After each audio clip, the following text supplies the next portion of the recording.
Dude, I'm fucking itching. I'm fucking itching to get started. Should we just start it? Should we begin? Oh, it's working. Oh my god, chatters. Welcome on in to a special fucking stream. I don't think you can hear the music anymore. There it is. Oh my god. I tried to do this last week. Start it! Start it! I tried to do this last week, but it didn't work, so we ended up with a Hollow Knight stream last week. This is the beginning of our brief little Halloween special. We are playing my favorite fucking video game of all time. And I'm so excited to get into it and introduce it to some of you who have maybe not experienced Bloodborne before. Oh, turn that down. And then please work. Oh, you hear that? You hear the music? We are Bloodborning it, Neptune. Silk Song is not done, by the way. We are still continuing Silk Song. It's just going to be what? So we're going to do Bloodborne this week. We're going to do Bloodborne next week. The music is very quiet. I think it's just Bloodborne, Jinx, because if I do like... I can turn it up a little bit, let me see. Because I did some tests off stream, and once music starts playing in like a boss arena, it gets really loud, sadly. So I'll turn it up there a little bit. See how that is. No here over you. How's that? An Atmos, you know? Yeah. Keep it there, see how that goes. It's just, yeah, like the footsteps in Bloodborne tend to be like, dude, what if I... So we're not, like, we're gonna make a new character, okay? But just for the sake of, like, audio. Is that not, you know... Is that not a little bit, like, normal? You know what I mean? How's that? If I walk around and shit. Quick audio test. Because that looks okay on my side. We could turn it up a little more if you want. Hell yeah. Thanks, Jinx! Do I still have, like... Does this still work? Aww. Oh, it does. Nice. There you go. Hell yeah. Thanks, Jinx. Okay. Main menu. So, to recap, yeah, we are playing... We're going to play Bloodborne this week, next week, and then we'll go back to... Yes, Jinx. There are no spiders in this portion of the game. As you know, you've watched Bloodborne before. We're probably not going to get the spiders, but yes, no, by all means. We're going to play Bloodborne this week, next week. We're going to go back to Silk Song the week after to do, I'm pretty sure Act 3 is the next thing because I need to go, like, straight to the Citadel. So, 2 weeks of Bloodborne, baby. I'm so excited. Yes. Bloodborne means the world to me. I played Bloodborne for the first time in 2015. And I fell in love with the... Oh my god, Neptune, with the 3-stream streak. I didn't even know that was the thing. Fair play. There you go. I fell in love with the like world design, the level design of Bloodborne, the art direction, all of it, you know. As time has went on, I have like dabbled in the lore and the story, and I've got like I think 3 to 4 playthroughs of Bloodborne under my belt, but I love it so much. It's just the perfect game for Halloween. So we're just gonna chill out, play a good game. I'm going to start with giving you... Because we are going to take this, like, story-heavy. Not story-heavy, but we're going to, like... I don't know. We're going to role-play a little bit. We're not just playing the game to play the game. I'm going to, like... yeah, read dialogue. Is that, like, loud enough? Yeah, it is. I'm going to, like, read dialogue. We're going to pay attention to, like, cutscenes and notes and item descriptions and shit like that. Because that's just the best part of the game for me. I just love doing that. My last playthrough of Bloodborne was in January or February of this year. So, fresh enough, but it's been almost a year since I've played it, so it might be a little bit rusty, but we'll see how we go. For the newcomers in chat, for anybody that is not familiar with Bloodborne, this game takes place in the city of Yharnam, just to give you like a prelude as to what we're going to see in the initial cutscene, right? So, the game takes place in a world-famous city called Yharnam, and Yharnam is... famous worldwide for its healthcare and unique medical treatment of a practice called blood ministration, right? So, blood ministration uses a special blood transfusion to heal diseases terminal illnesses, fucking blindness, and like some dialogue option in the game as well. And this is carried out by an organization called the Healing Church. So there is a church. They use this special kind of blood to heal people, and the world is fucking like going bonkers because they're like, holy shit, I can like walk again, I can see again because I've just got this like special blood fucking injected into me. People began to worship the Healing Church as well due to their blood's kind of amazing properties, right? Like, if somebody took your like parent and made them no longer disabled, I feel like you'd worship them as well, you know? At some point though, like after so many of these blood transfusions and so many people started like getting injected with this special blood, beast-like creatures began to pop up around Yharnam. This was called the Scourge. We had a scourge of hot werewolves, essentially, roaming the streets of Yharnam. The church blamed the outsiders, though. The outsiders are essentially foreigners, people that came from other countries, other cities outside of Yharnam, to use their blood ministration. They blamed the foreigners, as as people normally do, right? So their way of tackling the Scourge and the like the uphill battle with beasts roaming the streets was the Healing Church started hiring hunters to kind of roam the streets late at night after a curfew to take care of the beast problem. And the way they did that was any of these outsiders, any of these foreigners that came into Yharnam to partake in blood ministration, the Healing Church kind of put like a barrier on that, right? They're like, okay, if you want to use our medical care, you're gonna have to become a hunter. Sign up to become a hunter, go hunt the streets, kill some beasts, and you can partake in our blood ministration. And that's where the game begins for us. That's who we are. We are an outsider coming to Yharnam for the first time to seek blood ministration. We want special blood. Specifically, we want pale blood. And you'll see that in the initial cutscene of the game. So we don't know what pale blood is yet. I know because I've played the game 4 times, but we don't know what pale blood is yet.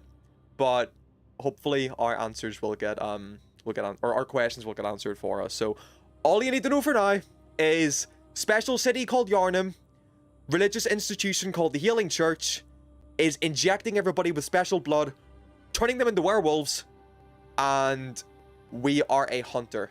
Kind of, yeah, our one job is to kill the werewolves, and we're doing it in exchange for blood ministration. So, without further ado, let's get into it!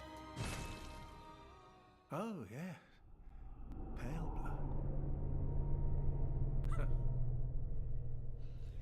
blood. Well, you've come to the right place. Yharnam is the home of blood ministration. Yeah, levels look good, right? You need only unravel its mystery. But where's an outsider like yourself to begin? Easy, with a bit of Yharnam blood of your own. But first, you'll need a contract. Yes, we will. To work for the Healing Church. Okay. So, Bloodborne has many themes, right? Bloodborne, at its core, is a story about...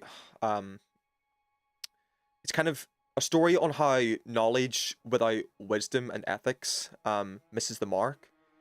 The game is kind of about like ascension and ascending to like higher grades, you know, obtaining knowledge, always trying to grow as like a species and ascend to greater heights. But it's kind of a story on how people can get desperate to ascend, but none of them kind of get the point of ascending because they don't get the point of what being alive is. Anyway, whole thing. All you need to know for now is, yeah, like werewolves, hunting, ascension, but there's an underbelly within this game of make your character a twink. That's why I'm explaining this. So beneath all of the like Victorian werewolves and gothic horror and eldritch horror and psychological stories on like humanity and ascension and knowledge and power and all that shit, there is like an underbelly kind of story on the game is kind of a metaphor for womanhood, right?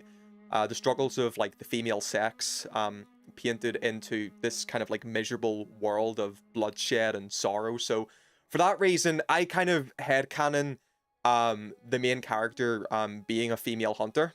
There are unique dialogue options if you're a female hunter, and I just think they're the best. So we'll make a funny character, but she's gonna be female at least. So enter name. We need a name, chat. First name in the chat gets to name the character. I think that's the best way to do it.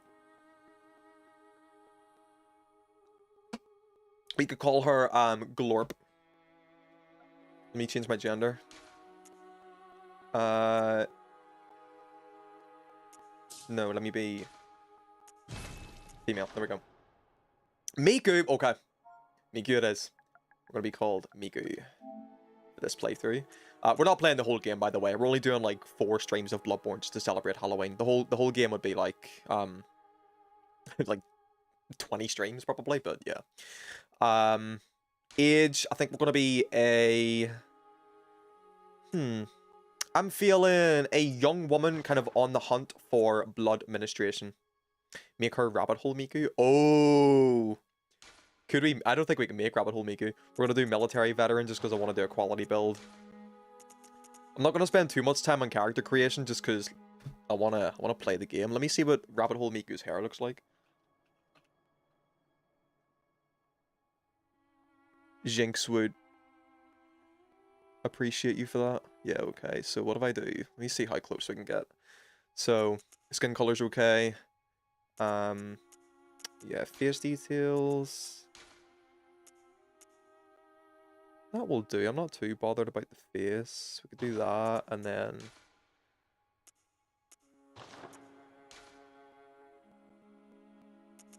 can we get like eye color? No, that's size. Hair, facial hair, no. Pupils. Okay, so we're working with like a lilac. Do a little bit of bunch of red. Can we do? Yeah, do that. That's not right. That's not bad. We could do that. A little bit more green. Just do, yeah, a little bit more blue. Take the red down. Yeah, that's nice. So 182, 141, 255. 181, 142, and then 255. Oh, they are different, dude. What have I done? A little more green in that? Yeah. That'll do. We're homophobic. We got the 2 different color eyes. That'll do. Let's then go to hair. See if we can get like what's Rabbit Hole Miku got? So we should call like fringe. That might be the closest we'll get. I do like that hairstyle though. I use that hairstyle for both my male and female hunters. But we could do that one maybe. Oh, she's got the fucking pigtails though. Where's the pigtails? For Rabbit Hole Miku. I don't think we can't do fucking Rabbit Hole Miku and pigtails.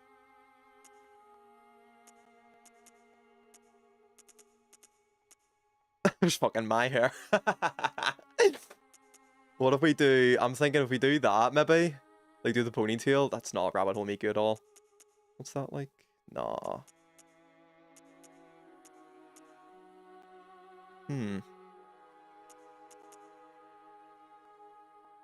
What one did I say I was gonna do? That one? No. That one maybe, just to get the fringe in. And then let me see color. How are we gonna do this? So all the way blue. All the way red. Ooh, take that down a little bit. Okay, that's not bad. The only thing we're not going to be able to do is Rabbit Hole Miku has like, her color is grey. Yeah, I'm looking at, so it's kind of cooked. I'm looking at the Nendoroid and it's got like a lilac to it almost. It's kind of grey. It's like there maybe. Take the red down a little bit. There's more blue in it. Yeah. The only thing we're not going to be able to do is she's got like the undercut dye. Let me get the YouTube chat up by the way. She's got the undercut dye of like the kind of hot red, almost like the hot pink, like ready type thing. We're not going to be able to do that.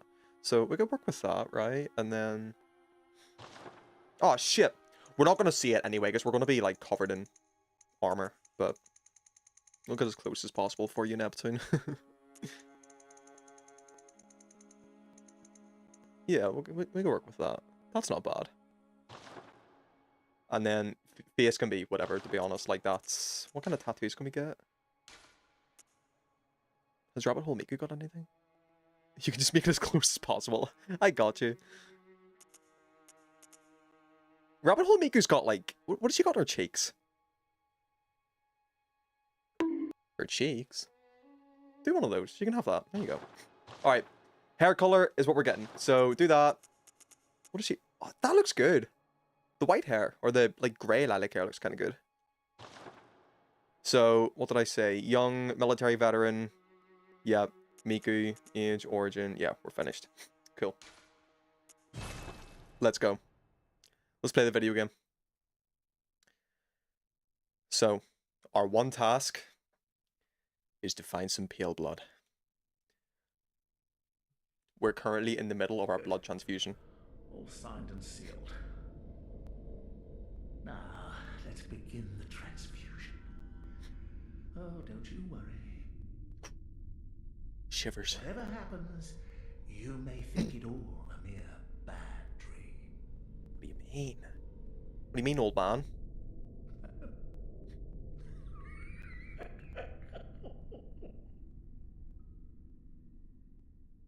Yeah, this game is so fucking gnarly. Where feminism is concerned. I fucking love it. Unwanted births. Female oppression. Fucking sexual exploitation. And then hot werewolves! Where's my... There you go. Hey, puppy! Hey, puppy! Hey, new puppy! Hey, new puppy! You're such a cute boy! You're such a good boy! Oh.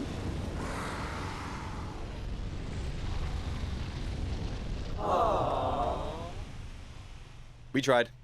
Oh, do I need to turn the alerts up? No, they're fine. What the fuck?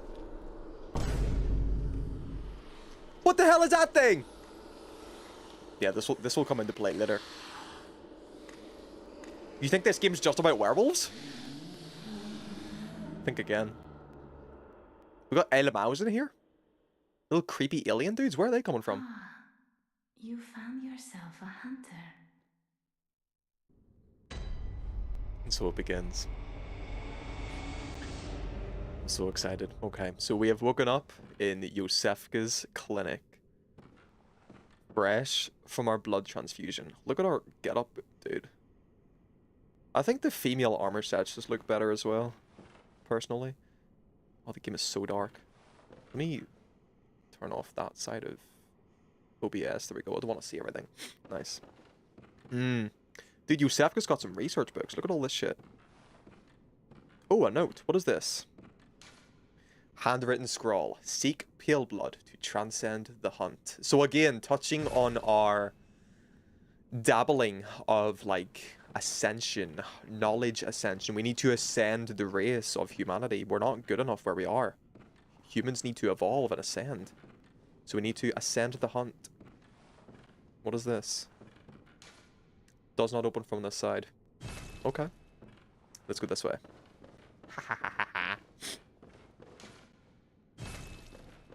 Through the door.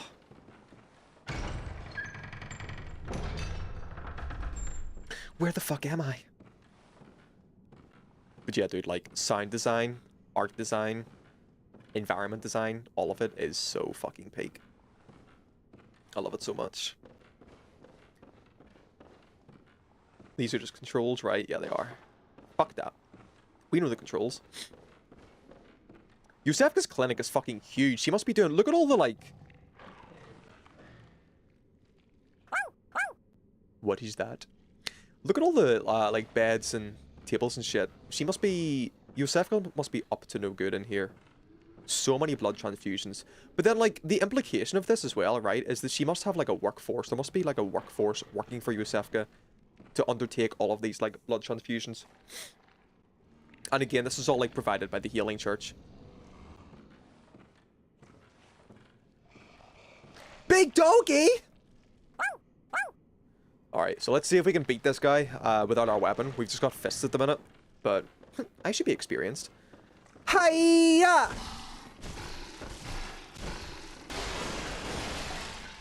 See if I can do this.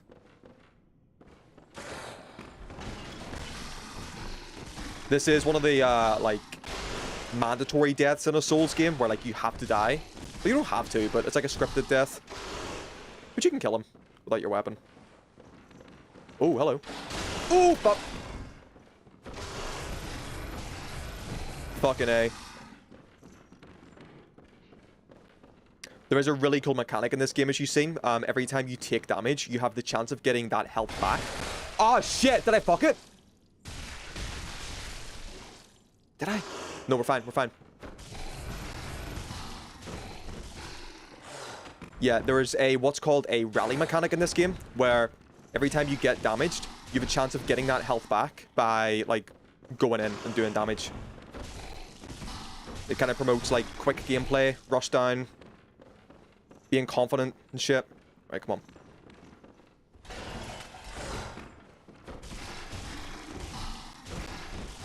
Come on, we've got this. Nice. Really, dude? Ah, almost. That was close. That was close. That's fine. Ah! I was gonna see how far I could go without dying as well, but that's that fucked. We're not doing the no death run tonight. We tried. We tried. Anyway. First death. What's gonna happen?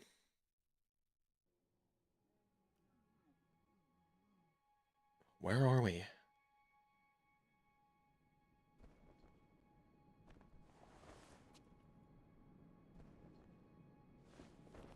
Whoa.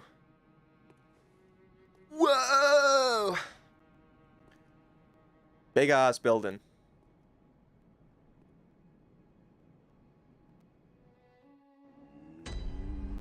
The Hunter's Dream.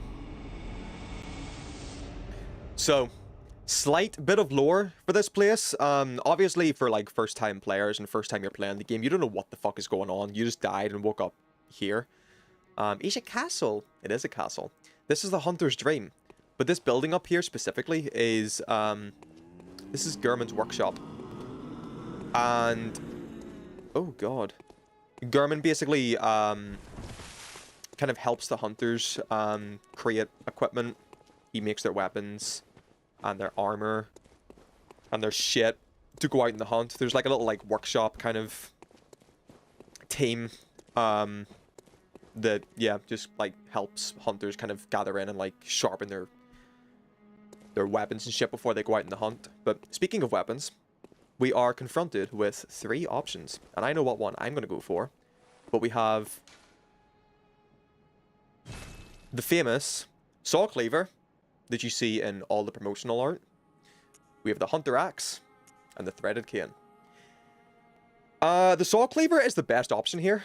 That weapon can carry you to the end game. Honestly, it scales so fucking well. It is a really good weapon. Yeah, you could have that for like 50 hours of this game. We're gonna go for the threaded cane because it's cool as fuck. I love this weapon. Gimme, gimme, gimme. And then next we get to pick a weapon, or sorry, a gun. We get to pick a ranged weapon.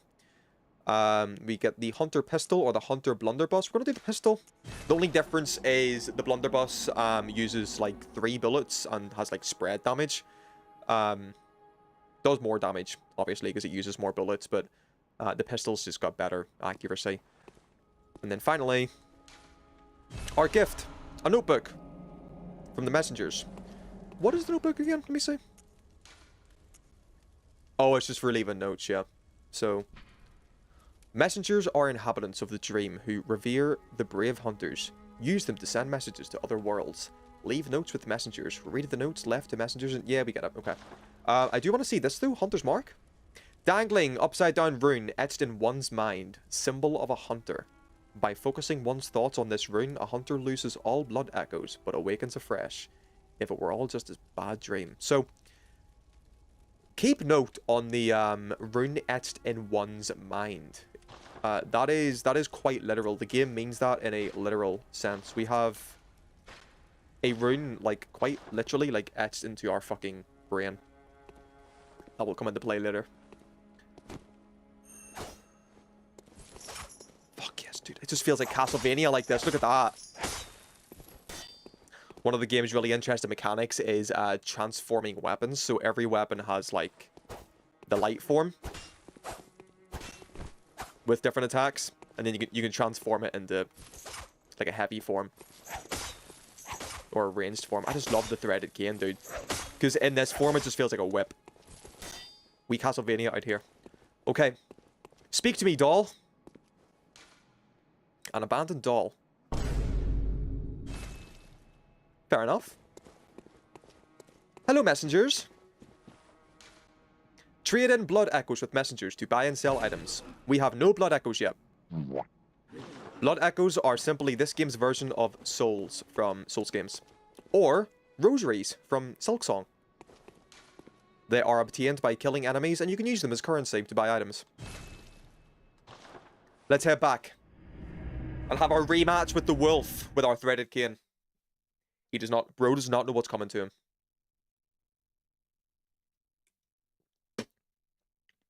Bro has no idea what is coming to him. So, back out the door of Yusef's clinic. Here's our blood echoes. I thought he would have had them. Anyway. There's a mechanic also in the game, where, like, if you get killed by an enemy, there's a chance that your blood echoes could be obtained by the enemy, and they'll have, like, glowing red eyes. And instead of your blood echoes appearing on the floor like that, you have to kill the enemy to get them back. I thought he would have had them because he killed me, but guess not. Hi-ya!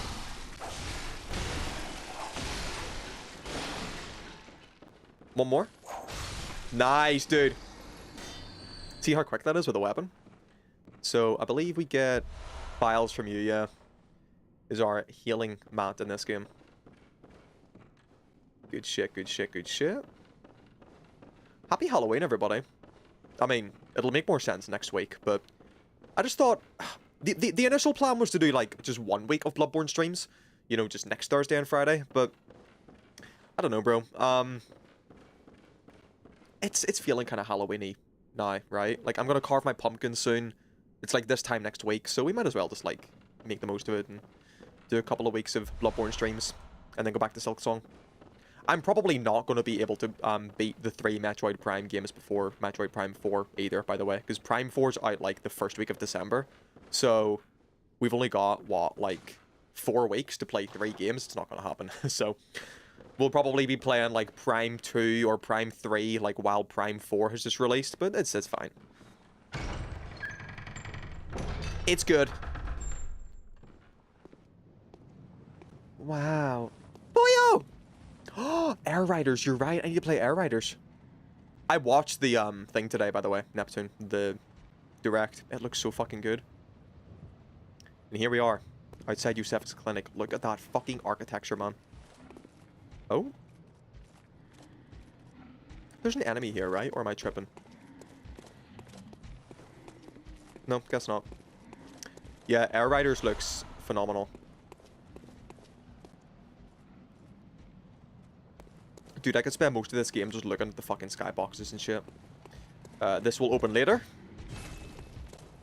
We proceed this way. No more items in here, no? What did I just get?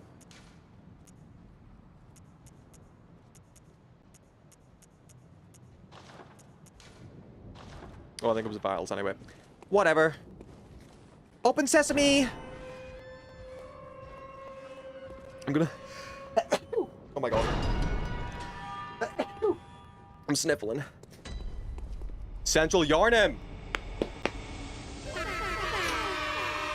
We made it! Give me my pale blood.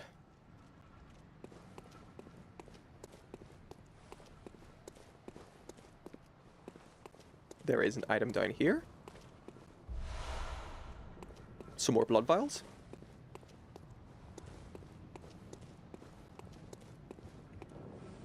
And then our first enemy is going to be up on the left, as far as I remember. Here he is.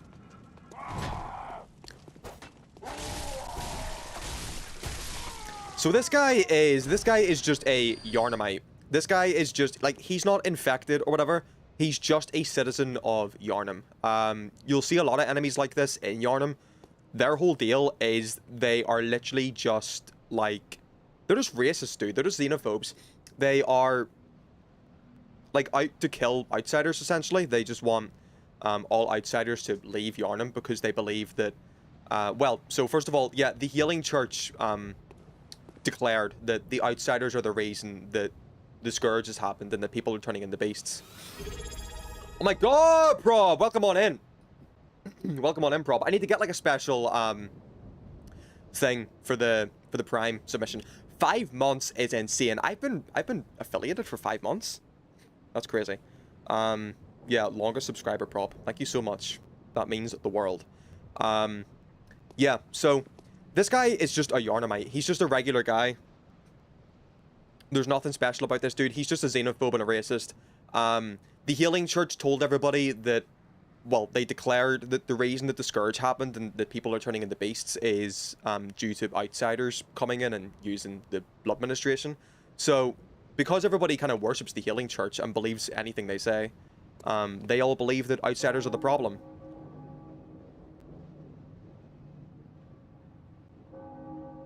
I love that. So yeah, to explain Skong, Rob, Skong is going nowhere, by the way. Skong is going nowhere. We're doing Bloodborne for this week and next week to celebrate Halloween.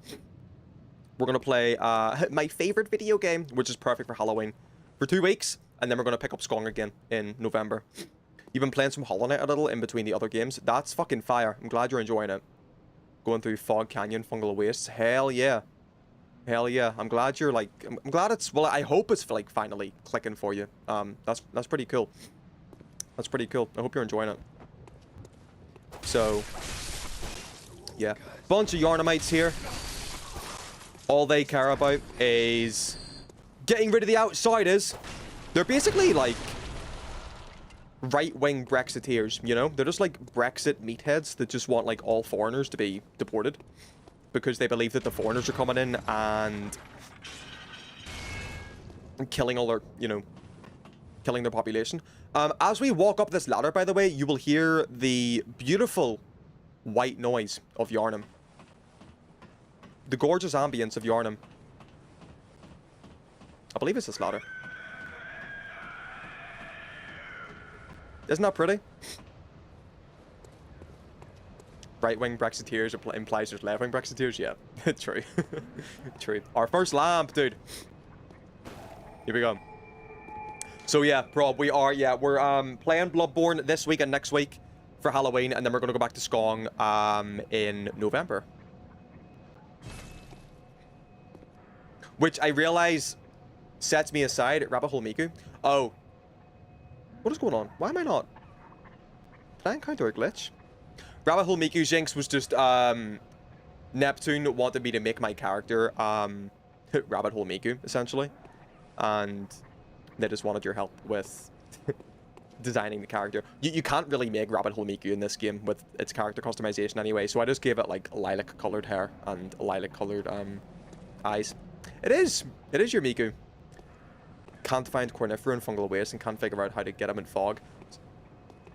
Keep looking. Keep looking. I don't want to push you either way. He is in there. He is in there. But also, don't assume that that is exactly what your next move is, you know? You should have made a character you like. I just, I've made, like, 4 characters I like. My boundary was it had to be a female character because my headcanon is that, the protagonist of this game is female. And so, yeah. Neptune's, recommendation was Miku, so we are Miku coded, I guess. Anyway, we have escaped Yusef's clinic. We have entered central Yarnum. We heard the beautiful white noise of... Oh, human Blythe? We've heard the beautiful white noise of Yarnum. And now we got to start talking to some town folks, you know? Figure out what's going on. Figure out where we can get this pale blood we're looking for. Try to piece together the city.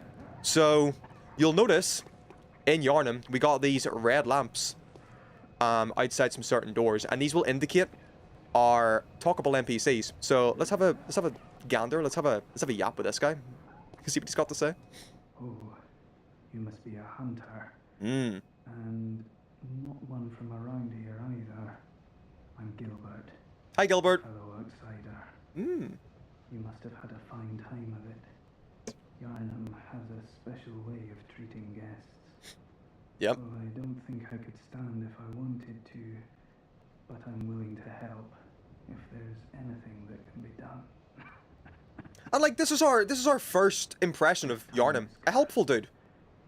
Whatever your reasons might be. What district of Birmingham is this? Exit. Whatever can be gained from this place, it will do more harm than good. This is fucking Hackney in London. So, yeah, his reference to you know, the residents treating us well is literally the first 3 enemies that we fought, because they were just like guards people, just trying to guard like foreigners from getting in. It's crazy. So let me read chat for a minute. I think you're giving too much respect. This game to be female. I think you're giving too much respect in this game. Oh yeah, yeah. I guess every other female character is exploited though. Oh, it's stuck in fungal waste though. Yeah, so yeah, prop. Sorry, what I wanted to say was don't assume that getting the map in fungal waste is the next thing you have to do. Go and like explore, find other paths. I don't want to push you either way.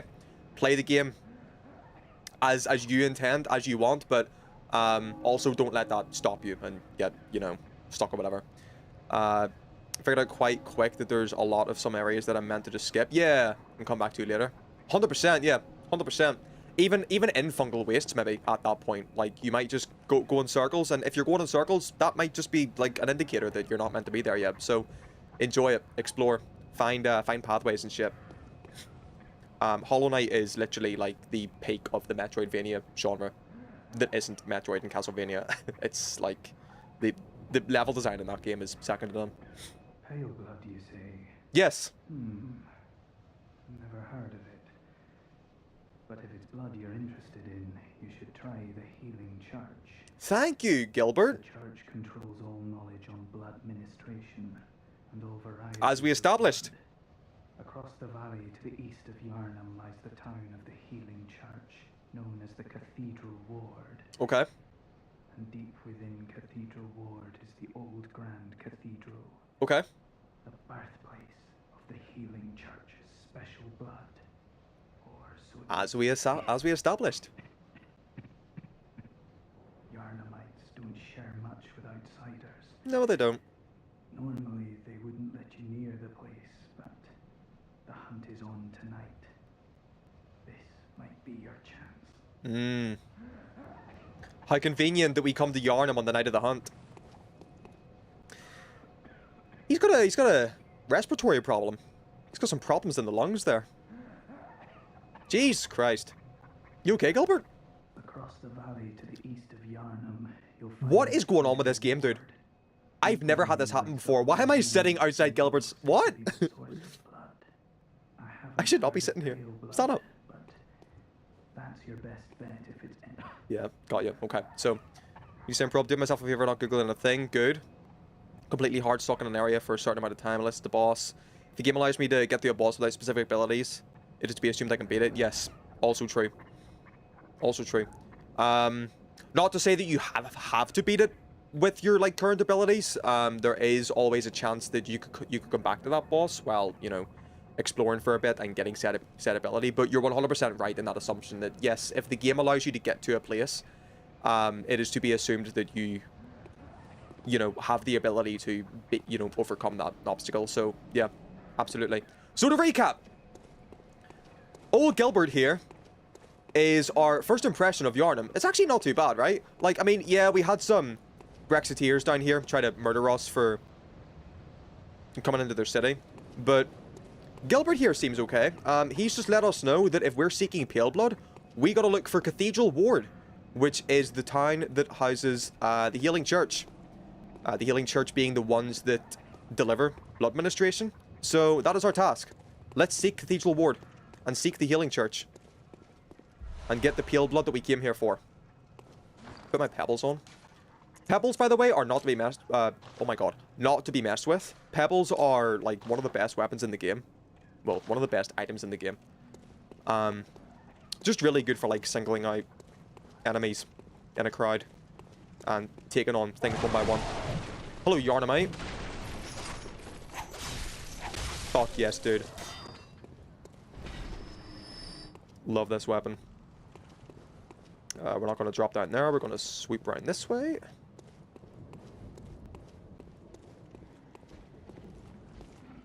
Hello, bros. Hello, broskies. Bonk!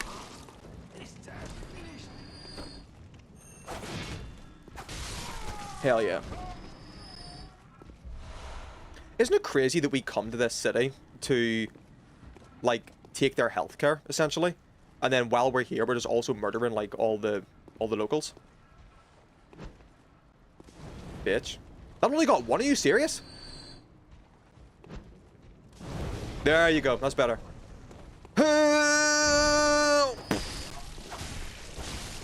Nice. Did that trigger another guy over here? No, it didn't. Okay, sick. So we are going to go this way, first of all. Swaz. S-was? Fentanyl and its devastating effects on the working class. Literally, yeah. Literally. So one thing to mention as well, right, is, yeah, everybody within this city is drunk. Everybody within this city is, like, constantly intoxicated, never sober.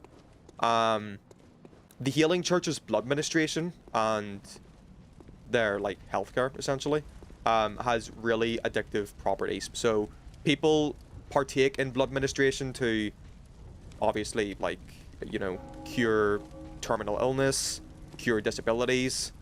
It's literally Croydon.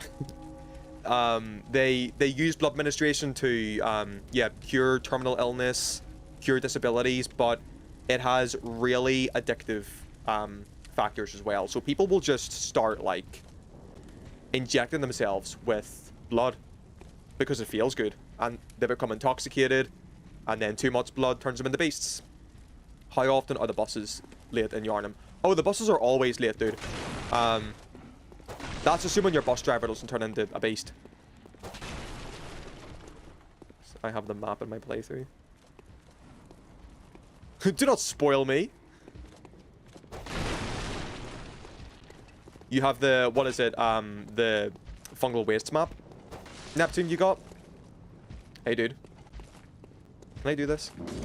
Nope. Try it again. Nice.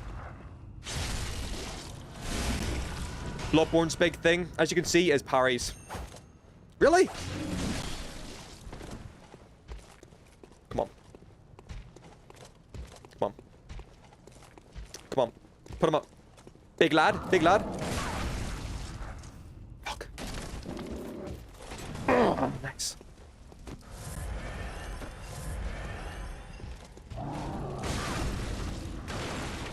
I fucked that up again. Did I die? Piece of shit. Okay.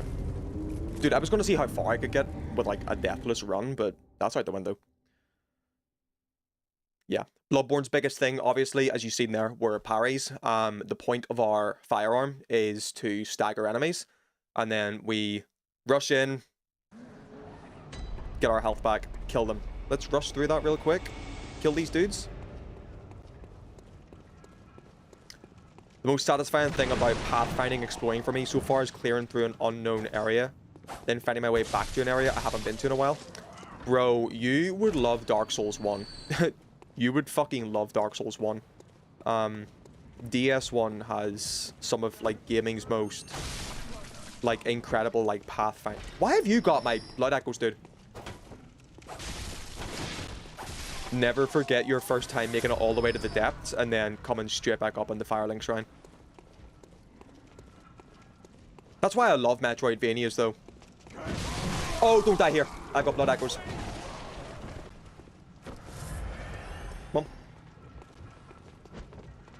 Really? Away! Away!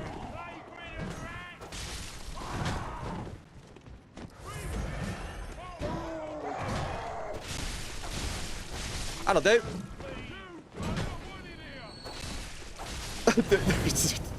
They're fucking xenophobes. You don't want it here! Away! Away! It's crazy. Crossroads is the giant bands. Going from Fog Canyon back to Crossroads felt like... Oh, yeah, actually, yeah. Going to a safe zone. Oh, 100%. It's the same thing with, like, the depth to Firelink and DS1. I love that feeling so much. It's, again, like, why I love Metroidvanias. They have so much of that. It's so rewarding. And it's so comforting as well. Like, you're so deep in your exploration. You're so far away from home. But then, yeah, like, your exploration gets rewarded by appearing back somewhere safe. Somewhere familiar. Alright, dude, let's do this again. Let's do this again. Bet they pin flags in the roundabouts. Dude, for real. Yeah. I wonder what Yharnam's flag is.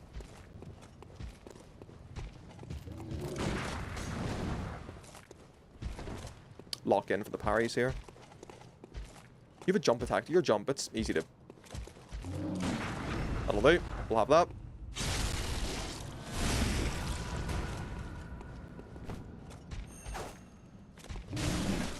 Really? Motherfucker. Do it again! Do it again! I do want to kill him for the echoes. We'll have that. That should kill him, right? But yeah, again, like... Reform logo. You're kind of prompted to... I did not mean that, dude. That's the wrong button. Yeah, you're kind of prompted to, like, rush down combat and be aggressive and be confident in, like, the fights that you pick. Because if you get damaged in this game, you're... Oh, yeah. If you get damaged, if you lose health, you always have the ability of, like, retaining that health back. Or regaining it is a better word. Through the stagger mechanics, or through the... It's called Rally, the game calls it. It's basically... Damage taken is only... like, potential damage taken. You can regain that if you, like, rush in. And as you hurt enemies, you gain your health back, which is pretty sick. Let me kill these guys just for good measure. Because we love killing racists. Dead Cells has that too. It does. I need to play Dead Cells, dude. I really need to play Dead Cells. Dead Cells, I've heard, takes a lot of inspiration from Souls games. Despite also being a Metroidvania. Which is like my perfect pairing. It's like my two favorite genres. Definitely one of the toughest roguelikes. Damn. Is it a roguelike? Really? I didn't know that. Metroidvania roguelike with heavy Souls-like aesthetics? Fuck yes. I wanted to play Dead Cells for years, and then it got a bunch of... Like, I wanted to play it back when it was, like, the kind of indie darling of Steam. Then it got a bunch of DLC and won awards and shit. And now it's, like, kind of mainstream. Which is not a bad thing, obviously, but it's just, you know... That game's been on my radar for a minute. What have you got to say, Yarnamite? Are you that outsider? Yep. Well, sorry, but I don't want anything to do with you. Bruh. Trot along, will ya? Neptune, I was actually considering doing 9 Souls as my next game after Metroid. Because I do want to, like, hone in on my niche as a streamer. Which I think is going to be, like, Metroidvanias and Souls-likes. So I have not played 9 Souls, and I think 9 Souls might be my next game after Metroid. The Castlevania crossover was such a, like, I really wanted to play Dead Cells once that got released, but I just didn't have the time. It has an entire set of levels attached to it. I heard that the Castlevania crossover was essentially just a new Castlevania game, which is crazy. Are you that outside? Well, trot along. So, as we can see, warm welcome from the residents of Yharnam. The only person that's been nice to us so far has been Gilbert. What have you got to say? Lads, you've come on. Bruh. He's opened the door on a night of a hunt. Away with you. Away with ya! So, yes, the Healing Church has placed a curfew on the city of Yharnam and its residents. Nobody is allowed to leave their home after the curfew. Just in risk of getting, you know, killed by beasts. Hunters come out during the curfew and roam the streets, take care of the beasts. So, all these people are just like regular citizens. Okay. But of course, like, they don't like me because I'm an outsider. I'm a foreigner, and they don't like that. Oh, hey, dude. There's a skin for one of the characters. It's the player character from Dead Cells. What's ROR2? What is that? Oh, Risk of Rain? Really? Also haven't played Risk of Rain. I think it's on my wish list. But I don't know if it's, like... I wouldn't be itching to play it. I'd need to find, like, time to give it a go. There's an ambush here, right? Yeah.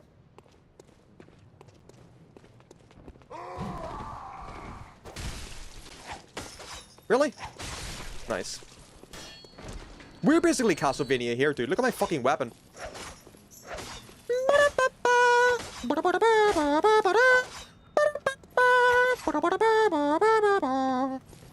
I think an opinion that I have held for about 10 years at this point is I really, really wanted FromSoft to make a Castlevania game. I think FromSoft would do like exceptional fucking work with the Castlevania IP. And even just in like modernizing Castlevania as well, because they tried to do it with Castlevania 64, like bring the game into 3D, and it just didn't fucking work. But I think FromSoft has the perfect formula for a Castlevania game. But I don't think Konami would ever give up that IP to another developer, sadly. I think they're just gonna continue making fucking Netflix shows and port collections and shit for their like DS games. Soundtrack among the best indie soundtracks of all time. Dead Cells? Bro, I'm thinking about like a FromSoft Castlevania game now. That would be... It just makes sense. Oh, Risk of Rain 2? Nice. Oh, Jesus Christ. Is that everybody? Hell yeah. Dude, the power of Molotovs. I haven't heard anybody talk about the soundtrack in Risk of Rain 2 as like one of the high points. I guess I don't look at many Risk of Rain 2 things online, to be fair, but I guess in just like my visibility of like high points or bits of praisal for Risk of Rain, I haven't seen anybody talk about soundtrack, so that's an interesting one. I don't mind that. Where's the best place to go here? Should I go... Let's go over here. Very dedicated player base. It seems to, yeah. It's like one of the most popular games on Steam, right? It's always got like mad player numbers.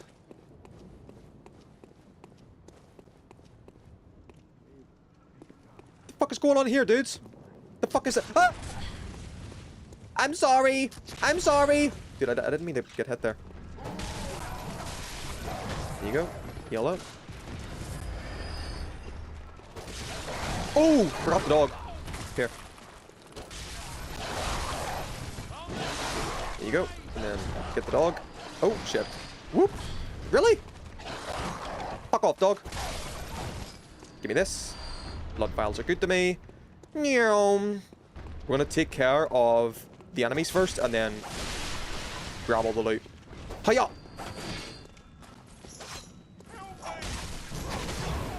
Fuck yes. Oh, I have no fucking stamina. Shit. Don't do that. Don't do that. Away! Away! Racist. Oh shit. Racist scum! Hell yeah. Did you see the CS2 economy crashed over 1.5 bill in the span of 7 hours? Are you... Wait, what? A Castlevania FromSoft game would be fire. Thank you, Neptune. I... Oh, fuck. I claim that opinion. Oh, shit! FromSoft, Konami, if you wanna, like, give me money for that idea. I'm here.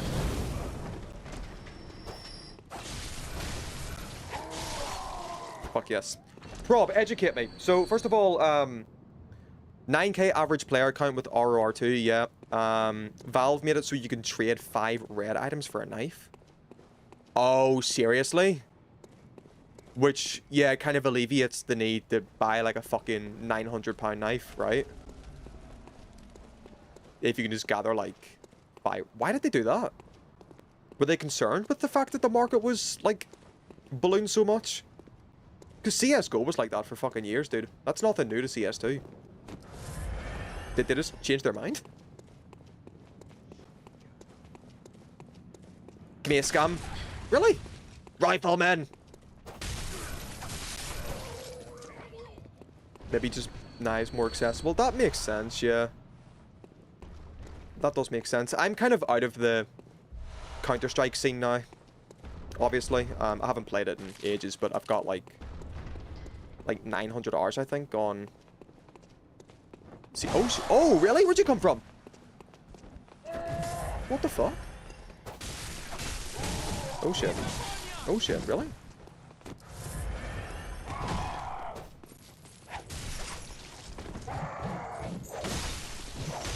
Nice, dude.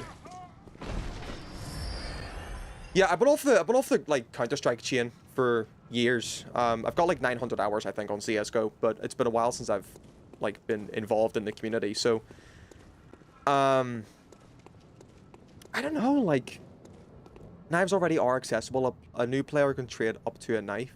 Might take a while, but it's very possible. Yeah, like nobody ever really like had an issue with that.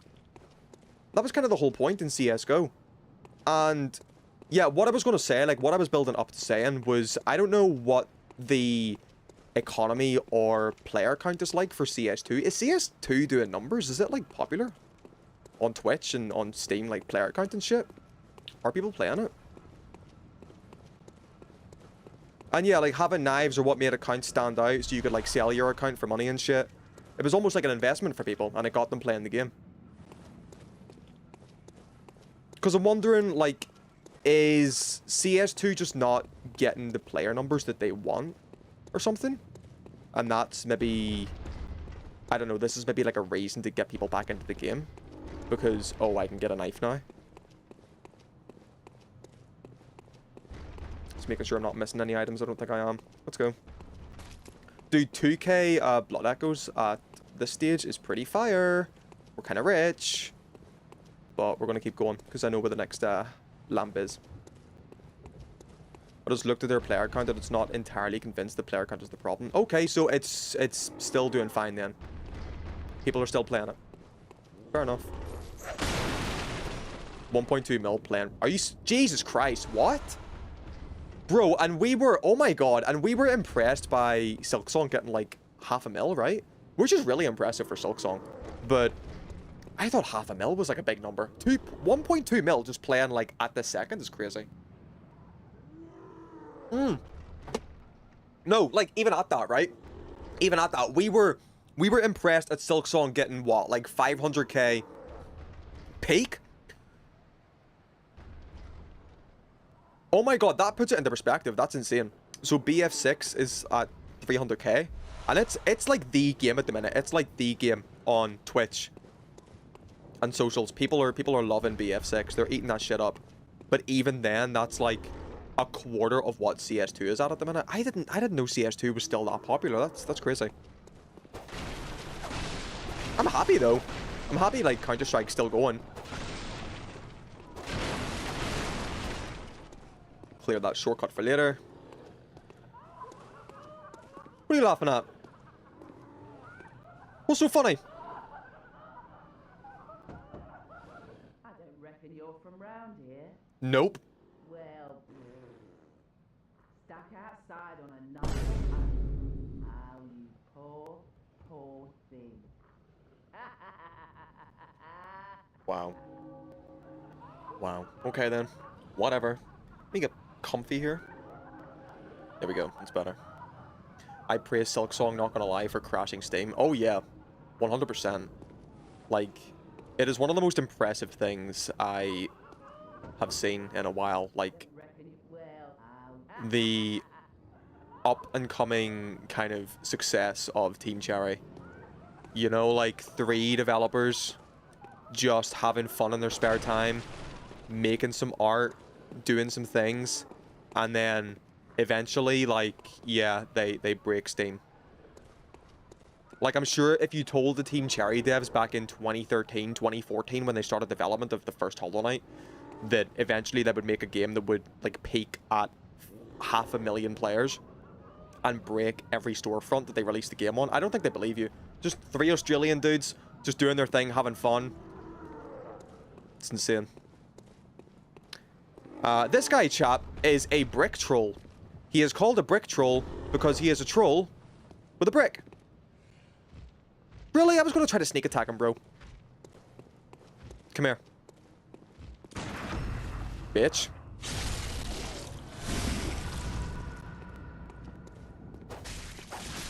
Bitch.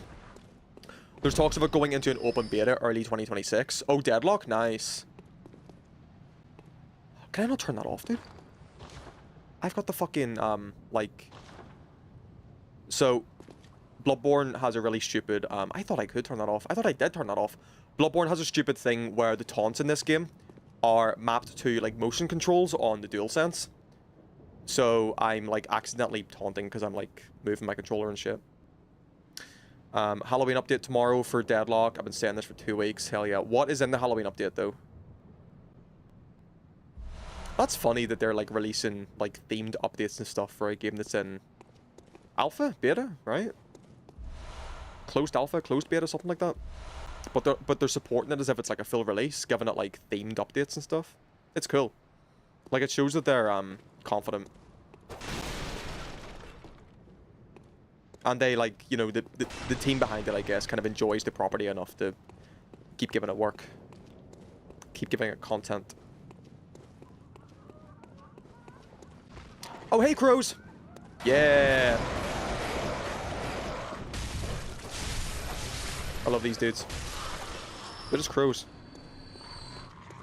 I don't know the lore behind these guys. I'm pretty sure they are just crows, but... part of me wants to say that they have maybe been, like, transfused.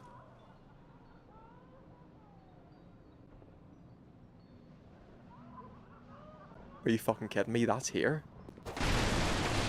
I forgot you could hear that here. Where is that? Is that... It's over here, right?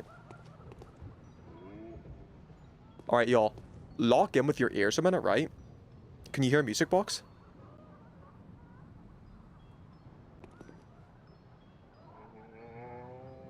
Forget the moaning. Forget the guy moaning. But do you hear the, like, music chimes? Oh, I didn't know you could hear that here. That's insane. Oh my god. We're gonna come to that in a minute. That is very important. Oh my god, that's kind of... Oh, I have a thought, but I can't say it without spoiling, like, both Bloodborne and Full Metal Alchemist. So I'll I'll keep that. But there's, like, a moment in Full Metal Alchemist that kind of, like, sets the tone for the story very early on in the show. And this kind of, this side quest that we're about to do here achieves the same thing. That's crazy to me. So, spawn redesign, new hero, patron update. Patron is Deadlock equivalent of a Nexus from... Oh, okay. Yeah. Big balancing. Fair play. The fact that it's Halloween, are they doing, like, Halloween-themed skins or anything? Is that, like, why they're calling it the Halloween update? Or is it just because it's releasing near Halloween? Give me this. Cold Blood Dew, thank you very much. How long have I been live? 1 hour? Fine. I'm gonna push this one because I could play this game for, like, 10 hours straight.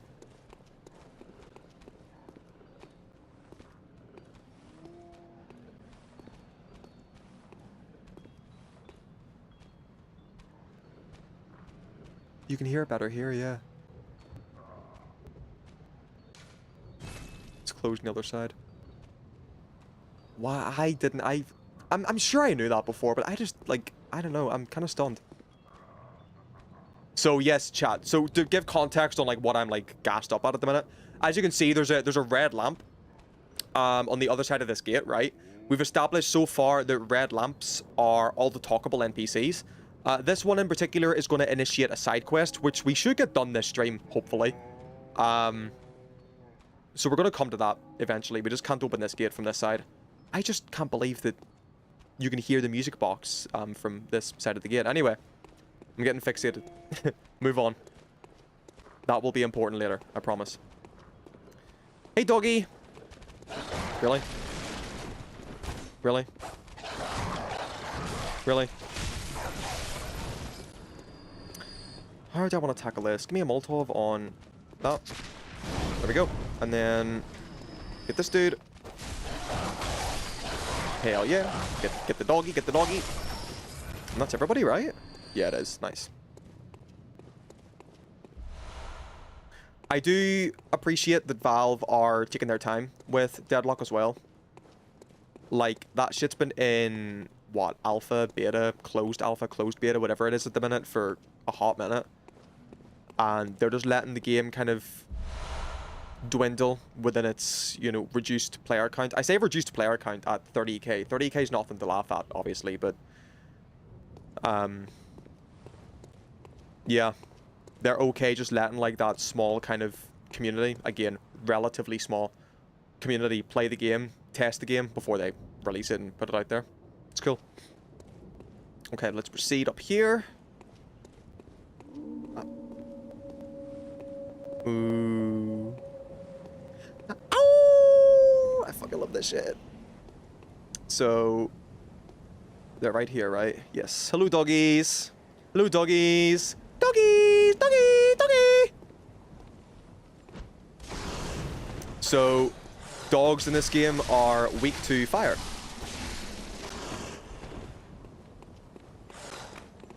Second one's aggroed. That's not good. You go down here a little bit. I'm going to try that. I don't want to use all my Molotovs. That was good, actually. That was good. Oh, corner! Fuck, I didn't know it was in a corner. Shit! Where was I, dude? Where is that? Oh, the fucking tree. I wanted to go down the stairs, dude. Okay, that's fine. So, death number 3, by the way. I was close to a shortcut as well. We'll speed through that. It's fine.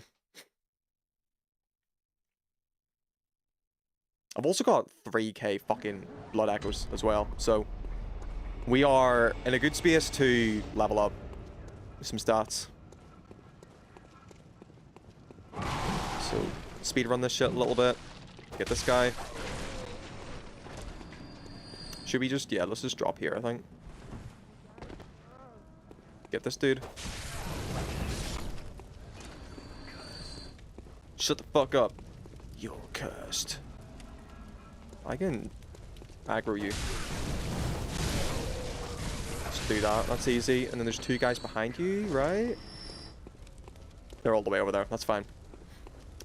They don't see me. We'll get this guy. Couldn't even lock on. What time do you think you'll be streaming till? I'm gonna see how far I can push it. I'm thinking maybe 11 p.m. Like a 4-hour stream, 5-hour stream, something like that. Because I can push Bloodborne.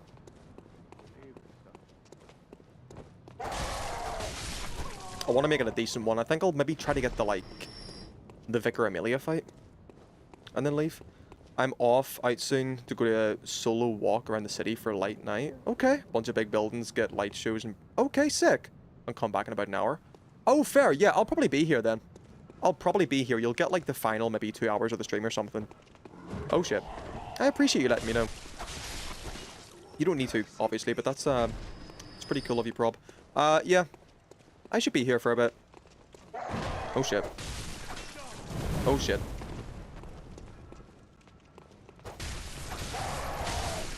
I might as well kill these guys again, just for, like, blood echoes. To level up. I don't see why not. And then, let me just, like, speed run right here. Oh, shit. Not good. Oh, fuck this whole crowd. I got 2 of them, that's not enough. Do that, maybe? I got fucking 1. There we go. Yeah, the rifle dudes are an issue. training them like fucking Black Ops zombies here. Ah! I can't die. I've got like 3k soul echoes. Or blood echoes. Fuck. There you go. Let me just send you a picture from last year so you get an idea of what it is, because it's really cool. Let me see. Real quick. Jesus, hell yeah. Okay. That's what you're going to? Fucking right. Love that. That's sick. Yeah, go enjoy yourself. Go have a good time. I should be here by the time you're back. If not, I'll be live tomorrow, same time.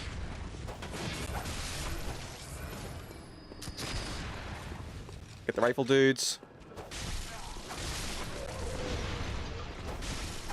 The dog's gonna get me. Yep. Skills! Skills! 16 blood vials is pretty hype, actually. I usually go with the missus, but she's asleep, so I'm just gonna go on my own. Fair. Means I can go to my own. Yeah. I kind of, like, I always appreciate my own company and stuff as well, Prob, to be fair. Like, obviously, I always love to, like, spend time with loved ones and shit, but there's something to be said about your own company, especially for walks. Like, I really value, on my lunch breaks and work, I will use that time to go for a walk around the city, and it's, like, one of my favorite times of the day. I look forward to it a lot, because I just listen to music and go for a walk. And it's one of the only times in the day that I can just be, like, by myself. So it finishes at 10, so I'm going at a time where all the kids will have to go to bed. Oh, yeah, so it's pretty, like, yeah, not isolated, but there's no, like, big crowds and shit. You're not having to deal with crying families. Do people use it as, like, an excuse to drink? Is it, like, a big alcohol event? Do you have, the potential for, what do you call it? Like, rowdy drunks? You don't appreciate the city you live in until you're walking through it on your own. I actually agree, yeah. Like, I would have lots of, like, solo walks in cities I go on holiday to as well. And then when you do the same thing in your own city, it's like, wow, I can, like, find this beauty on my doorstep type beat. It's like, yeah, you don't appreciate it. You don't realize it until... Can I, like, sneak attack? Really? Come on. There you go. Thanking you. I didn't need to kill him. He was not in my way, but he's kind of easy, Echoes. There's an area coming up pretty soon where you can farm those guys if you're low on blood vials. It's not a huge event. It's basically just a showcase of local light artists and graphics designers. Oh, fair. So it's not like, yeah, it's not like a big kind of drinking event and shit. I like that, though, because sometimes, more often than not, big public, like, drinking events can just be too overwhelming for me. I'm not against alcohol. I'm Irish, but, yeah, adults with alcohol in public is not really a good time, for the most part. You've got my echoes. Interesting. Where's the boys? Get the boys first. Can we get all four? Nah. We tried. Get the dog first, maybe? There you go. And then get the rifleman. I'm low on Molotovs, which is not really a vibe, because I kind of wanted those for the beast. Drinking event is the Ween. Ah, for sure, actually, yeah, for sure. Next week. I actually don't think I have any Halloween plans. I was potentially not going to stream on Halloween, obviously, because it's like Halloween night. I still might not, we'll see. I don't think I have, like, actual plans, so even if I don't stream, I might just be here. Jinx and I had a thing planned, but I just don't think it's going to happen anymore. The time has just came up too quick as well. Like, the time has gone so fast. Like, we're almost at Halloween. Yeah, it hasn't even been enough time to, like, organize stuff for me. So, let me use a pebble. We'll take one of these guys at a time. So, aggro you if I can. Really?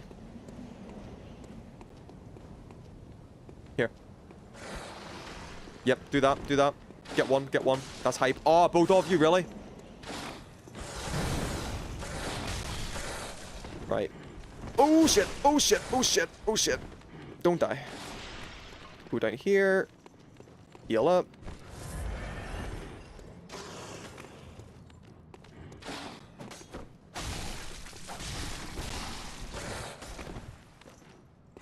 Oh, shit. These guys are a bitch, dude. I thought I had stamina. Shit. Not good. There you go. Missed them. So back up here. Just fucking training them like Black Ops zombies, bro. Did I lose their aggro? No, here they come. Nice, we killed one. Fuck! Use the final Molotov on you. I don't care. I need you to charge at me, though. Or you de-aggroed? Come on. You're so low.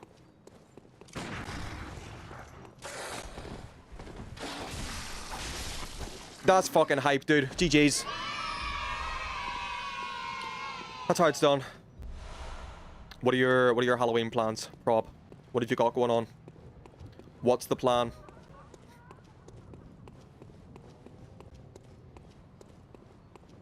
We're gonna make our way up to where the doggies came from, and we've got a big open area, which is very hype. I do want Molotovs for the next boss as well. Drink. What's your plans for Halloween? Drink. I might buy a case of beer or something, even if I'm just at home, not streaming. I might just have a good time. We'll see. Why not? It's Halloween, innit? I am going out with my parents, actually, on Tuesday. My parents and I are going for, like, a little dinner thing. I'll have a couple of Guinnesses. Have a good time. I'm making pumpkin pie on Saturday, which is very hype. Looking forward to that. I got, Amazon were selling, you could only buy pumpkin puree in 3s on Amazon. Like, three cans of it. So one of the cans I used earlier in the month to make pumpkin cookies, like pumpkin spice cookies. So good. They were so fucking good. The other can I'm using for pumpkin pie on Saturday. And then I've got like a can left over, so I might just do like maybe another batch of cookies maybe for Thanksgiving. We'll see.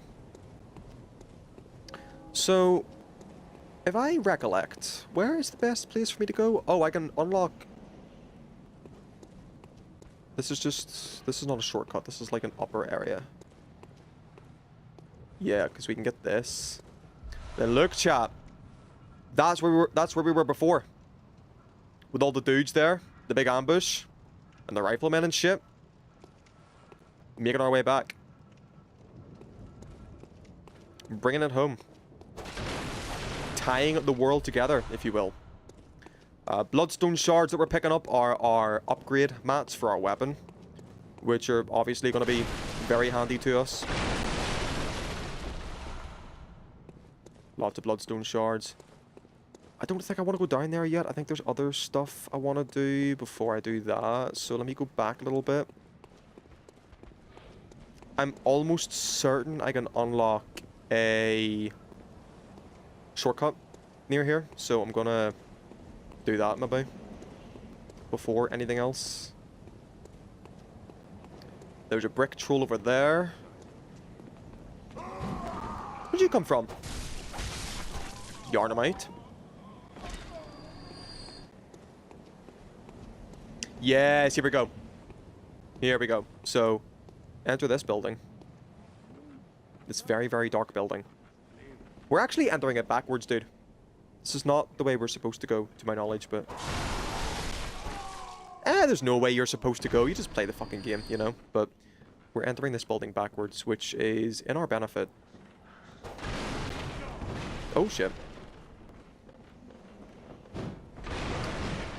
I think the plan here could be to get this shortcut, go back to the Hunter's Dream, level up a bit, and then come back out for round 2 of the hunt. We also need we need a lantern as well, because it's very dark in here. And it will not be the final dark area either. So we're just going to kill a disabled man real quick.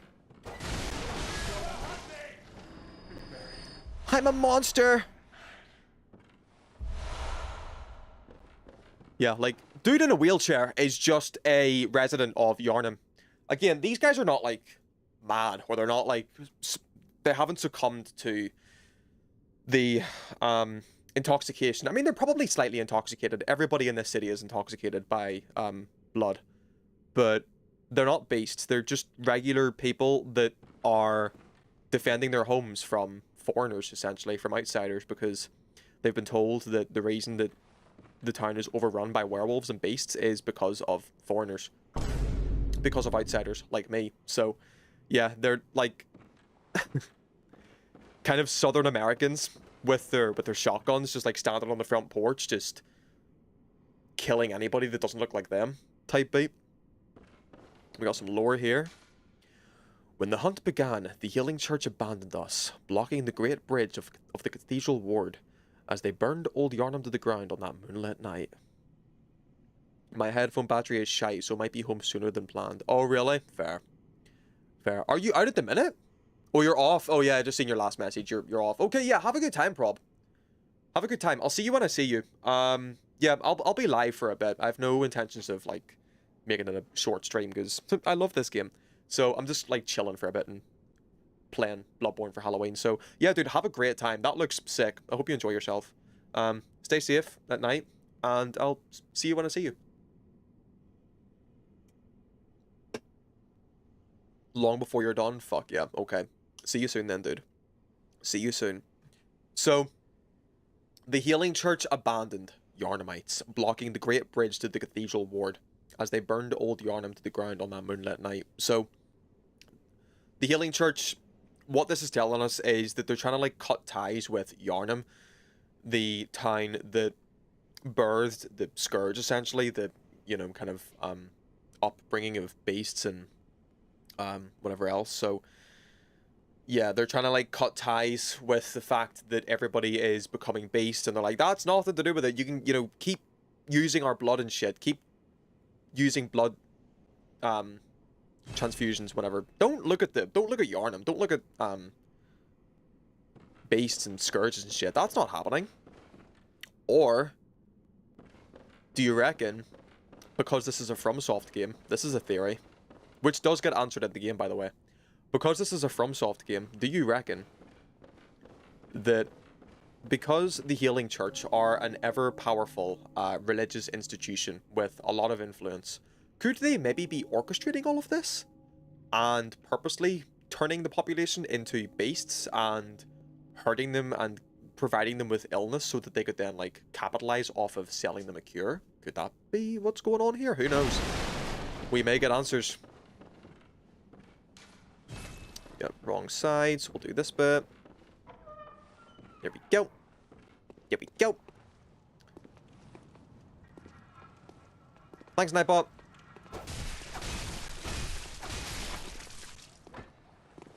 Give me that loot. A lot of bloodstone shards. So I reckon we are gonna get a pretty decent weapon here for the first boss, which is pretty hype. Let me open up the other door on the other side as well. Take care of 2 brick trolls. Just whack some books while I'm at it. Hey, dudes.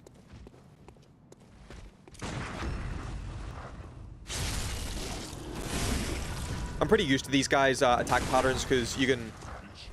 Oh. You can farm them at this point for blood vials. They always drop, like... I think it's between 2 to 4 blood vials. So...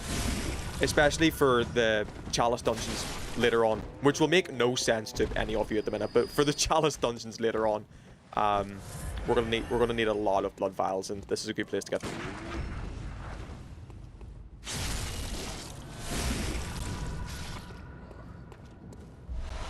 There we go. There's 2, and there's 2. So our max at the minute is 20, which is kind of hype. And we've already reached the max. So, yep, open this door.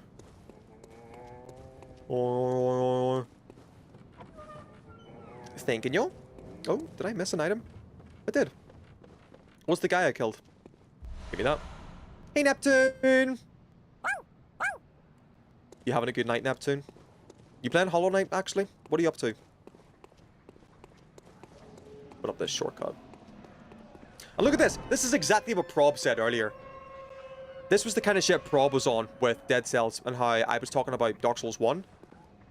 Look. We're back at the lamp. We just did a whole loop. I played a bit of Mario Kart with you in the background. Oh, hell yeah. Okay, nice.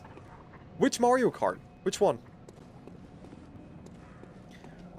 If you've seen my Instagram story, by the way, you'll have seen that I did actually buy Pokemon Legends ZA.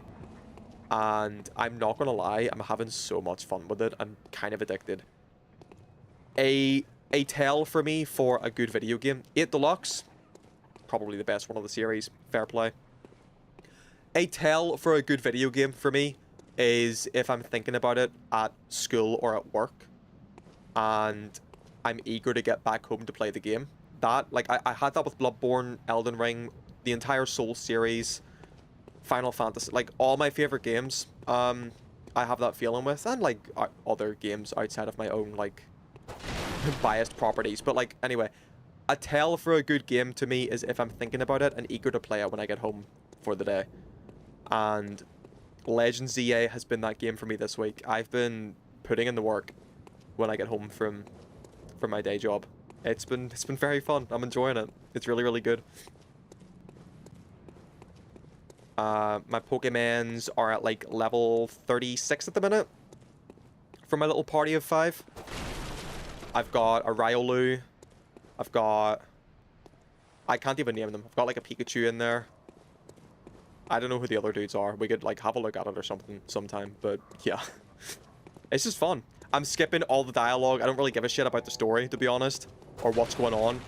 I'm skipping all the cutscenes, all the dialogue. I'm just, like, playing the game. I'm just exploring, finding little Pokemons. Somebody died? And, yeah, doing challenges, fighting, like, leaders, and... It's just fun. It's so French. The fashion is so good as well. I love the fashion in the game a lot. Which is when I uploaded the story to my Instagram. Was when I got an outfit I really enjoyed. Hey, doggy. Hey, doggy. I am pushing this, dude. 7k blood echoes. Before, like, leveling up at, like, level 1. Hollow Knight has been the game for me, even though it's really challenging. It doesn't overwhelm me, which I'm glad. That's really good to hear. Hollow Knight is a very hard game. Arf, arf. Hollow Knight is a really hard game, actually, yeah. So, do not be scared, or do not be, like, put off if you find it challenging, because it really is. I'm used to it now, because I've played it, like, 5 times, but it's, yeah. It's one of the hard... It does not handhold at all, so it's very easy to get lost.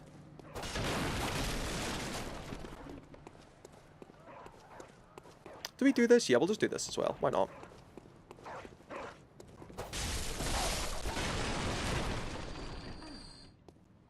You're a hunter, aren't you? Yes. Well, do you know of any safe places? Safe places, you say? Not really. I just got here. I've heard I have. Shutting up indoors isn't always enough. Well, if you hadn't have got off your arse, you wouldn't be in this mess. You're obligated to help me, you hear? Are you going to tell me you're not? No, I don't think I will. Yeah, I should have known. I actually don't know any safe spaces. No respect for the elderly is what that is. That little good you outsiders do. Bro. Go on. Admit it. You think we're all mad, don't you? Well, go and stop it.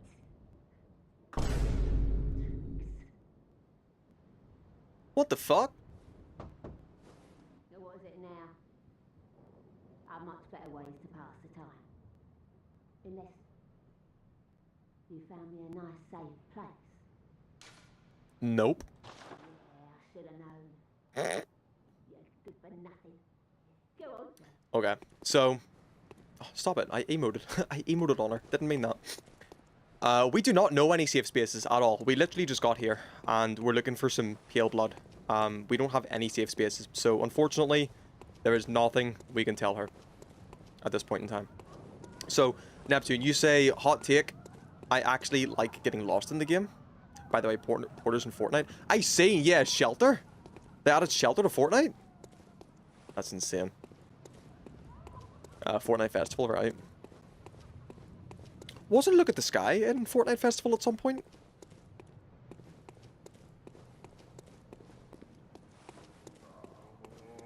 Or is this the first Porter song? Where am I going? Up here? This way? Ah, yes. Here we go. Cold Blood do, thank you. Yeah, they did. It's crazy. That is pretty insane, actually, yeah. It makes sense, because Shelter was huge back when it released. And I feel like there's going to be overlap between Fortnite players and terminally online people that would have listened to Shelter back in the day. That's really fun, though, that they did that. I don't know what that means, because I don't play Fortnite. So what does it mean if a song gets added to Fortnite Festival? Is that the, like, rhythm game mode? So you can play Shelter in, like, their band hero, guitar hero thing. It's the first. No, Look was a lobby. Oh, Look at the Sky was a lobby track during the Coachella. Okay, got you, got you. So Look at the Sky was like a temporary thing for like a 2023 event. And then, yeah, Shelter is like actually in the game, I guess. Okay, that's cool. That's really sick. Dude, Porter representation in fucking Fortnite is crazy. Give me a Porter skin and I'll play Fortnite.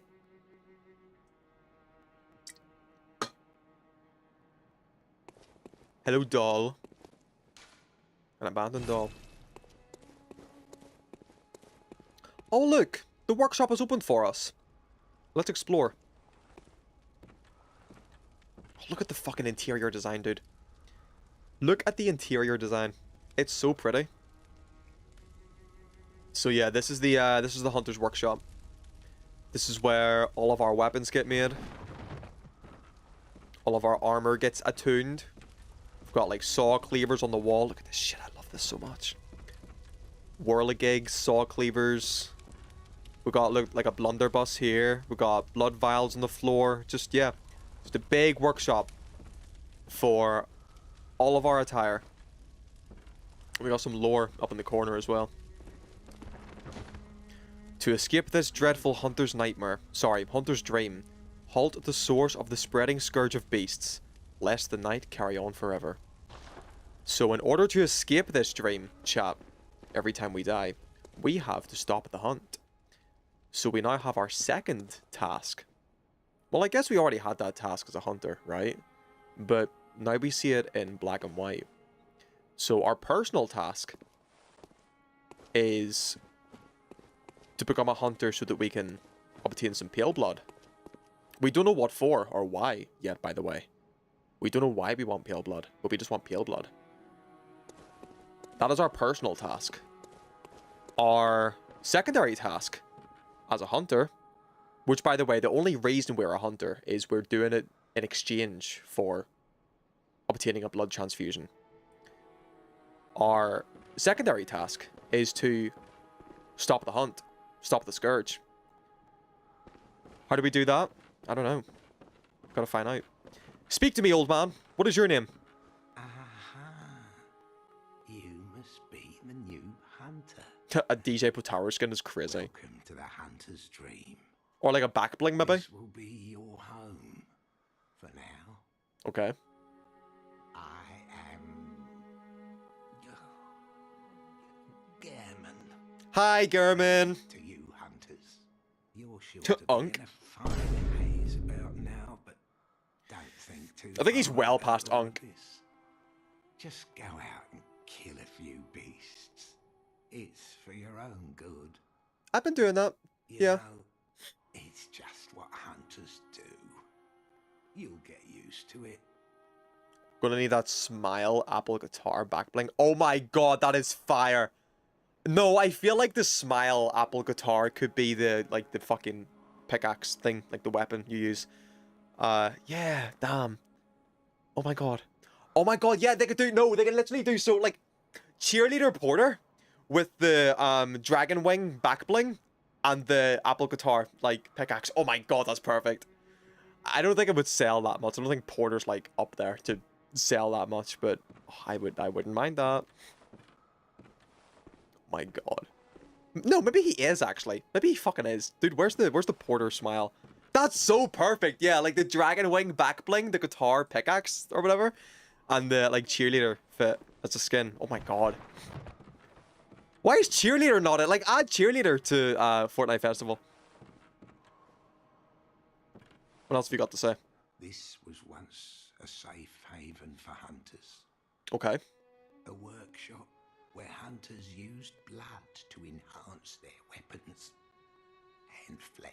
Mmm. We don't have as many tools as we once did, but you're welcome to use whatever you find. Even the doll, should it please you. Pervert. Don't say that. This was once Yeah. you'll So he just told us we could use the doll. So if it please us. Dirty, dirty man. Dirty, dirty pervert. We don't like that, chat. We don't like that. Why is the doll here? What is the doll's purpose? Is he using the doll? Is that what he means? I don't know. We gotta find out. Again, feminism. Fortify weapons using bloodstones. Yes, please. So, threaded cane we can get to +1. Was that all? Just +1? Oh, we need 2 more. Got ya. What about the pistol? Yeah, get that to +1 as well. Why not? That'll do. Sick. Dirty, dirty pervert. Dirty, dirty pervert. Okay. I need to awaken that doll. So what we're going to do, chat, is we're going to touch this. And these are the 2 lamps we've gotten so far. So first floor sick room, if you remember, is Yosefka's clinic. That's where we woke up from and fought the first werewolf. Central Yarnum is right outside Gilbert's place, where he told us to seek out the cathedral ward to get the pale blood that we want. So we're going to take a quick backtrack back to Yosefka's clinic and see what's going on. We're going to see what is up in Yosefka's clinic. It's been a while since we've been there. Something might have changed. Who knows?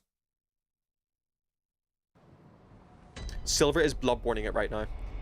Did I tell you Bloodborne's my favorite game of all time? Did I say that? I don't remember saying that.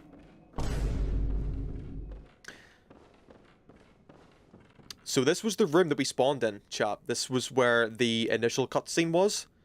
Where we seen the puppy and the little alien dudes. And the door's now closed. We can't go back in. Why is that? If I move the camera a little bit. Can you see that on stream? Let me see. Okay, so just like to the corner. See the message box below my webcam? There's a little crack in the window. If I move it down a little bit, yeah. Oh, you see that? Oh, there's somebody behind the door. There is somebody just sitting ominously behind the door. What the fuck? A woman? Oh, God. A woman? Speak to me, woman. Actually, let me keep her in frame. There you go. Keep her in frame. There, you can see her. Can you see her? Yeah, a little bit. Are you out on the hunt? Mm-hmm. Then I'm very sorry, but I cannot open this door. I am Yosefka. The patients here in my clinic must not be exposed to infection. You see the crack in the window, Neptune? I know that you hunt for us, for our town, but I'm sorry. To the left of my hunter? Please. This is all that I can do. And she gave us Yosefka's blood file. So this is Yosefka. Again, we woke up in Yosefka's clinic for our blood transfusion. And here she is. So she's locked the door to her clinic. She's guarding it. And she has just given us a blood vial. Now, go. And good hunting. But she won't open the door to a hunter. Are you still in need of something? But I have nothing more to offer. Please, try to understand my position. Mm-hmm. I can only pray for a fruitful hunt. And there's a pattern here that nobody wants to fucking talk to us. Nobody likes hunters. Nobody likes outsiders. Are you still in need? But I can...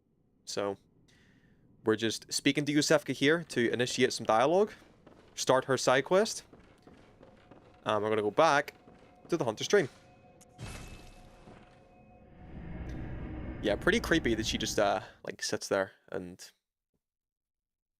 looks at a door. Because, dude, those, what do you call it? Those windows are, like, frosted up and shit. She can't look through those. Can I buy the lantern yet? I'm wondering.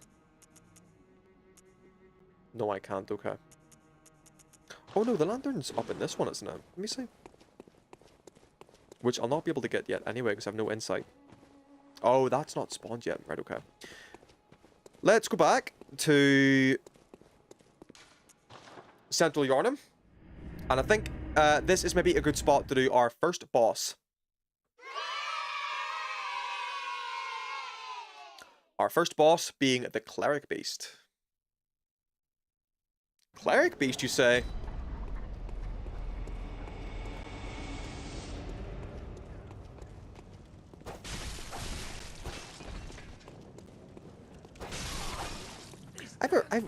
I've read some lore about the Cleric Beast a while ago. I forget it all now though. Let me see who the Cleric Beast is. I'm curious, because I like this shit. Oh shit, the Cleric Beast is a huge creature. Yeah, but I want like his lore and shit. Owes its name to a rumor that it was originally a member of Yharnam's clergy, transformed by the Old Blood, yes. Okay, fair enough. What the fuck is a clergy? The body of all people ordained for religious duties. Okay, especially in the Christian... Okay, yes. So, yeah, again, I mentioned earlier that Yharnamites kind of worship the Healing Church for their blood's, you know, kind of miraculous properties and shit. So the Cleric Beast was a clergy of that, like, religious institution. Like a pastor, priest type thing, I'm guessing. And he went a little bit off the rails. Took too much blood. Got a little bit drunk. And turned into a big werewolf. Oh shit. What did that say? No, I don't want to read that bit, because that's after the boss fight. We'll see that. But something suggests that the Cleric Beast was a member of the Healing Church and possibly a hunter employed under Ludwig. Oh, no, that's getting way ahead. No, don't talk about Ludwig yet. No Ludwig. We don't know who that is. We're getting ahead of ourselves. So, we're gonna... Can I activate this here? Okay, yeah, fair enough. Let's go up. Uppies, uppies, uppies. I need to spend those blood echoes, but I can't do that yet. For reasons we're about to find out. Yeah, go this way.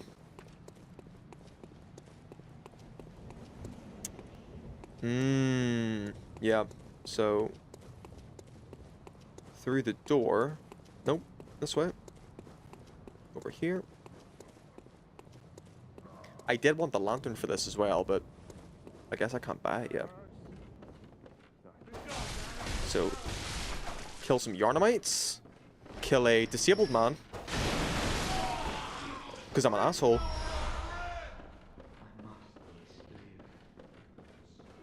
What's he saying?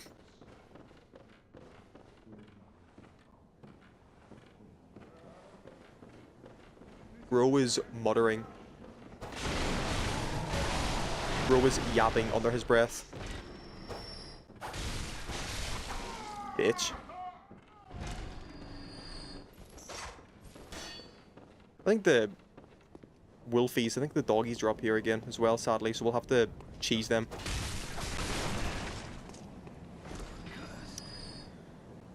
Do I want to cheese them, or do I just, like, go for... No, fuck it, here, cheese the dogs, because this is easy, watch. Get some blood echoes going into this fight, come on. Come on, doggy, come on, doggy, come on, doggy, come on, doggy. So, take him down here. Go, me love! Cheese him through the door frame. Oh shit, don't do that. Hit the whip, maybe? Bro, I do no fucking damage to him. There you go. What the dog doing? Oh, the two of them? Shit. How did he aggro from all the way down here? What? Did he hear the commotion? He's like, I want a piece of that. See what's going on down there? I want a piece of that. Oh god.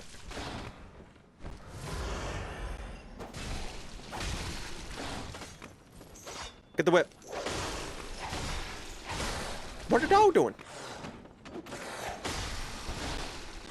Oh shit. Oh shit. Really? That didn't hit. Whip him. Hell yeah. And that gave us like an extra what? Like 700 blood echoes? Fuck yes. Give me some vials. So we'll need them for the fight coming up. I don't think I'm missing any... No, I know what's over there, but we'll come to that. Let's go straight to the boss. This is what we're here for. You. Come here. Fuck the crows. We'll come to the crows after. Really? Good thing we got the beasts. Don't do that. There you go. That should be a one-hit kill, right? One tap! Hell yeah. Indeed. Look, birdies. Dude, I fucking love crows. Corvidae are like my favorite birds. So smart. I love ravens, I love magpies, I love crows. And they're so pretty too. People think they're like ugly and like dirty and shit. They're not. Look at them. They're so pretty. Bye. I need to look up the lore behind these birds and why they're like crippled and shit. I'm sure there is lore. You love owls? Owls are pretty sick. Owls are cute. Owls are very cute actually. I drew a couple of owls for like my art subject in school. Animals was my topic that I chose, and so I did some owls and raccoons, obviously. Owls are very cute. You ever held an owl? Or like one of those like sanctuaries where they give you the glove and you can like hold the owl and shit on your arm? Apparently they're heavy. I don't think I've ever done it, but apparently they're pretty heavy. Oh, this just makes me feel something, dude. Look at the fucking look at the architecture and shit. So most of this is based off of the city of Prague in Czechia. The developers took a trip from Japan to Czechia to like study kind of you know, Victorian kind of Gothic architecture and shit for inspiration for the game. France as well, to be fair. I've been to France for partially for that reason, but I want to go to Czechia as well just to see the origins of Bloodborne buildings. You haven't held an owl, but you'd love to? Yeah, same. Same. Or an eagle. I think holding an eagle would be pretty cool as well. Alright, boss time. Let's make it all cinematic and shit. Look at the dust filling the air as well. Oh, it's so much aura. Look at the dust filling the air and shit. Cobble streets. Show yourself, monster. Yeah! We got the cleric beast. Here he is. So, I should have bought some Molotovs, actually. It's fine. We don't need them.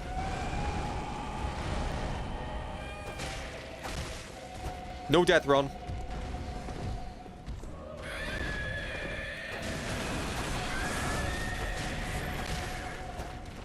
Really? Molotovs would have been nice. Ow, fuck. Oh. Oh, God. Oh, God. I said no death run!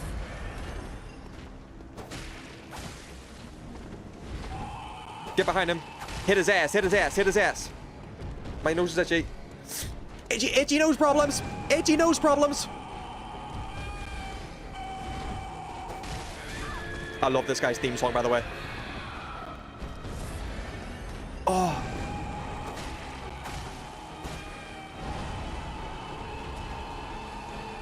Oh, it goes so hard! Look at his little belly. I shouldn't be saying that. He's a fucking beast, dude. He's got a little belly, though. Look at his little belly. Rub his little belly. Give him belly rubs.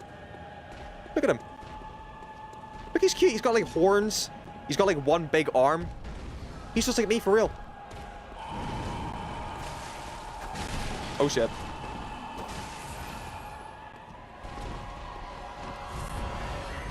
Hey, dude. Come here. Give me a hug.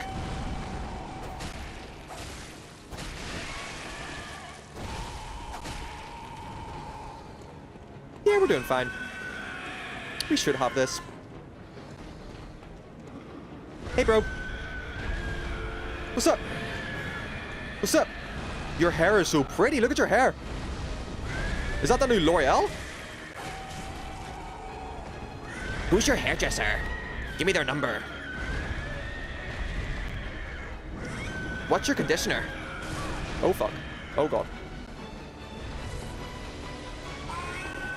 What'd you do? Don't do that. Don't strengthen yourself. That's not good.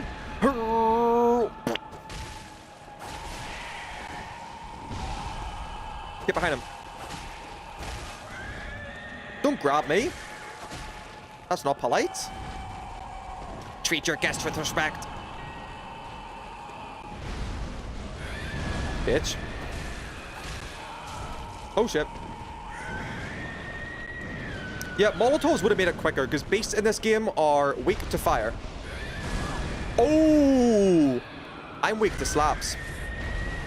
I'm weak to big punches and slaps. As you can see. Oh, fuck. Oh, God. Don't do that. We're trying to get it in one. Dude! I missed the dodge again? Am I trapped?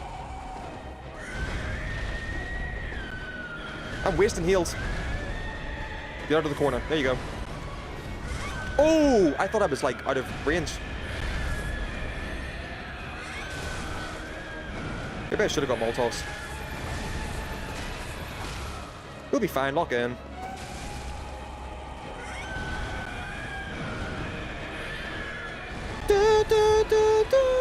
Hey, Nightbot.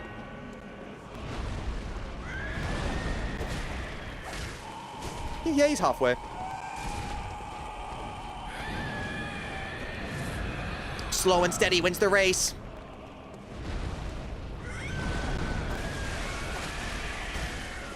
You may be pretty, but I'm stronger. I do love his design. Oh! A visceral? Get him. Yeah. Oh, fucker.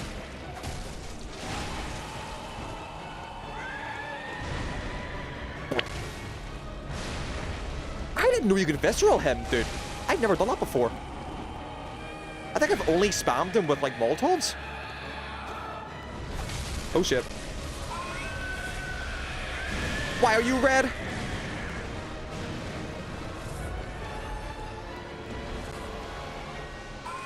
What's he doing there? Is he, like, injecting himself with more blood or something? Is he, like, drinking more blood? I don't know what that is. Oh, shit. What are the lore implications, chap?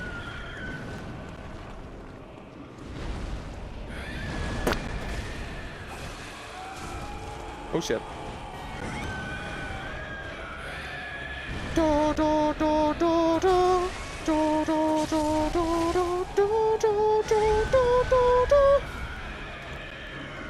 You're so pretty, and your song's so cool. Dude, we need like a Bloodborne mod, or like any FromSoft game mod where Maybe instead of killing the bosses, we can, like, capture them. And they can be our pets. We can play, like, FromSoft Pokemon, you know? Like, what if instead of killing these guys, we can just, like, keep those pets? Ah, well... We tried to be diplomatic, but... Sadly, he had to die. Look at the blood raining down from his death, by the way. Like, he just exploded, and it just rained blood. Look at my fucking, like... attire. I'm covered in blood. I mean, the game is called Bloodborne, but... Look at that shit. And we got a Sword Hunter badge! Give me this. This game is so pretty, Neptune. I love it so, so much. I think if there is one game... Oh, that's a hard question, actually. I was going to say if there was one game that I could play for the rest of my life... If I had to choose one game for the rest of my life... I was going to say it'd be Bloodborne, but Elden Ring's up there, too. Sometimes I prefer Elden Ring. Sometimes I prefer Bloodborne. Bloodborne is that game for me. Let's have a look at our Sword Hunter badge. What is your favorite game of all time, Neptune? What is your one game that you could play for the rest of your life? One of the badges crafted by the Healing Church. The silver sword is a symbol of a church hunter. Ludwig was the first of many Healing Church hunters to come, many of whom were clerics. As it was, clerics transformed into the most hideous beasts. So there we go. That's it.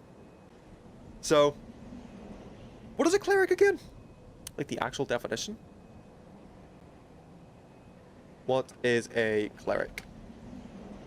A priest or a religious leader. Got it. Well, I mean, that makes sense. So, yeah, again, the Healing Church are the ones that are hiring hunters. So, yeah, they had, like, a whole division of hiring or, like, creating, culminating, like, a team of hunters, essentially, to go out on these night hunts and take care of the beast problem. As we can tell by the Sword Hunter badge, Ludwig was the first hunter. He was also a cleric, so makes sense if people are worshipping the Healing Church and they've got a team of hunters. It would make sense that the team of hunters, as they're part of a religious institution, are also kind of, you know, priests or religious leaders. You know, people look up to them, people worship them. So Ludwig was the first of many Healing Church hunters to come, many of whom were clerics. As it was, clerics transformed into the most hideous beasts. So yeah, many of them succumbed to the blood transfusions and turned into beasts. So we will see that later on. You know, Club Penguin, even Disney shut it down with shut down the game. Oh, you know, Club Penguin, even Disney shut it down. Oh, shut it down. The game still runs. Club Penguin's your favorite game of all time? I think you said that before, actually, in a previous stream. Club Penguin being your favorite game of all time is pretty fire. Let me take a quick water break after our first boss. 2-hour stream, by the way. I might let this run till like midnight. I'm having too much fun.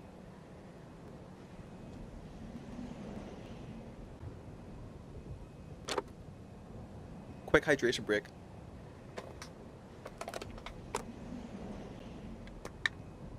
So far, chat, we have been a pretty successful hunter.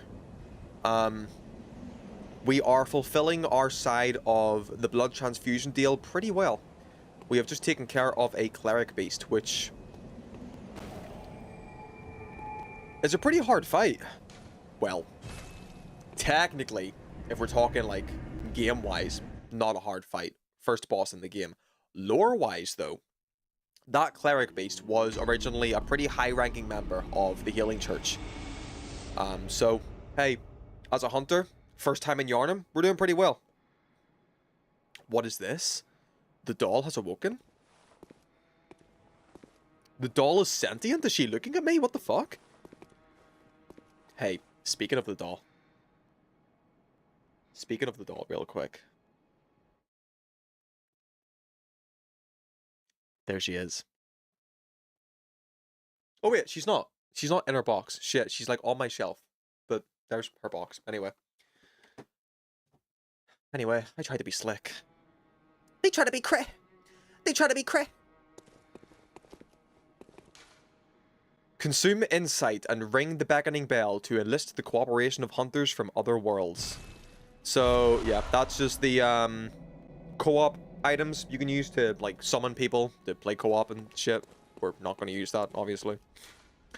Consume insight and ring the old hunter bell to enlist the cooperation of old hunters. There you go. So, those are the game's summons. You'll see old hunter badges outside certain boss rooms if you fulfilled the criteria for their side quests. And you can summon them to help you with the fights, which we might take advantage of. Let me bring my YouTube chat back up. There you go. And let's have our first yap with the doll, as she is now awoken. Hello, good hunter. Hello! I am a doll, here in this dream to look after you. Honorable hunter, pursue the echoes of blood, Okay. and I will channel them into your strength. We do not listen to German. We do not use the doll. You will hunt beasts. He is a dirty pervert. I will be here for you. I love that line of dialogue, by the way. Sickly You will spirit. hunt beasts. She has like a European accent to it, like, you will hunt beasts. I see in your store you have the collector's edition of Bloodborne. I do, Neptune. I have the collector's edition of Bloodborne. I have the Japanese collector's edition of Bloodborne. I have the art book. And I have the official guide. And I also have the, what is it called? Like the PlayStation, the PS4 highlights version or something. Basically, Sony did like a range of games on PS4 where they re-released their exclusives and gave them like kind of exclusive like slipcovers and shit. It's like a PS4 highlights. I have that. So I've like 4 versions of the game. I have the Game of the Year edition as well. I have 4 versions of Bloodborne.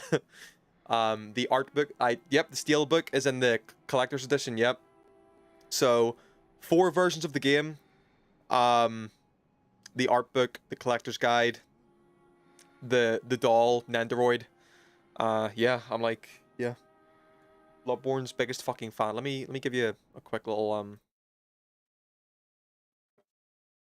Can I like just make sure I'm in frame? Yeah, so here's the collector's edition without the extras that come with it. There's a quill and like a little blood vial that comes with it as well, which is like really fire. But here's your steelbook. Let me give you a little wow. There she is. Isn't she beautiful? Watcha. And look, oh, another copy of the game. The code's already used. The code's been used, so yeah. Do with that what you will. But another copy of the game? But it's already being played on my PS4. Dude, I have too many copies of Bloodborne. I have a lot of copies of Bloodborne. I just really like Bloodborne. So, oh, I also have the Bloodborne comic set as well. There's Bloodborne graphic novels and comics. I have that too. Here's the Japanese edition. It is sealed. I'm not opening it. But Japanese Bloodborne. It's got a different cover. Very swag, very cool. And then, look at this. Oh my god. Look at this behemoth, dude. Look at this behemoth. We've got... Oh shit. Whoa. Lure! Where are we? We are currently... Here?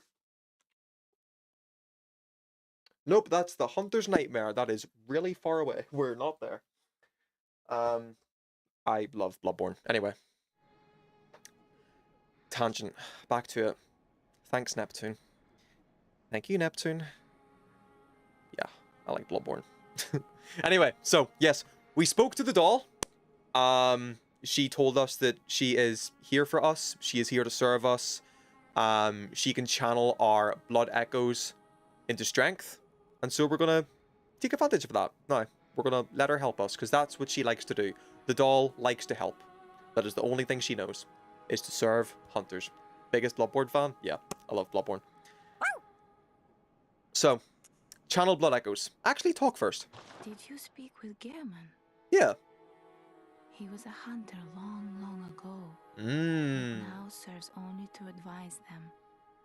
Unk. He is obscure, unseen in the dreaming world.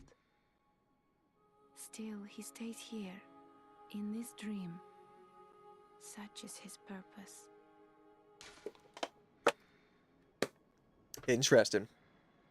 Any more? Ah, the little ones. Yeah, look. Inhabitants of the dream. The little servants.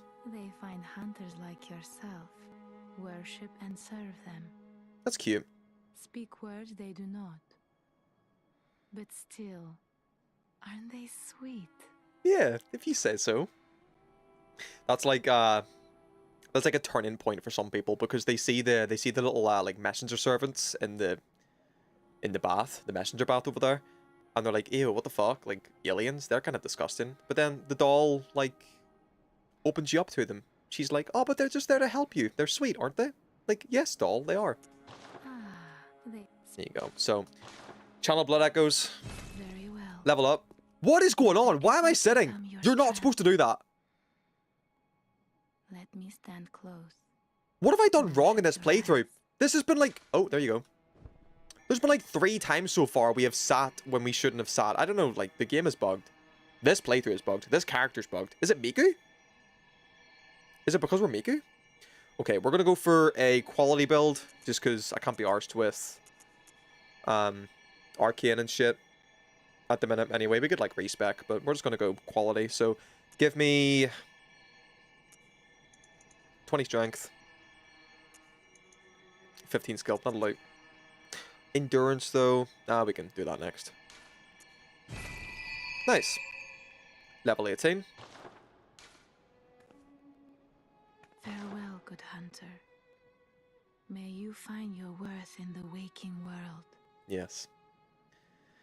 That is my, I believe my Instagram bio. Farewell, good hunter. May you find your worth in the waking world. Blame Miku, she's hiding in your Wi-Fi. Real shit, actually. Real shit. She's, like, sitting on my Wi-Fi and causing Bloodborne to, like, bug up and shit. Nice. Now this is opened up. So, hand lantern. Give me all of my cold blood dew. So... yeah, Cold Blood Dew is a consumable item in this game that allows you to, like, eat blood, essentially, and obtain more blood echoes, which gives you more currency. So, we're just gonna get a bunch of currency here. That's enough. So, buy the lantern quick. Nice.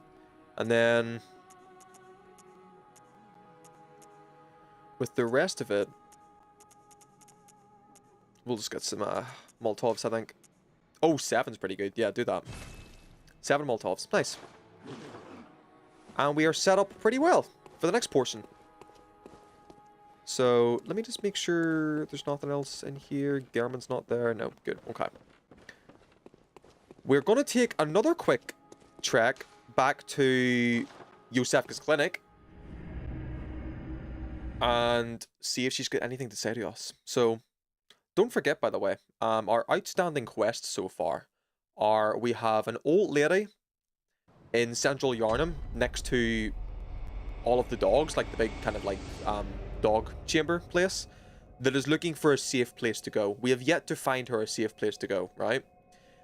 And then, of course, we spoke to Yosefka last, and she basically told us to fuck off. So let's see if there's anything new for her to tell us. You are safe, thank goodness. Yes, I am. But I'm afraid nothing will change my mind. I cannot open the door. Please, try to understand my position. I pray for your safety. You can see her in the like little small crack in the middle of the window. So, she's being pretty, like, determined on that. She's being pretty stubborn on that. She will not let us into her clinic again. You are safe, but please, I... Okay. Good to know. Good to know. We're just gonna run through here, get some blood echoes. I could have went back to the Hunter's Dream and went to the lamp up at Central Yarnum, but we're just gonna take this course here. It's not too far. Kill some enemies on the way. Get some blood echoes. Oh, by the way, let's put on our lantern. There it is. Nice. Hell yeah. Now we emit light anywhere we go, so dark areas will no longer be as dark. Light is a beautiful thing. Central Yarnum indeed. Let's kill some Yarnumites. Get some blood echoes. And then, yeah, because we upgraded our weapon and our strength stats, our damage output is a little bit higher, which is quite nice. Not too much higher. It's just the difference of maybe like 1 hit every enemy. Like they take 1 less hit to kill. So it's not huge gains, but we'll take it. We'll take it. Every little helps, right? Up the ladder. Yeah, this game is insanely pretty. It is one of the... It's such a unique kind of setting and art direction as well for a video game. Like, old Victorian gothic horror. It's so fucking sick. I love it so much. Again, just imagine like a Castlevania game. Like this. There is a section in Bloodborne, by the way. Not to, like, give light spoilers, but there is a section in Bloodborne called Cainhurst Castle, which is essentially just Dracula's castle. Very, very Castlevania-y. Yeah, you basically go to Dracula's castle in this game. It's so sick. It's so cool. Oh shit. Kill the disabled man again. Thank you. Give you some bullets. And then we're gonna go... Where's the best place for us to go? Let's go up here. Trying to figure out where the best place to go would be. We'll do this. Kill these guys. Oh, fuck. Oh, we're gonna have to kill the beasts again. That should be fine. We'll cheese them. We cheesed them before. We'll do it again. Let me maybe kill the brick trolls. Just to farm some blood echoes down here. Hey, dude. That didn't count as a rally. That did. That didn't connect, really? I'm doing a lot more damage to these guys, actually. That's noticeable. I didn't need to parry him. That's crazy. I would probably be spending too many hours in Bloodborne just standing and admiring the environment. It's literally, yeah, like, I do that so much. I do that so much. You're so real for that, Neptune.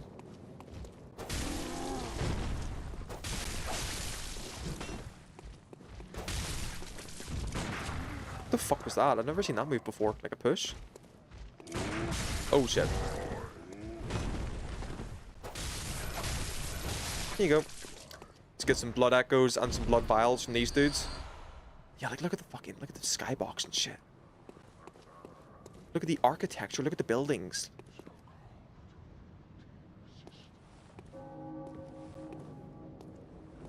There's a bell ringing up here. We're going to go to that bell, by the way. We're going to see that bell. Just not yet. Just not for a bit. So, let's go and take care of some doggies. Be careful. This place looks dangerous. You think this place looks dangerous? MPT? First of all, welcome to the chat. Good to see you. You think this place looks dangerous? I think it looks cozy, personally. What are you up to, MPT? How's your Thursday going? Are you well? Are you hydrated? Are you happy? Are you relaxed?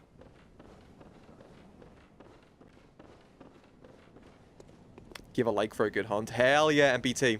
Thank you so much. That's very sweet of you. I appreciate that. This is my first Bloodborne stream. I've played the game like... I've played through the entirety of Bloodborne like 5 times. I've platinumed the game in the past 10 years, but this is my first time playing it on stream. Just for Halloween. It felt like killing 2 birds with 1 stone, you know? Play my favorite game and do something a little Halloween-y. So, we're having a good time. I'm glad you joined. Thanks for the like as well. Thanks for the support. It's very, very sweet of you. I appreciate that. Let's cheese these guys. Get some Castlevania in here. Whip them up. Fuck yeah. Yeah, our gains and damage aren't enough to, like... do numbers on these dudes. They're still kind of tanky. So we're sticking with the cheese strat, the mozzarella strat, if you will, and try to kill them through the door frame. You got any Halloween plans, MPT? Anything planned for Halloween next week? What about you, Neptune? Any Halloween plans? I don't think I asked you. I asked Prob earlier, but I don't think I asked you, Neptune, if you got any Halloween plans. I don't think I'll be doing anything personally. I think I'll be at home. I might buy a case of beer and just, you know, have a couple of drinks and maybe watch a movie or something. Oh, that's a great idea. I might watch some Robert Eggers movies. Like, I've still yet to see Nosferatu. Oh, that's a good idea, actually. Yeah, I might do that. Just get some beer, have a drink, watch Nosferatu. Oh, that's a perfect Halloween. Okay. Yeah. Thanks for inspiring me, chat. Thanks for listening. That's my Halloween sorted. Horror movies and beer. What more can you ask for? It's like the best night. Yes, we are going... What's down here again? Familiarize myself. This is back at the music box room. Yeah, it is. So, I'm going to be trick-or-treating. You're trick-or-treating, Neptune? That's so sick. Have you got a costume? I wish I could go trick-or-treating. That's so cool. I'm glad you're doing that, Neptune. What's your costume, if you've got one?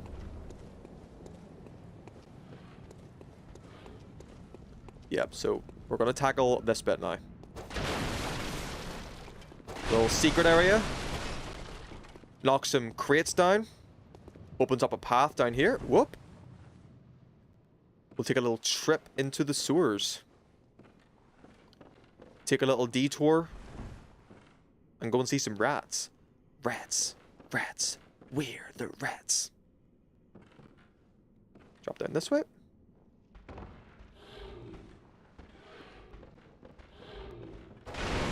Once more. Hell yeah.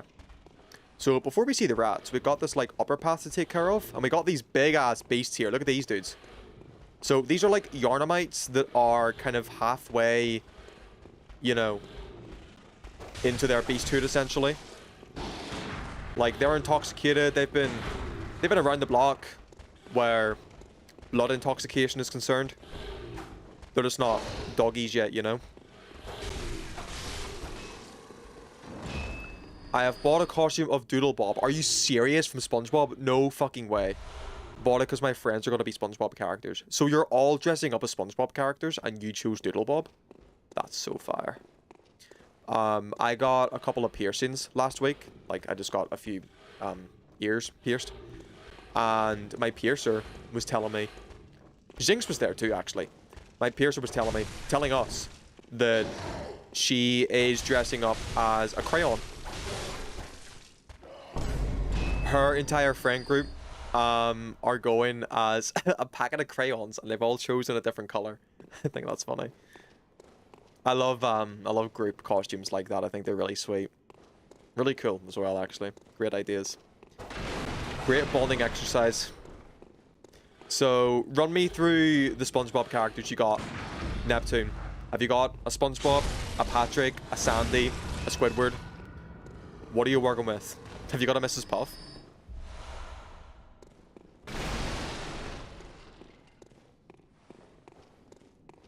I think that's everybody up here, right? All the upper guys. That's nice. Yeah, the crayons thing. I thought that was so sick.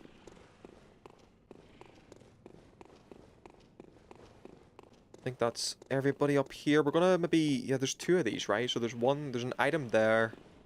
And I believe, if memory serves me right, there's one over here as well. No, just one, maybe. Okay, so... We'll tackle this area back to front then. Let's get that item.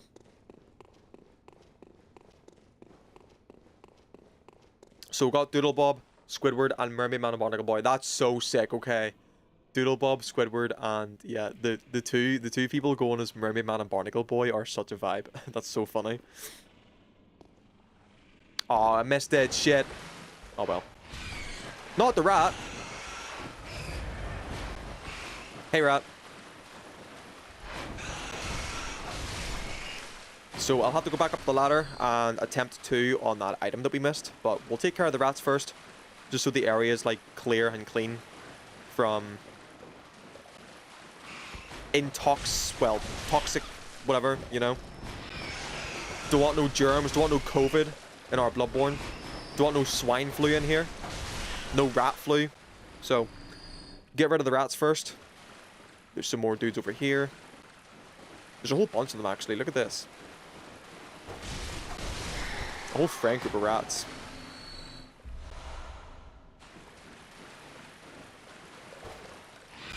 Oh, shit.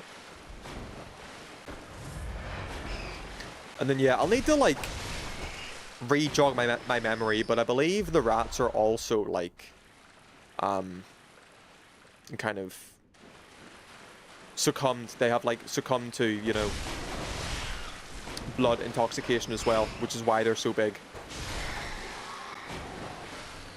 We also got a Kevin the Cucumber. No way. Out of all the characters that dude could choose, he chose Kevin the Cucumber. That's fire. That's creativity. That's so funny. Where am I going? Up the ladder, yeah. So, yeah, again, I don't know if, I'll need to look that up, actually. If the reason that we have, like, giant crows and giant rats is because those animals have also been, like, victim to the blood transfusions or the blood intoxication. I'm going to assume so. I think that's correct, but I'll need to re-jog my memory. So, let's try this again. Whoop. Nice, got it that time. Thick, cold blood. That's a good one. So, right here is an extremely pivotal moment in Bloodborne. Are you ready? One of the biggest moments of the game, right here. This enemy. And you'll see why. Once we kill him,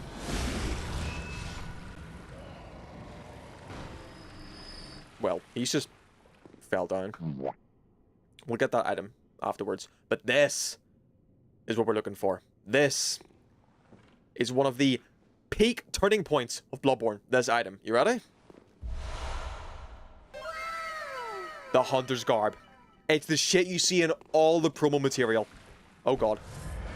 Wrong button. This is peak fashion, dude.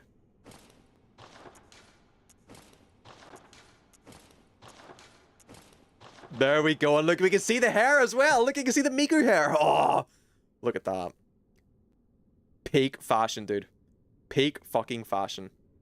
There are a couple of sellers on Etsy that sell the Hunter's Garb as like a Halloween costume, as like cosplay. It's so expensive though. It's like £900. Which, understandably, because it's like, there's a lot going on. There's like a big trench coat. You've got, so they all wear this, like, kind of half apron thing. You see that? Like, kind of chained to their shoulders. They've got this, like, covering over their shoulders, kind of over the top of their torso, to cover their, like, trench coat. That's to catch blood, from getting on their clothes. I don't know why it doesn't cover the entire of their body. Fashion, I guess. But yeah, that kind of like sash or whatever that's going over their shoulders, the lore implication for that is it's just to catch blood for hunters. Like when they're hunting and shit and like killing beasts, blood splatter is going to hit them. And yeah, that kind of piece of cloth covering their shoulders and going over their back here is to protect their clothes from blood. So pretty freaking sweet. Pretty cool. But they've got these hats on with the wings and shit, boots and fucking trench coat and shit. Yeah, for any of my YouTube watchers, you'll see my thumbnail on YouTube for this stream is my little mascot, my little channel mascot, Gomi, in the Bloodborne Hunters attire. I did that art about 2 years ago, I think. 2-3 years ago I did that art, so I thought it was appropriate for the stream. Also uploaded it to my Instagram story as well tonight, so you can check that out there as well. So, why is he named Gomi? Hey Rachel! Hey Rachel, we're playing Bloodborne. This is my favorite game of all time. It fits for Halloween, so we're playing some Bloodborne. Rachel, the backstory behind Gomi's name being Gomi is that he is a raccoon, and raccoons love trash and bins and rubbish. They eat trash, and I think like, yeah, like 17-year-old me was like, what is rubbish in Japanese? And I looked it up, and it was Gomi, and I was like, that's his name. So Gomi literally just means rubbish in Japanese, and that it's just as simple as that. there's no other reason behind it. So yeah, that checks out, King. Thanks, Rachel. What are you up to? Oh god, no! Fall damage, bro! I think there's an item up there I missed as well.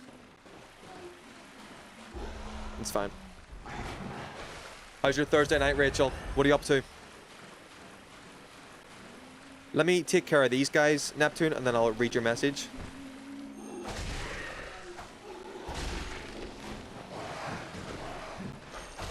These guys, I forget their name. Oh shit. And I forget what their lore implication is, but they're just like, yeah, they're just like human dudes that, well, half-dead human dudes that are sulking in, like, the poison and the rot down here. And they see a hunter, they see a pretty hunter with some pink hair. And they're like, no, we can't let her live. We can't let a girl live.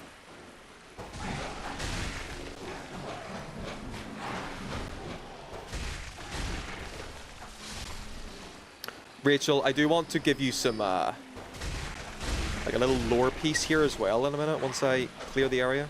Oh shit. So I don't die. Nice. Oh. Okay, cool. So, let me read chat. Now, we're talking about it. When I was at a con around February, I saw a guy cosplaying as the Bloodborne person, and he looked really on point with it. Legit looked real. He must have spent big money on that cosplay. There was a guy in a con me and Jinx went to in, like, June in that attire as well, like the Bloodborne Hunter fit. And, yeah, the Bloodborne Hunter fits are always super expensive because they're so layered, and it's, like, a bunch of leather and shit. It's, like, yeah, it takes craftsmanship. So they're always pretty expensive. So, yeah, that guy must have had deep-ass pockets. Rachel, you're saying you actually have to go soon. Lol, sorry, I just got here. I've been watching Smiling Friends. Oh, really? Are you liking it? Just watched that episode. Wait, did that guy turn into... Nice, okay, nice. Hell yeah. I never seen it. Never seen it. Sorry if this is, like, so surface level and, like, slightly misogynist, Rachel, but I just want to explain this, because you've been the first, woman viewer tonight. So, Bloodborne is my... Well, besides Jinx. Jinx was here, but she knows this. Jinx is here. Nice, Jinx! Welcome back. Rachel's here, and I'm doing a little bit of sorry, I'm being a little bit like misogynist and sexist here. Mansplain away. I'm gonna mansplain away. What am I? What the fuck? You're a woman, Jinx. So Rachel, Bloodborne is my favorite game of all time. I love it for many different reasons. In no kind of small part to the kind of like gothic, eldritch horror, Victorian architecture or whatever, like the art design, but Bloodborne, under the surface of being a, you know, horror-based kind of like werewolf hunty video game, has a lot of, it's like the entire story is a metaphor for womanhood, right? The game touches on like the struggles of the female sex, kind of painted into a miserable world of like bloodshed and depression, and you've got like unwanted childbirth and like female oppression and like sexual exploitation and shit. It's fucking, yeah. We can go like deeper into it, but I'm trying to like approach this game and its story through the lens of a new player. I've played this game like 5 times, but I'm trying to like present the story in a way that, you know, presents it to a new player's eyes. But yeah, menstruation and the struggles of a woman are very much like central to like everything that goes on in this video game. It's so fucking cool. I find it so fucking cool. Neptune and I just seen some dialogue with the doll, who is a character that we have just met.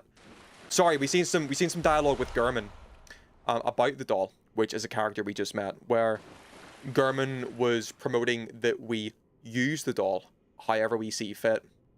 What does that mean? Does that mean Gurman uses the doll however he sees fit? We don't know. We'll find out. God forbid a femme gender queer person exists. But yeah, I just think it's like there is a writing technique where writers kind of, I forget the name of it, but it's like writers kind of write from the perspective of what they know.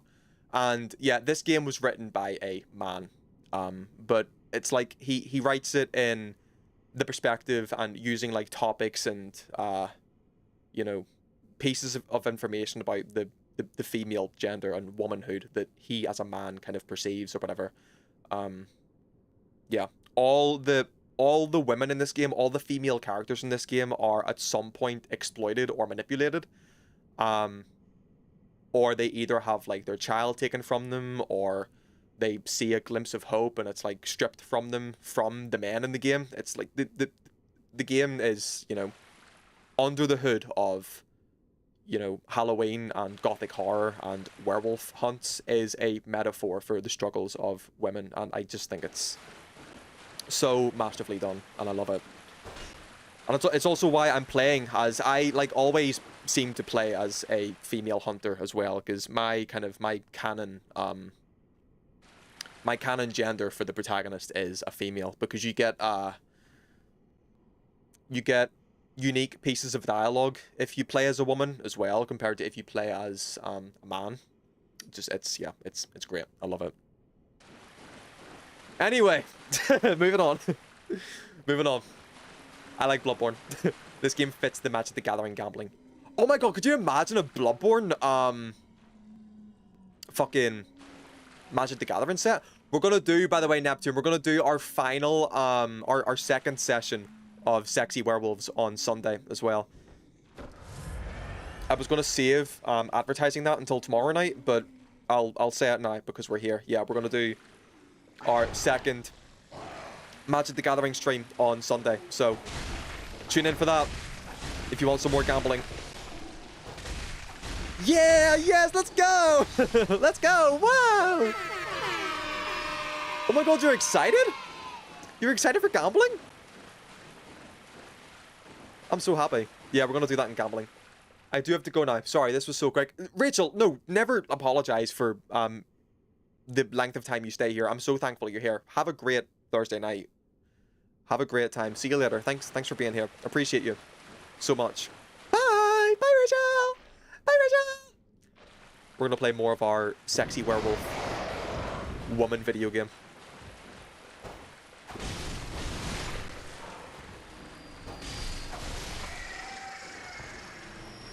Anyway, Jinx, how was League? How was League? How did that go for you?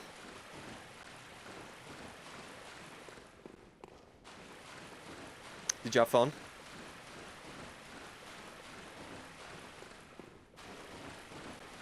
I'm playing Bloodborne, guys. I'm playing Bloodborne. Wow. I would like at some point to do an Elden Ring stream as well. Oh my god, chat. Actually, on that topic, let me kill these guys first. Real quick.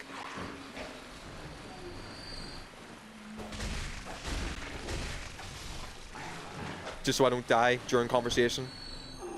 Oh shit.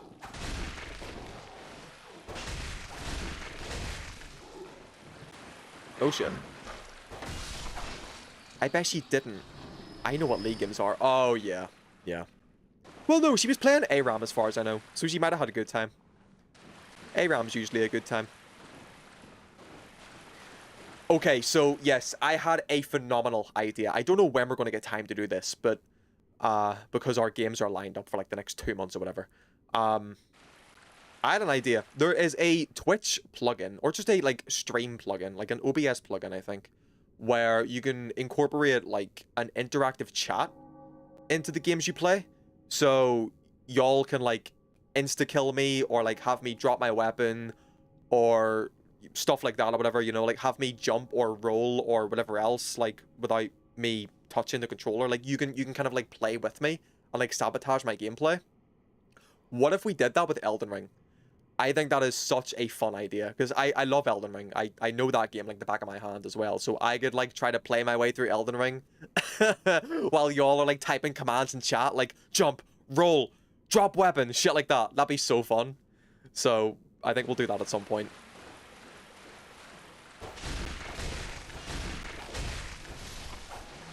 Like, streamer tries to fucking play Elden Ring while chat sabotages the gameplay. It's not fair. It's not fair, 'cause I knew you like the back of my hands. Literally, that would be me playing Elden Ring while y'all are trying to, like, sabotage my gameplay. But that is such a fun idea. I love that so much.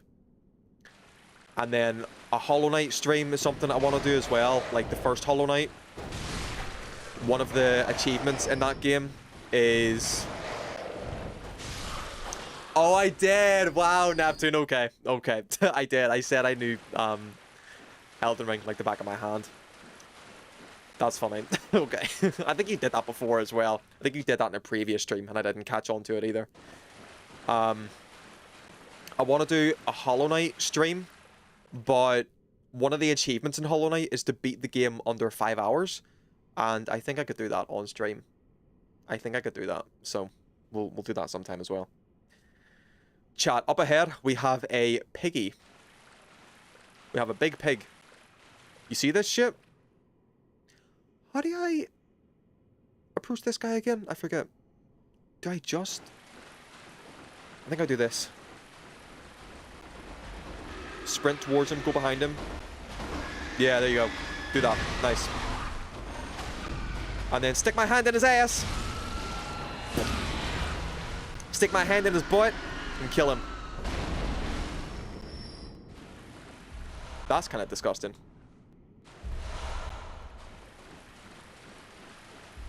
Nice. So, a bunch of items there. Before we go down this way, there's one more thing I want to do up here before we proceed further. Before I proceed any further, there's one more thing calling my name over here. Porter brain rot. Best kind of brain rot. Best kind of brain rot. Yeah, we're going to go up this ladder here.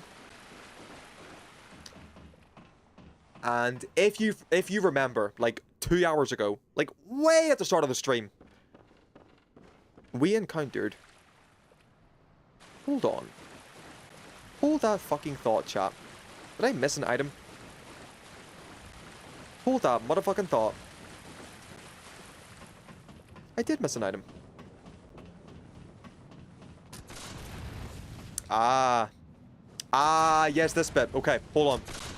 Hold that thought. Yarnamites. Up here.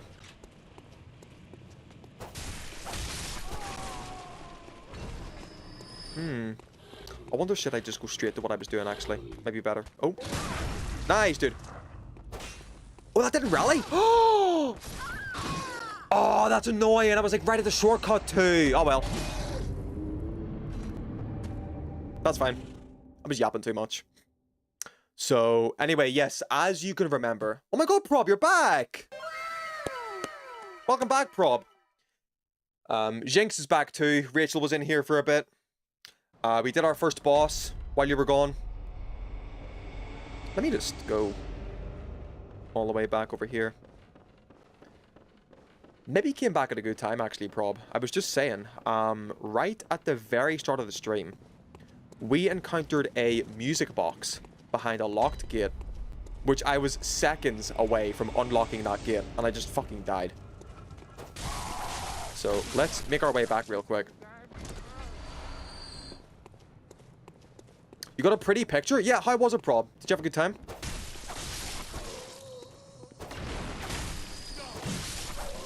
Did you have a swell time? Can I see? Yeah, send a pretty pic. See, this is what we need a Discord for. Is sharing pictures.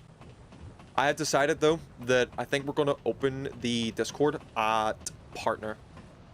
Once I reach partner, 200 follows, I think is a good time to open the Discord. Because I just don't fuck with the idea of opening the Discord, like, too soon, when we're still small. I don't want, like, 4 people in there, you know? We'll open the Discord at 200 followers. Yeah, sharing pictures, yapping. We'll do some, like, VC gaming nights. subscribers of the Twitch channel can get access to an exclusive, like, subscribers only club. We can do some, like, gaming. I can VC with y'all. That's what I want for the Discord. I don't just want to, like, open a Discord for the sake of it. I want to, like, do, like, community things. So we can do, like, little, like, VC nights, little gaming nights. You feel me?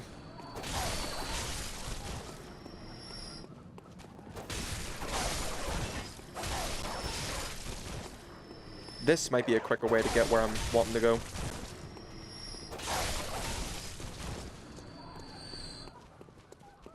I think, maybe. Actually, fuck it. Yeah, we will go this way. Because it'll take me back to where I want to go. And also, we're going to meet a new NPC in here as well. Who is one of my favorite NPCs in the entire game. I wanted to get a tattoo of this NPC when I was younger.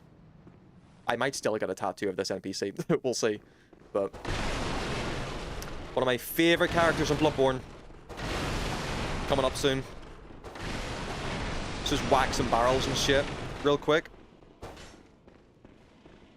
Oh, this is a death trap, actually. Should we not go from this direction? Fuck. I'm torn. Fuck it, we will. We'll make it work.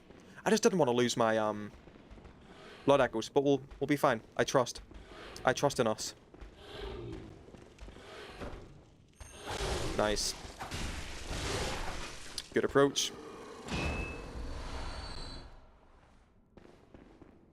I basically darted to the only light show I cared about, got dinner, and walked back. Fair enough, yeah. I was wondering if, like, it was a quick time, because you were pretty quick for going to see a light show. What did you get for dinner? What was on the menu? What did you munch? What is the best way to tackle this room? Oh, our lantern. Put that on. Nice. Let's get this guy, I think, first. Do that.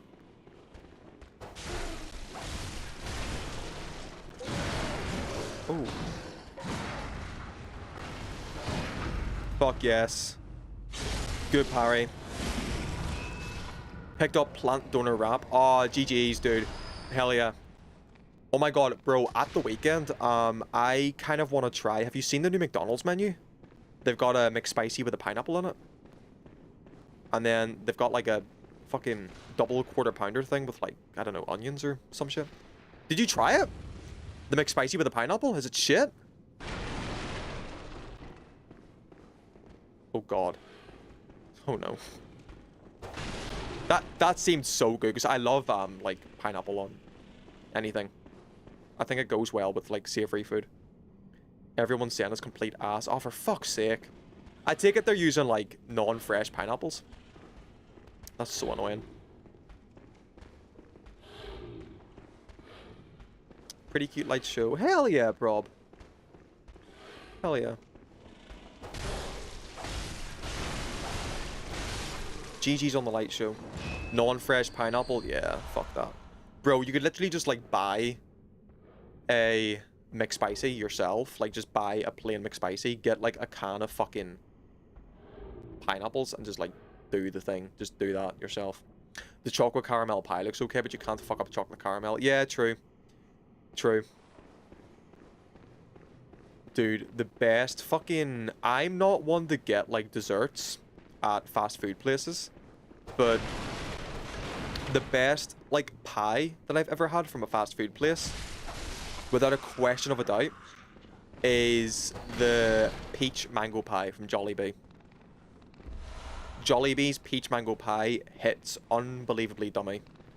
Unbelievably dummy. Right, I would like to... Now that I've cleared this bit, I want to go back. So, the burgers are like... Yeah, they're really expensive. Yeah, I checked the app. They've put them up in price. Something shocking. I checked the McDonald's app just to see how much they were, if I wanted to get them this weekend. And they're disgustingly expensive, yeah. For £8, I can get a chicken fillet burger, wings, chips, and a tango from a chicken shop. Yeah. And yet, I think for the McSpicy meal, it was coming to like £9 or something. For just the McSpicy and chips. So stupid. Oh, yeah, let's do this. Here she is. Here she is, dudes. Is this it? Yeah, it is, I think. Oh my god, yeah. Alright. Peak fucking character. McDonald's is good when you're 12 in the backseat of your mum's car. I have like a weird soft spot for McDonald's. Sometimes I just get like a notion, but it's like once every 3 to 4 months. I just want McDonald's for some reason. Popeyes is like a once a month thing. I think that I still need to get my Popeyes for October. But McDonald's like comes and goes for me. I get like weird urges to eat McDonald's. Good old days when McDonald's was cheap as fuck. Yeah, literally, and it's just got so expensive now.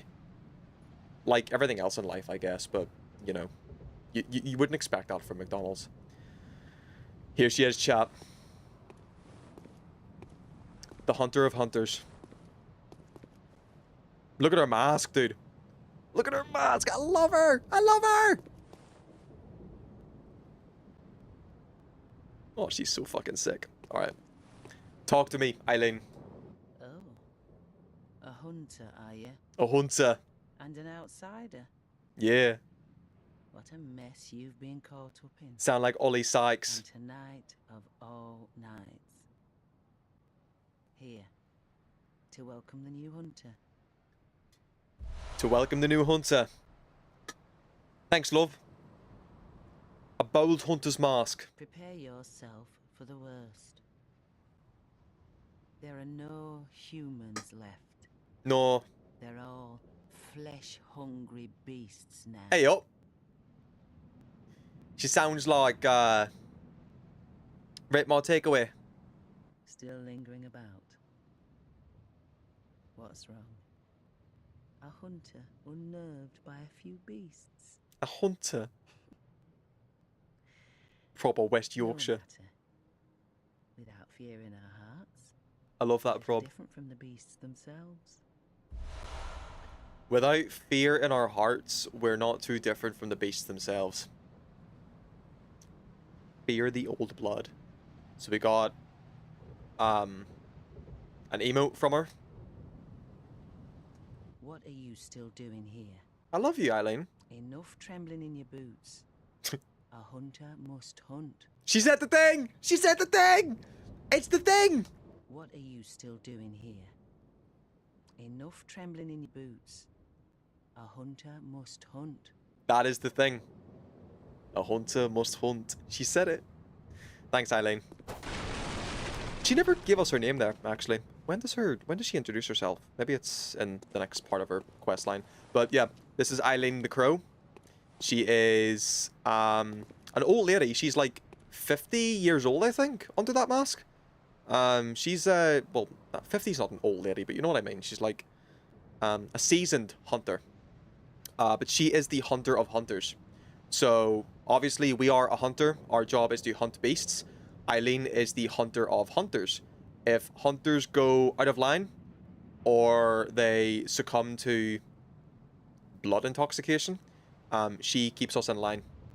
She keeps the hunters in line. She makes sure hunters don't turn, essentially, and become the enemy. So she is an important character. We will see her again fairly soon. I don't think I'm going to get to the next boss this stream. We'll see. Maybe we will. Maybe we will. It's not that far. But actually, fuck it. We will. No, we will. We'll see Eileen again this stream. We'll do... I think we'll do the second boss, and then that might be a good place to stop. I think it will. Yeah. Okay. Hunt Beast. Say that again. Monster Hunter reference. I fucking love Monster Hunter. I love Monster Hunter.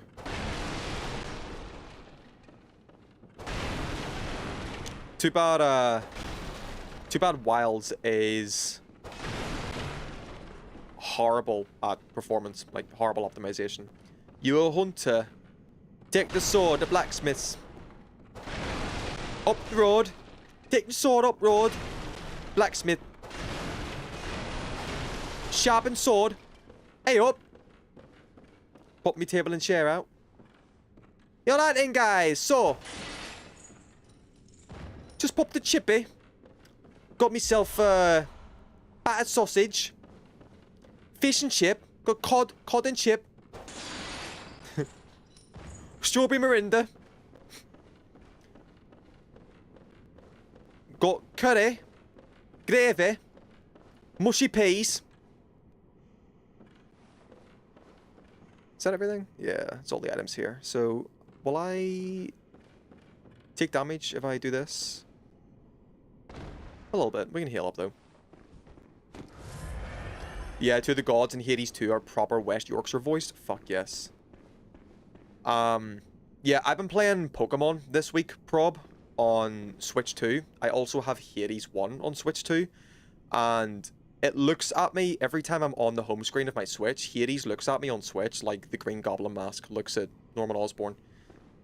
Like, trying not to boot it up and, like, give it a go. I will do it. Don't tempt me. Let's kill some rats. Hell yeah. Do it. Do it. Dude, in a way, it's like returning the favor. Like, if you're playing Hollow Knight at the minute, through watching these streams, I guess the least I could do is play Hades through your conversation, you know? Like, the least I could do is return the favor. I got my friend who wouldn't usually play that sort of game into it, and now he thinks about playing it. Well, that's like, yeah, like I think you were here whenever I said that about Pokemon, were you? That's like, that to me is like the tell of a good game. Like, whenever you're in work, in school, whatever, and you're thinking, oh fuck, I just can't wait to get home to play X, you know? That's been me with Pokemon this week. Like, Pokemon has like grabbed me by the balls. And that is a tell for a good game to me. If you're thinking about it while doing your day job and you want to get home to play more. Elden Ring was my most recent example for that, I think, in recent memory. Final Fantasy as well, actually. When I was doing my Final Fantasy Pixel Remaster Marathon, I was feeling that. I was like, oh, I just want to get home to play more FF3, you know?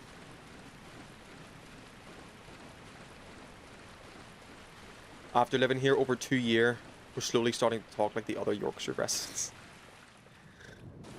Dude, this is basically fucking Yorkshire. Yarnham might as well just be Yorkshire. Yarnham might as well just be like most fucking underdeveloped English cities. Not that Yorkshire's underdeveloped, but, you know, with that accent, they're hardly Londoners. They're hardly the, like, financial fucking utopia that London is. And look, chat, like clockwork, we are back in the sewers where we died. So, my blood echoes were up here, I believe. Trying to get that item on the beam, the wooden beam. So, I'm gonna take care of as many of these dudes as I can. Oh, you've got my blood echoes. I see you. Alright, let's be strategic here. Take this guy in here. Parry. Rally him. Kill in one. Heal up. Take the item. Rush down these riflemen. Maybe get a 2-in-1 potentially. Do a hup. Oh, hup, hup. Oh, there you go. Get the endurance back. Do a hup, hup. And we got our blood echoes. Hell yeah.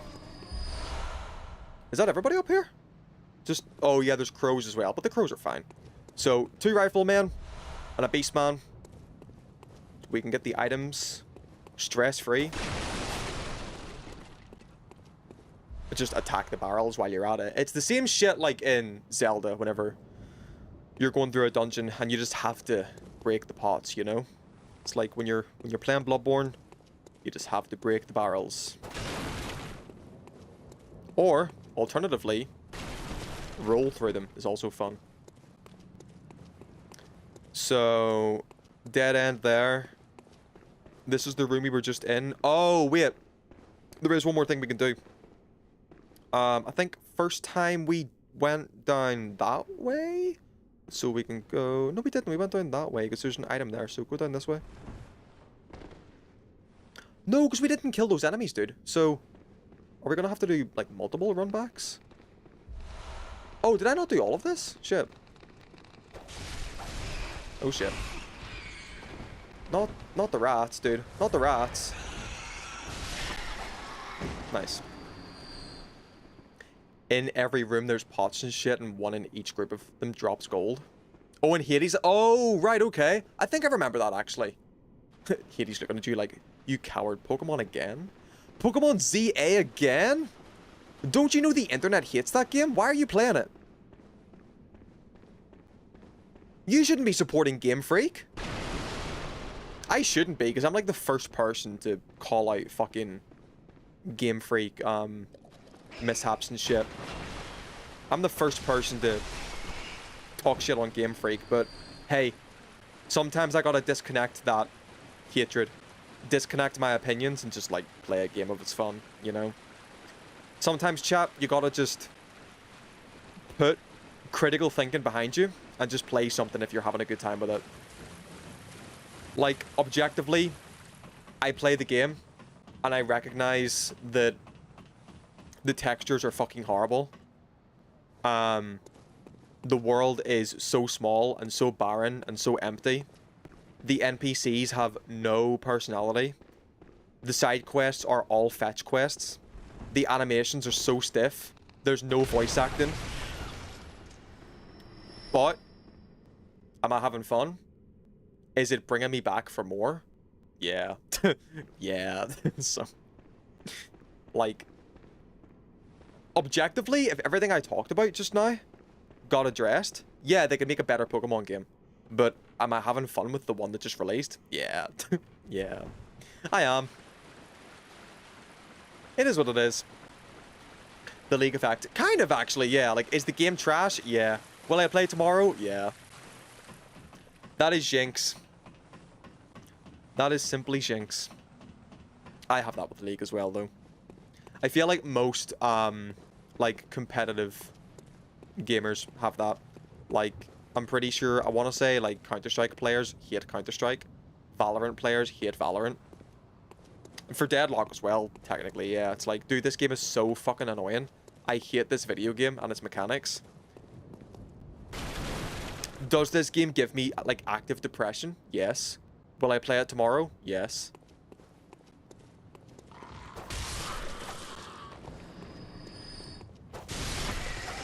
Nice. I believe there's more birds. Oh, there's one here, right? Yeah. Hidden bird behind the pots. With the barrels. And then this dude. Oh, is he eating something? Ooh! Hey, bird. Fuck off. Cunt. Thanks for the oil, bitch. Yeah, oil urns are pretty fire. Pun entirely intended, by the way. Oil urns are pretty fire in this game. Anytime you pop an oil urn on an enemy before a Molotov, it increases the effect of the Molotov. So, oil up your enemies and then light them. Okay, we want to go up the ladder. So, drop down here. And then up the ladder. This is what I wanted to do, like, 15 minutes ago before we died.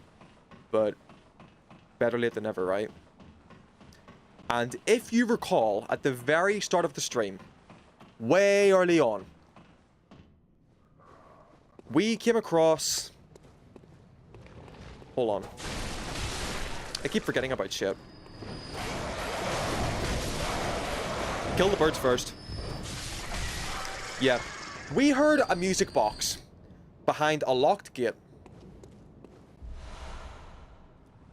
Is that our first Madman's Knowledge? It's interesting we get that here. Madman's Knowledge. We'll read that item description. Sorry, there's so much going on. But... yeah, let's find out what the music box was playing. And unlock that gate from earlier. Henners, dude, welcome on in. Good to see you, Henners. Come here. Bitch.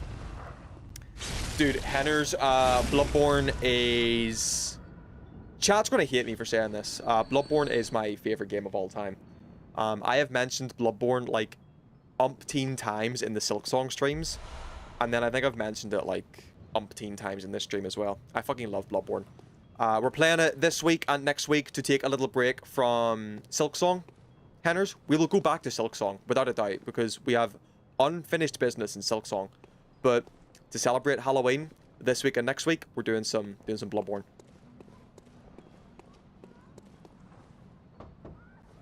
Wretched outsider. Trying to fool me to open this door. You hear the music box from earlier? Wretched outsider. Trying to fool me to heaven's. Yeah, so once again, everybody hates outsiders. Deadlock hotfix dropped, and I was excited till I saw a download size of 15 megabytes. Yeah, there's like fuck all in that update. Let's take care of this music box, chat. Where is the music box coming from? Why is there a music box in this evil-ass, depressing-ass city, you know? How's it going on this playthrough? Very well, Henners. Very well. This is, yeah. I'm treating it like, so yeah, I've played the game like 5 times, so I kind of like know the game like the back of my hand. So I'm kind of like just going through it, enjoying it. Trying to give like lore and story context if and when it comes to like new viewers. I don't think anybody in this chat, by the way, has played Bloodborne, which is kind of fire. So I guess the story and the lore that I'm giving is kind of helpful, I hope. So yeah. You need to go back to Skong so you can get to the Lace and Hornet romance scene. I got that. Well, unless there's another one that we don't know about. I have played 1 Soulsborne. He's at the borderline! Back of my hand, yeah. Yeah, so I know what's going on. This is not a blind playthrough in the slightest. I am like world's biggest Bloodborne glazer, Henners, so I'm going through the game pretty casually, just enjoying it for myself and for the stream, and giving like lore and story context whenever I can. So yeah, we're just immersing ourselves in the world of Bloodborne for Halloween, and we'll go back to Silksong come November, I think. So here we are, the other side of the gate. So before we talk to the music box room, let's unlock the shortcut real quick. I know DS1 like the back of my hand, Loki. Oh, same, Henners. I also know DS1 like the back of my hand. DS1 and Bloodborne are my babies. DS1, Bloodborne, and Elden Ring. I also like I've completed DS2 and DS3, but they weren't as impactful for me as the other 3 I mentioned. DS1, Bloodborne, and Elden Ring. But yeah. So remember this area, chat? Back here. We had the laughing ladies up there. We had the crows here. And we had the brick troll right here. And then just to bring it back even further. Dude, Henners, nothing in this world beats circling back from the depths to Firelink Shrine for the first time. Look where we are, chap. Back here. Back at the bonfire. All that progress. Circling back all the way back here from that one shortcut. So let's go back. I have edged this fucking what do you call it? Music box for so long. My knowledge of Bloodborne is the Doom / Ludwig mashup. What the fuck is that? We don't know Ludwig yet. That's distant lore. Oh no, we do know Ludwig because we got the Sword Hunter's badge. We know him by name only, and we know that he's the first hunter. That's all we know. Alright. Speak to me. Who are you? A little girl? Voice, but I know that smell. Are you a hunter? Please go look for my mum. Daddy never came back from the hunt, and she went to find him.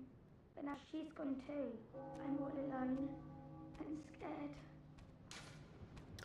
Oh, somebody remixed Doom into Ludwig the Holy Blade's boss theme. Damn. If you haven't listened to the mashup, I'll send it to you. Okay, yeah, I'll listen to that. After stream, maybe. So, yeah, we have encountered a little girl. Who I don't think has a name. I think she's just little girl. but her dad went out on the hunt. Her dad is a hunter, so he is out on the hunt, like us, taking care of the beast problem. He didn't come back, though, so her mum left to go and find her husband. And we have established here that hunters have a unique smell, apparently. According to this little girl, she could smell that we are a hunter through the window. And she is asking us to help find her missing mother.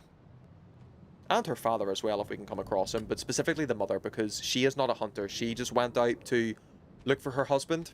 And he is yet to come home, so...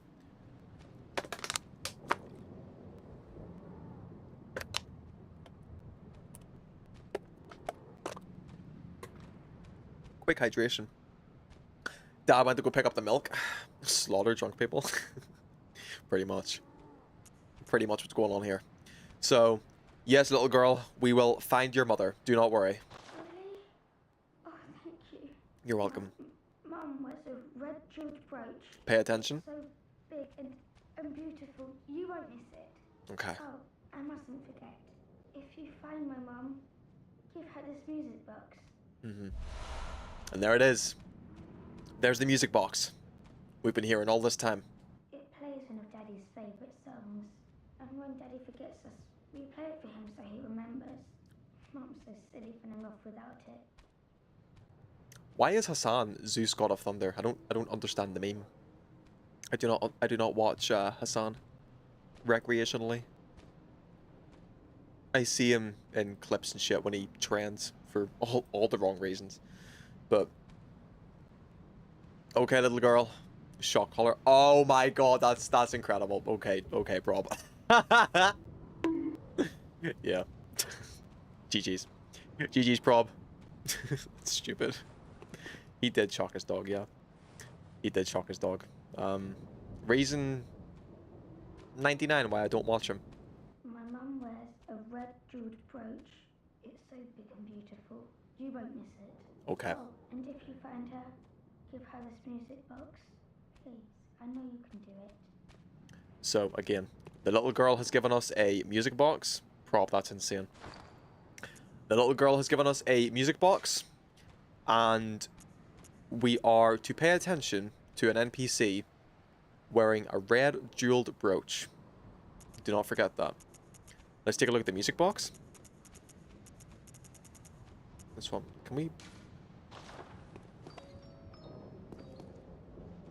Interesting. So it doesn't play all the way here, but we can use it at least. So, there you go. Side quest number 3, I think, at this point. We'll take care of that pretty soon. Bit of a turning point of the game. Kind of shows you the kind of game it is once this side quest is done. But we will wrap that up this stream. Do not fear. It is not a long one. Chat, I think we are prime for the second boss. And for almost wrapping the stream up. I think it's probably a good place to stop as the second boss, because it takes us into Old Yharnam. So, maybe a 4-hour stream when we're done with it. We'll see. Just when we do the boss and wrap up the side quest and shit. So, back down here, quickly. Run to the end of this area. We don't need to, like, kill all these enemies again. Actually, we could, because we can level up. Here, farm these guys pretty quick, because I've got, like, what, 6k souls? Bro, that's insane. That's crazy. Oh my god, there's more.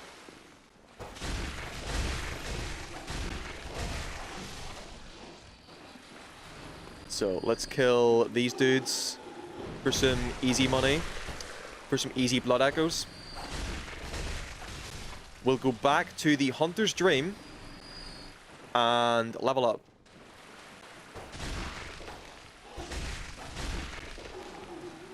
And then take on boss number 2. Good progress. 2 bosses in 3 hours. Oh shit. It's almost like I've played this game before. This shit's got almost as many variants as The Think Mark Think meme. Do I know that one? I think I do. Oh shit. Oh yeah, let's shove our hand in this pig's ass real quick for a minute. Let me just fist this pig for a minute. If you don't mind. So,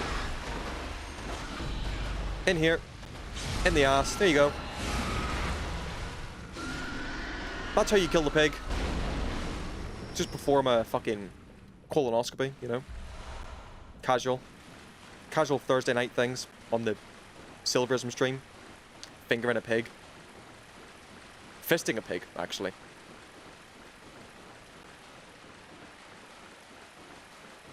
There's no point to kill those guys. I was going to go back and farm the, like, corpse dudes over there, but they don't give many blood echoes.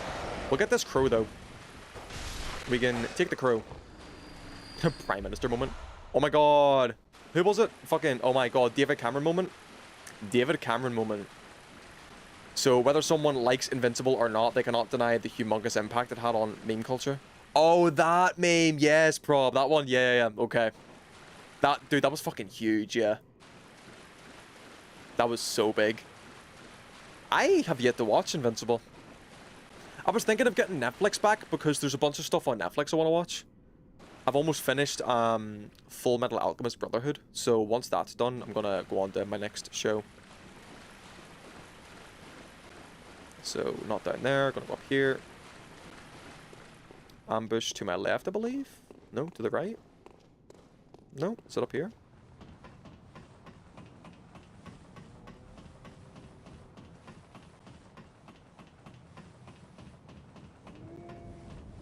Oh my goodness, chat.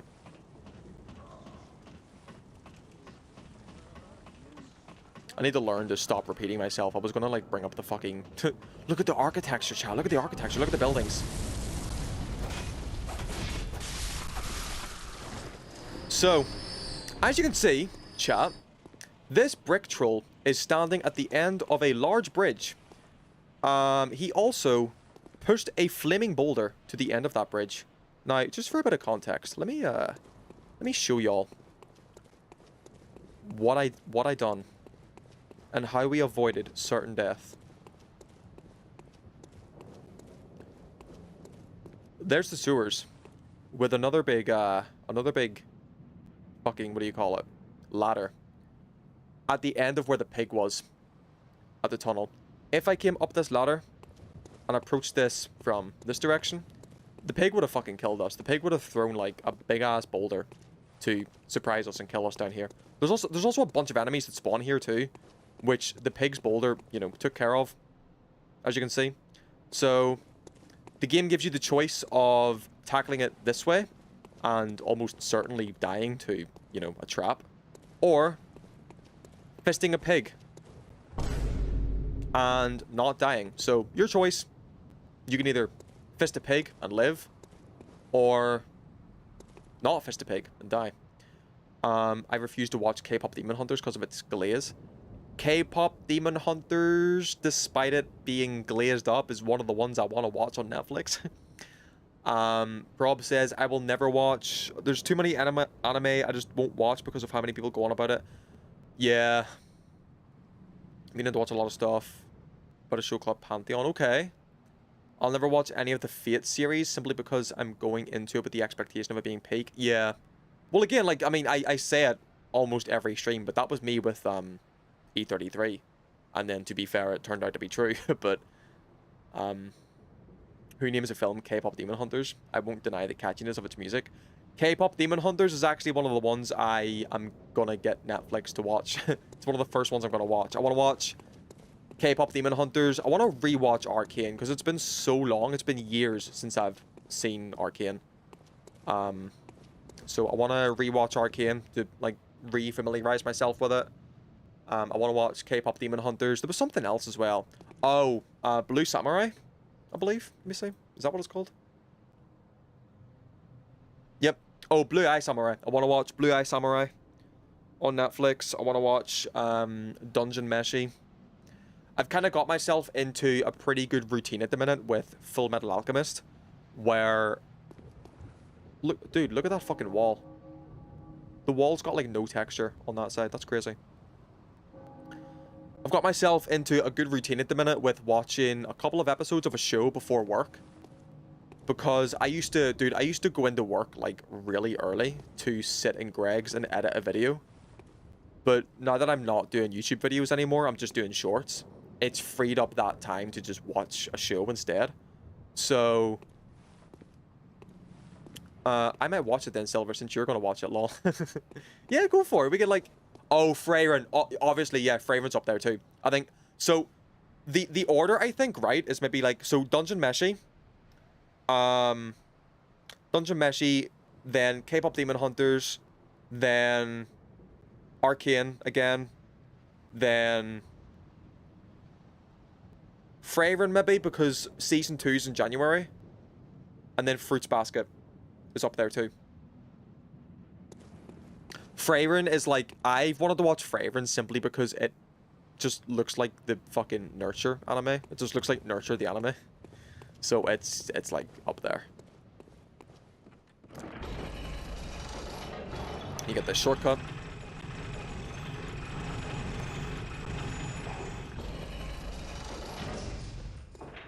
Look where we are, chat. Look where the shortcut led us. We're back at the brick trolls.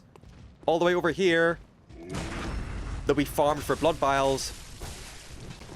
Isn't this crazy, chat? It's almost like a Metroidvania.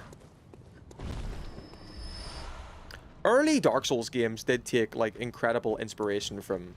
maybe not Metroidvania, because they're more shortcut-oriented rather than ability oriented, because in a Metroidvania you kind of like backtrack to areas using abilities that you unlock, but Souls just like has really good level design where yeah, you kind of backtrack and see earlier portions and open up the map and whatever through exploration and unlocking shortcuts. So yeah, it's pretty sick. So we'll come back there. Did I get all the items I wanted to get over here? No, I didn't. Let me go back. Do that first.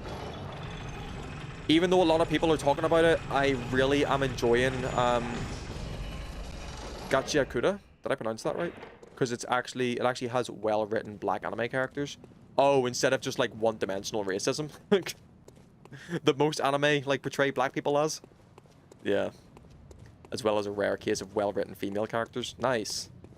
Dude, that is something I need to talk to Jinx about actually, is coming to the end of Full Metal Alchemist Brotherhood. I think the female characters in FMA Brotherhood are like some of the best written characters in the show.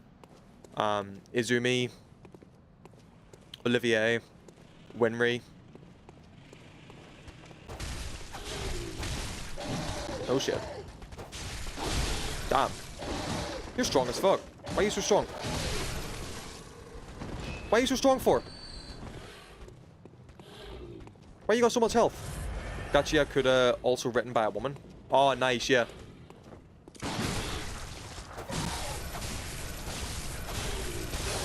Not a woman written from a man's perspective. A woman written from, you know, being a woman. And knowing how women work. That's the same reason why I like Freyren. Freyren's got good black characters, really? Black anime characters with a look and style outside of default POC anime. Yeah, literally, yeah. Good shit. There was another, like, really interesting one Jinx gave me for, it's on my, what do you call that app? MAL, like, my anime list. Let me check it real quick. Jinx gave me a really good recommendation.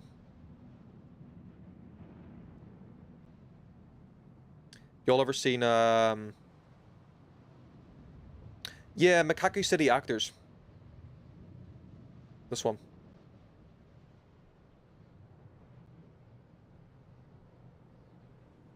Look that shit up. That shit has style. That shit has aura. I like the art style of that show a lot. I'm gonna watch that shit at some point. Okay, so let me do shortcut back to Hunter's Dream. We'll level up. And then tackle the boss. And then wrap up our side quest as well. Before stream ends. What time is it? Oh, good place to stop actually, yeah, not bad. Good time to stop. Silver, have you seen Cowboy Bebop? Briefly. Yes. Yes, I watched, I think, a couple episodes, I believe. Just not enough. Yeah, I watched it at a time when my attention span was shit, and I just didn't keep up with it. But it's been on my list for years. It's like top of the list, yeah. Jinx loves Cowboy Bebop as well. Yeah, I need to watch that one for sure. One of my top anime is Code Geass. Oh yeah, also top of my list. Up there too. Up there too. Haven't seen any anime which I enjoyed as much as since I watched that. Really? Have you seen Full Metal Alchemist, Prob? I only ask because I'm like balls deep in FMA. And yeah, FMA, from like my understanding, is one of those like essential watches for anime fans. Like everybody's got to watch it at some point. Phenomenal story, by the way. Incredible show. Okay, doll woman. Level me up. Do I have cold blood? Yeah, I do. Use all of this. Use it up.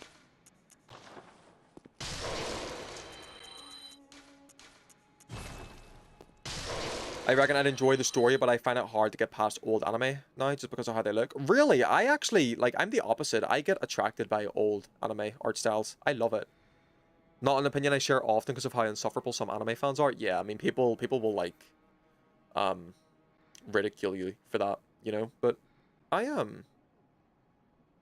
I got, like, a fucking pimple on my chin, I do. Damn. Yeah, I actually will seek out old anime because I love how comfy and like timely the old anime art style is. I kind of love that. Welcome. What is it?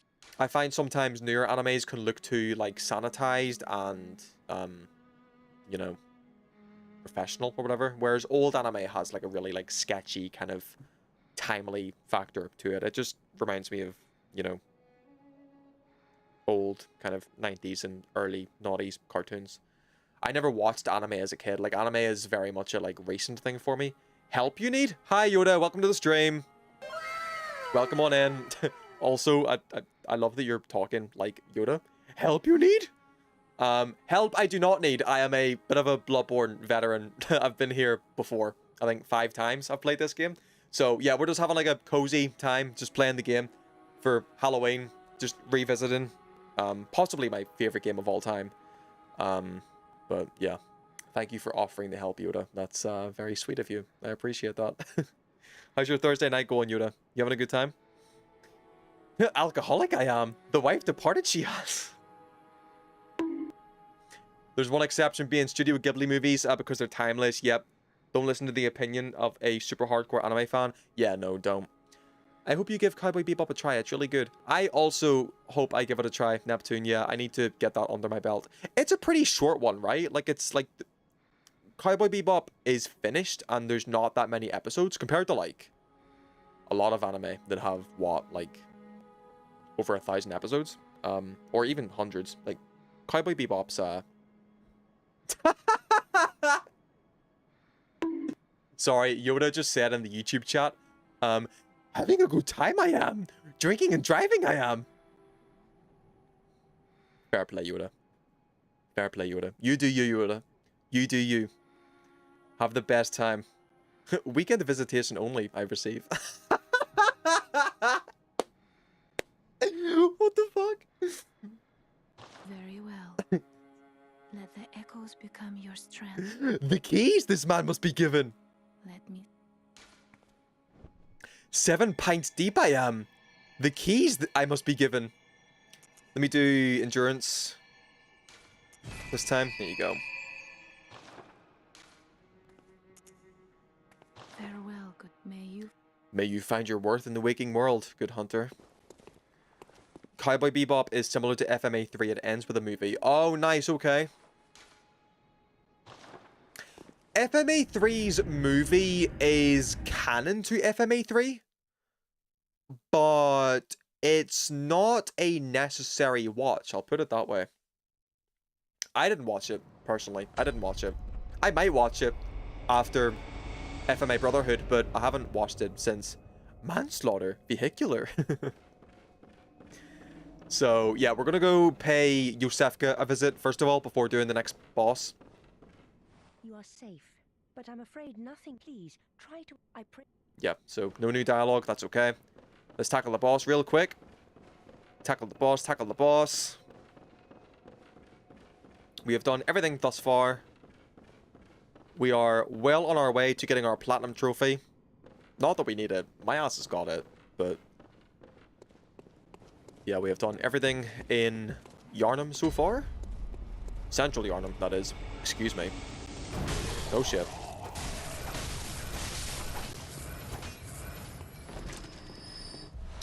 Do y'all have a game that calling me someone is? My wife she is. Took the kids she will. Dude, Yoda is giving me like hella lore in the YouTube chat. Yeah, do y'all have like that one game that you just like, I don't know, kind of know like the back of your hand? Sorry, I said the Porter thing again. But do y'all have that one game that you can just like blindly run through in 100%? I want to say Bloodborne is that for me over Elden Ring. Like, I know a lot of Elden Ring, but the game is way too big to retain all of that knowledge. So, Bloodborne being linear, I feel like I could, you know, retain that knowledge and just 100% this game in one sitting. Simpsons Hit and Run. Childhood it reminds me of. Dude, Simpsons Hit and Run. Simpsons Hit and Run. What a throwback. I miss that game, dude. Why have they not remastered that shit? Bro, they are making a sequel to, what do you call it? The Simpsons movie. They should remaster Simpsons Hit and Run as an advertising tactic for the Simpsons movie too.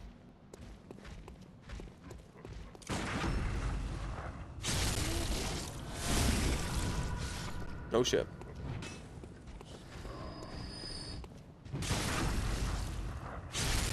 Job application in my door it is.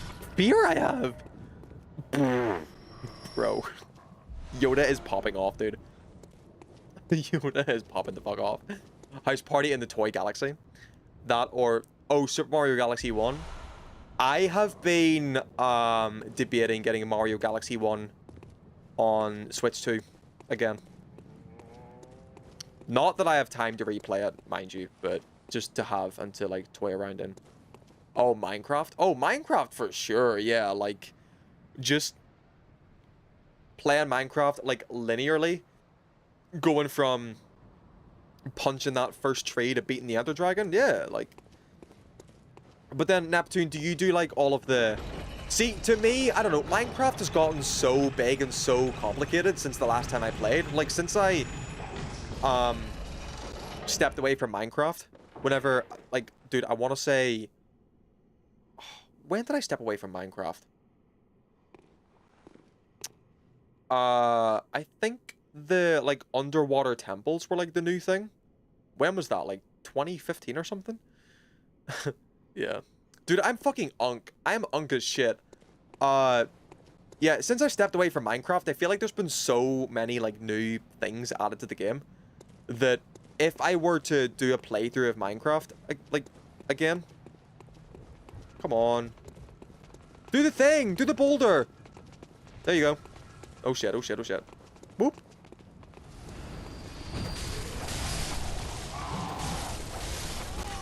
Didn't even kill them all. Yeah, if I were to... oh fuck. Play Minecraft linearly these days, there'd be so much to do for me.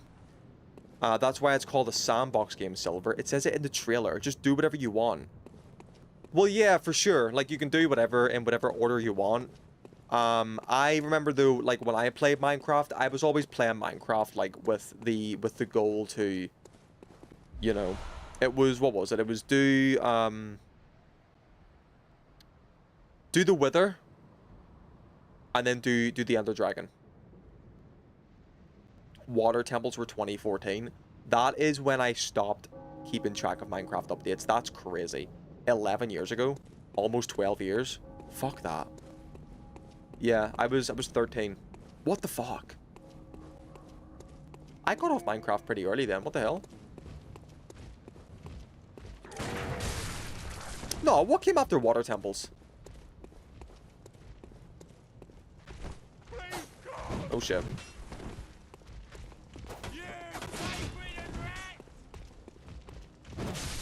Oh shit. My prime Minecraft days were when you had to craft the nether reactor. What the fuck is a nether reactor?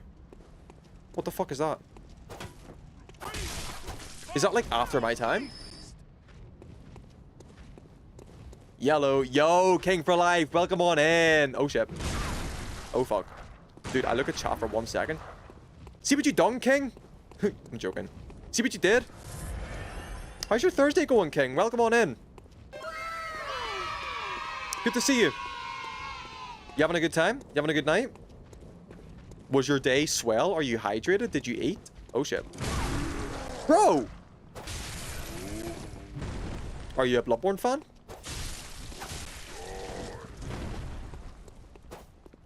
A hunter is indeed a hunter, even in a dream. Are you a Bloodborne fan? I'm assuming you are. I need to stop doing that, dude. There you go. Yes, King, welcome on in. Great to see you. First time chatter. Yes, I'm a Bloodborne fan. King, we are going to get along so well. We're going to get along so well. So, this is my first Bloodborne stream. I am a Bloodborne glazer, Bloodborne dick sucker. I have, like, loved this game since its release. I've got, like, 5 playthroughs under my belt. I've platinumed the fucking game. I love it so much. This is my first Bloodborne stream, though, so... we typically do Silk Song here. Silk Song is our big thing at the minute, but I wanted to, for Halloween, subject the community to my favorite game of all time, because I think it's a pretty good Halloween game. No? Silverism loves Hackney. Clearly, yeah. Silverism loves Birmingham. But yeah, I'm new to the game and I'm planning on platinuming it. Oh my god, dude, that's so good. I get so jealous of anybody that has played Bloodborne for the first time. Like, genuinely, it is such, like, treasure this experience. If you're enjoying the game now, and you're planning on platinuming it, like, treasure this experience, please. Because whenever you finish the game, and you want to go for your second playthrough, you'll, like, remember everything that you've seen for the first time, and, like, things will connect, and things will click. And you'll be like, oh, wow, we are introduced to this part of the game this early on. And oh, this ties into this later on. It's like, you only get that first experience once. And it is like, it's something to, you know, hold near and dear to your heart. It's like, yeah. One of the most impactful stories to me of a generation, of my life. You know, nothing has come close yet. Well, things have come close, but I hold Bloodborne very, very near and dear. Very near and dear. How many Gregs are in Yarnum? About 700, I think. Last time I checked. Nice. How far are you into the game, King?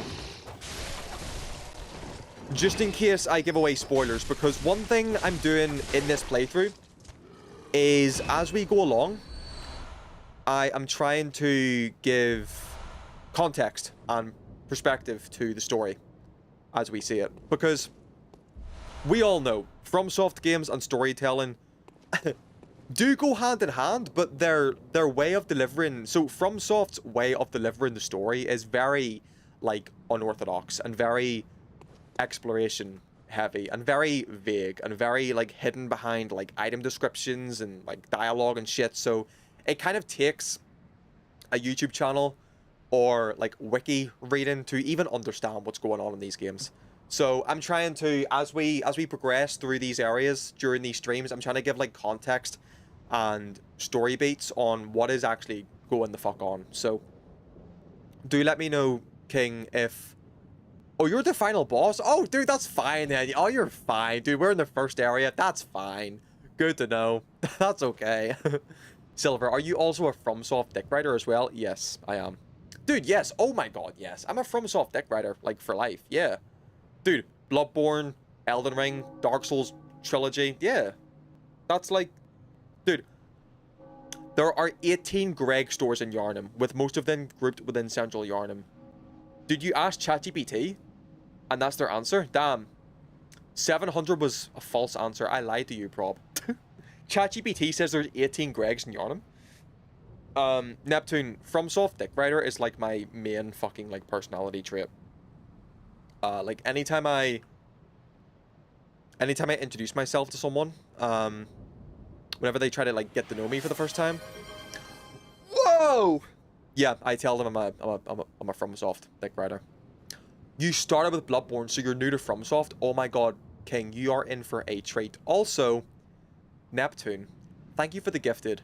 King, welcome to the community. There's your sub. Thanks for subbing, King. That's so kind of you. Well, so kind of Neptune for the gifted, but... How many shrimps do you have to eat?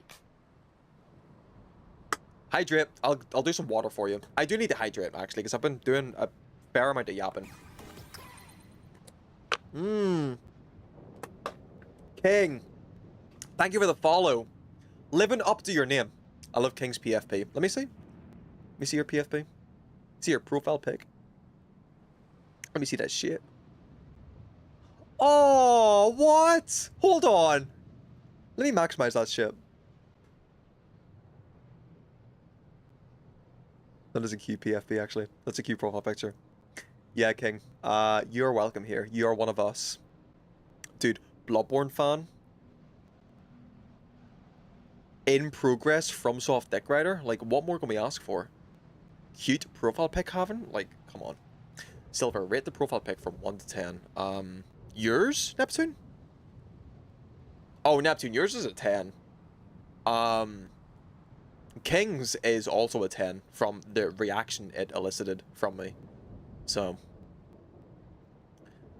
I haven't changed my profile picture in forever. Dude, it's fucking cute. I wouldn't change that unless you want to, but yeah. Oh, King's? King's is also a 10, yeah. King's profile pic is a 10. Hell yeah. Replay Prey at some point? I've never played it. Prob, your profile picture is also a 10, by the way. Your profile picture is also a 10. Okay, chat. We are about to enter the second boss room. So, little lore recap for us at the minute, okay? Before we enter the second boss room and potentially wrap up stream, okay? This is Bloodborne. This has been Bloodborne. We're going to play this again tomorrow night. And we're going to play it again next week, too. Next Thursday and Friday, okay? So we're not going to get, like, too far in the game. I'm not going to do a full playthrough of Bloodborne. This is just a special little Halloween special we're doing. But I do like the story of this game. So it's important to me. It's important for me to explain it, okay? So I joined around the end. You did, King, but I'll be live tomorrow night as well. I'm going to be live for, like, another maybe 20, 30 minutes. Because we're going to do the next boss. And we're going to wrap up some side quests as well. But I've been live for like 3-4 hours at the minute, so I'm gonna wrap up soon. But I hope you join us tomorrow night. That'll be very swag if you do. I really hope to see you again. This is Bloodborne. We are in the city of Yarnum. Yarnum is world famous for their very unique medical treatment called blood ministration. So blood ministration is elicited by the Healing Church. It uses blood transfusion of a very special blood to heal diseases, terminal illness, blindness, deaf people, whatever, you know. People began to worship the Healing Church, who, again, kind of delivers these blood transfusions, they began to worship the healing church. Because, dude, if somebody healed your grandma, if somebody healed your dad of, like, fucking terminal, like, cancer or blindness, you would, like, you would do anything for them, right? So that's the way Yarnamites kind of see the healing church. It's like, oh my god, right, you're ridding me of my, like, cancer, you're healing me of my blindness. You can, like, take anything, right? Take anything. I worship you, you know? My life is yours. Yeah, people started to worship the healing church due to the amazing properties that their blood possessed. People poured in from all over the world, started traveling to Yarnum to get a taste of this special blood, because it can heal anything, right? That, unfortunately, introduced a problem into Yarnum. So as people started, like, taking this blood, started transmuting this blood within them, outsiders started coming in, people began turning into beasts, because we started then misusing the blood. The blood has very, like, addictive properties. There's a, like, line of dialogue in the game that describes, blood is actually a more intoxicating substance in Yarnum than alcohol is. People don't drink alcohol in Yarnum, they, you know, take blood. So that then created a beast problem. People started turning into these, like, werewolf beasts and roaming the streets and killing people and shit. So the healing church is like, whoa, whoa, whoa, whoa, whoa, whoa, whoa, whoa, whoa, whoa, whoa, we don't like that, we don't like that. We don't like that. And blamed it on the outsiders. So basically, the healing church is saying that, okay, all these foreigners that are coming from these, like, wild countries, these wild lands, they're coming to our Yarnum using our blood and causing these beast outbreaks, which turns all the Yarnamites, all the Yarnum residents against the outsiders. So all Yarnamites basically turn into, like, xenophobes. They hate anybody that comes into their country, you know, because the healing church has told them that the outsiders are the ones that are causing this beast outbreak. So we are an outsider. Our character is an outsider. We are from a foreign land coming to Yarnum in order to seek blood transmutation. Specifically, we are seeking pale blood, which we don't know much about yet. I know much about because I've played the game, but we don't know much about yet at this portion of the game. We don't know what pale blood is. All we know is that we are seeking pale blood, and that is our sole objective at the minute. We met Gilbert at the very beginning. Gilbert told us to seek the healing church in Cathedral Ward to learn more about blood transmutation. We came across Eileen the Crow. Eileen is a hunter of hunters. She keeps the hunters within, you know, well, she keeps them in check, essentially, just in case the hunters kind of go off the rails. Yeah, she is a hunter of hunters. We met the little girl whose father is also a hunter, and he has been on the night of the hunt in order to kill the beasts and didn't return home. So his wife went out to look for him to see where he is. So the little girl is home alone. She told us to look for a woman with a red jeweled brooch, and for her father, who should, in theory, look like us. Should have the hunter's garb. So that's a recap of everything thus far. The questions we have at the minute, I guess, are: what is pale blood? Who is the healing church? We don't know who the healing church is. All we know is that they have this special blood. We don't know where it came from.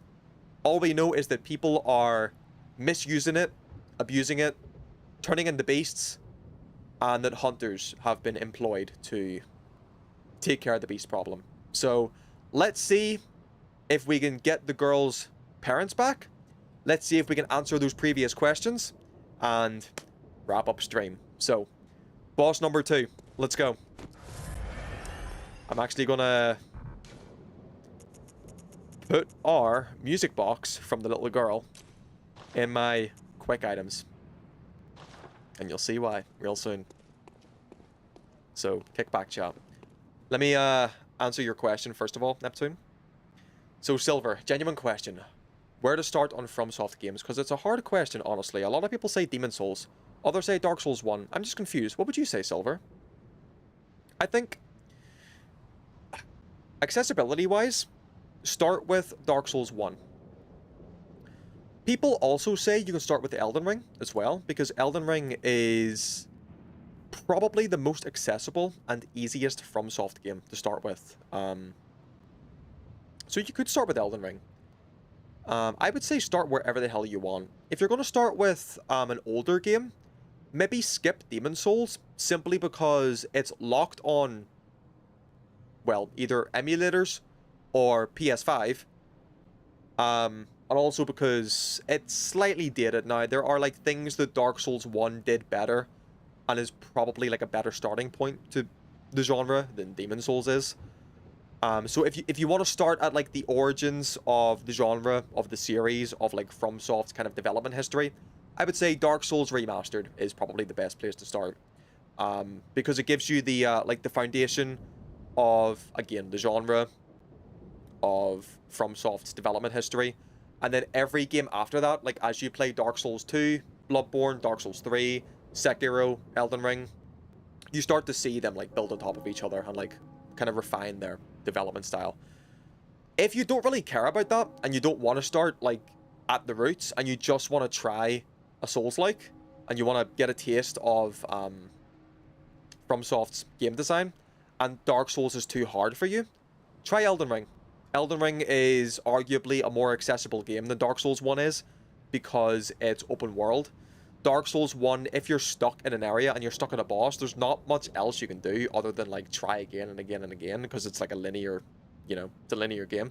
Whereas Elden Ring is designed in a way to where if you're stuck at a boss in Elden Ring, you can just go off and like do something else because it's open world. So I'll leave you with that decision, Neptune. If you want to start from the ground up, see the foundations and start from there, Dark Souls Remastered. If you just want a quick, simple FromSoft fix, Elden Ring. I'm planning on playing Elden Ring next. Elden Ring is a really good next step from Bloodborne. King, yeah, good place to start. I've played them all. I love them all so much. I have many opinions for all of them. I have the art books, the collector's editions, the collector's guides, merchandise for all of them, the entire Dark Souls trilogy, Bloodborne, Elden Ring, Demon Souls. I have the Demon Souls collector's edition. I bought a PS3 specifically to play Demon Souls for the first time. Yeah, I'm crazy with FromSoft. I love their games so much. So yeah, I will leave you with that. Approach the games as you will. You know, take advice, but at the end of the day, go with whatever makes sense to you. You know, experience the games to your heart's content. But yeah, just make the most of them because you can only... They have really, really good replayability, but you can only ever experience them once. I think one of the biggest draws for these games is their sense of like environmental dread and the kind of like entering the unknown and piecing the story together, piecing the world together through these like vague kind of deliveries of context and lore and story pieces. Like, you don't get obvious story as you play the game. You're having to like piece the puzzle together through your own understanding and your own kind of, you know, reading item descriptions, listening to NPCs and understanding what they mean and piecing together what they say with like another NPC and yeah, like painting the picture for yourself. And they're very confusing. They are very confusing games. And that's where wikis come into play and YouTubers come into play. Like, if you actually enjoy the experience and you want to learn more, I would implore you to like watch VatiVidya, watch Iron Pineapple, these big Souls-like YouTubers, get your lore from them. But that's maybe too much info. Just, yeah, Dark Souls 1 or Elden Ring are the best places to begin. Not gonna lie, I do want to do the Dark Souls 1 route. I think you have the best answer, honestly. Thank you, Neptune. I appreciate that. I'm an expert. I'm an expert in FromSoft games, so... that's like the worst thing you can say to your first date. It's like, oh, tell me something about yourself. I'm a FromSoft deck writer. But yeah. I think Dark Souls 1... if I were to give a biased answer, Dark Souls 1 is the best place to start. I think Demon Souls is a really good game to play kind of when you've played them all and you want to go back and see the actual origins, you know? But Dark Souls 1 is kind of when they... Because Demon Souls was like kind of haphazardly put together. It was like a really terrible development cycle. It's a really good game. I really, really like Demon Souls, and it's kind of a miracle that it turned out as well as it did, considering the kind of, I think, 18 months of development time. It was crazy. But Demon Souls was a really, like, haphazardly put together game, and it's a miracle that it's as good as it is. But Dark Souls 1 was the Demon Souls formula refined and actually given time to, like, blossom and come into its own and find its own identity, you know? Hidetaka Miyazaki, the game director for all of these games, he's went on record in saying that Dark Souls 1 and Bloodborne are his most impactful development cycles. So if you want to take it from the developer, from the director of these games, he's just like me for real. Dark Souls 1 and Bloodborne are his babies, and they're my babies too. I love DS1, I love Bloodborne, I love Elden Ring. Yeah. I started with Bloodborne because of a big Jacksepticeye, yeah. Jack is a huge Bloodborne blazer. He's got a Bloodborne tattoo as well. I share a lot of FromSoft opinions with Jack, actually. I'm not a Jack watcher. Jinx, our beautiful, beloved stream collaborator, or our moderator for these streams, she is a huge Jacksepticeye fan, and she got a lot of her knowledge from Bloodborne through Jacksepticeye as well. I think I'm going to go with the Dark Souls 1 route. I really hope you enjoy it, Neptune. I really, really hope you enjoy it. I love that you're playing, for lack of a better term, my video games at the minute, Neptune. Like, you're playing Hollow Knight, you're, you know, talking about Dark Souls 1. It makes me so happy to see people play these games, because they are games that really impacted me. They shaped kind of how I see the world and how I view art and shit. So yeah, for other people to kind of get a glimpse of that experience is so fire to me. So anyway, thank you for watching the Bloodborne stream. We're not going to end yet. We got like side quests to wrap up, but thank you for watching. Thank you for being here. We're going to tackle boss number 2. We're going to wrap up the side quests and then call it a night, and we'll pick it up tomorrow night. So let's see what boss number 2 has got to offer. I should maybe do that as well. Yeah. Here we go. Cutscene time.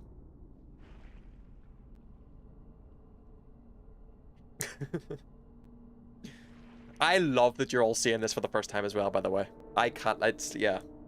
The fact that I'm able to deliver this experience to people is kind of fire.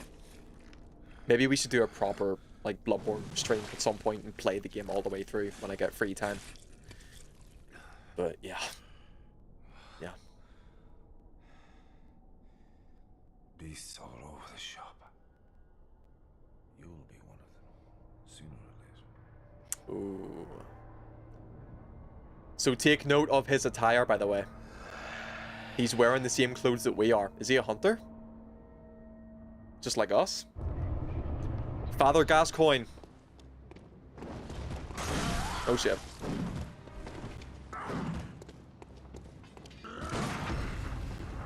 Nice. Hey, Father Gascoigne, come here.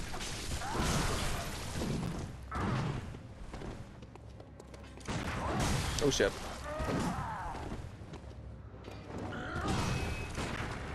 Oh, wrong button. This one. Nice. Bitch. Fuck off.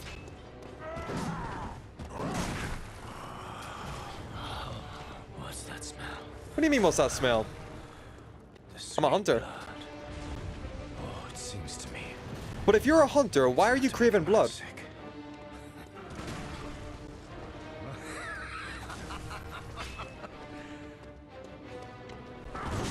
Oh shit, not good.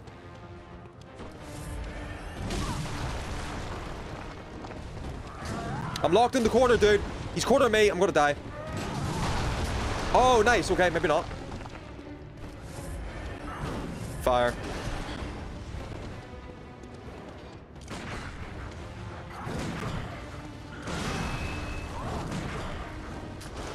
Come on, dude. I'm gonna waste all my bullets.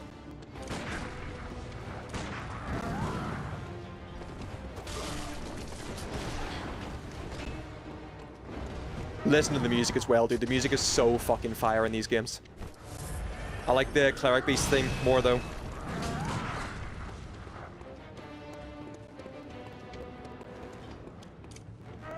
Oh, no more silver bullets? Shit. My bad. That's okay.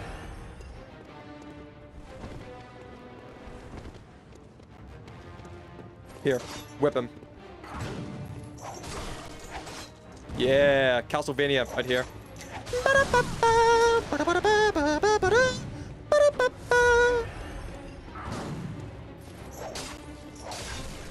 Nice.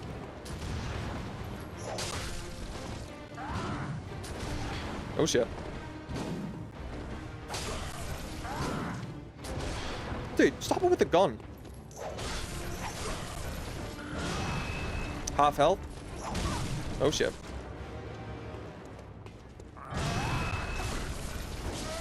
Nice, dude. Good damage. Whoa, what is this? He's turned into a doggy. What the hell? All right, chat. Remember the music box that the little girl gave us? You want to see something really sad? Play it for him. Whoa, whoa, whoa, whoa. Oh, don't do that. Don't do that. What? Whoa. I don't like that noise. Little girl, her father went missing. Father Gascoigne? Oh, shit. Do it again. Oh, shit. Wrong button.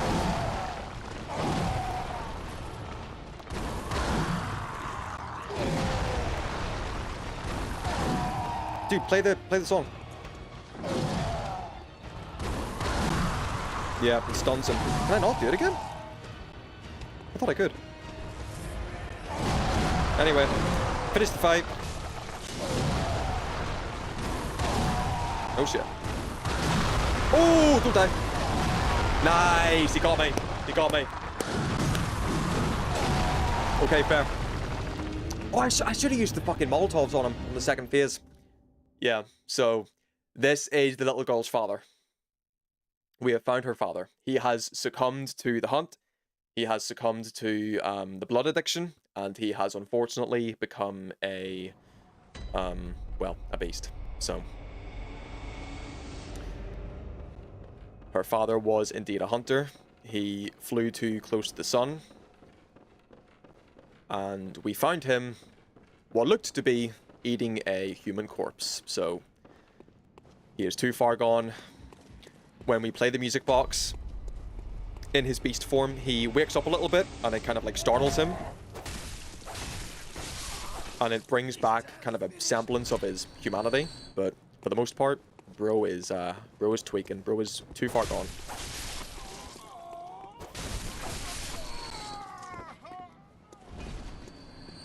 So let's give that another go. Yeah, use the Molotovs in the second phase because beasts are weak to fire in this game. So that's why I put those on to begin with as well. Let's do a quick run back. Kill the Yarnamites while we're here.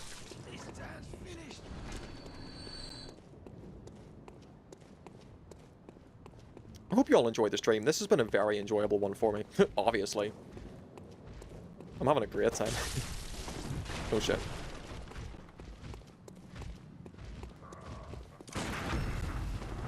Dude, I didn't even get that. Should I just like... Yeah, fuck those guys. Fuck it. Run past them. Just get Gascoigne, dude. Just get the boss.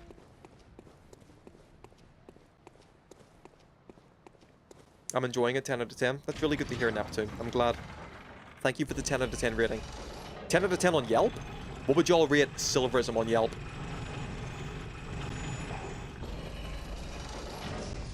How much does Silverism taste? How good does Silverism taste? Me when someone puts Tom McDonald in the Ox? I hope you're not comparing Bloodborne music to Tom McDonald. Please don't say that again. Please don't say Tom McDonald again. That's hilarious. Dude, can you, like, fire your balls, please? Oh, shit. There it is. Nice. No, I'm saying Gascoigne's reaction to the music. Oh, right, I get you, I get you. This is crazy. It's crazy. Oh, Tom McDonald. What? What did I just say? Tom McDonald? Tom McDonald.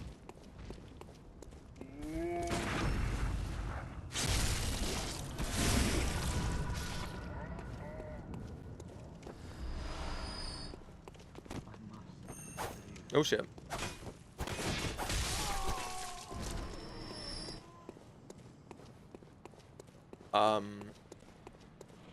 Yes, I don't know if you were here, Prob, or not, but I think you'd fuck with this idea.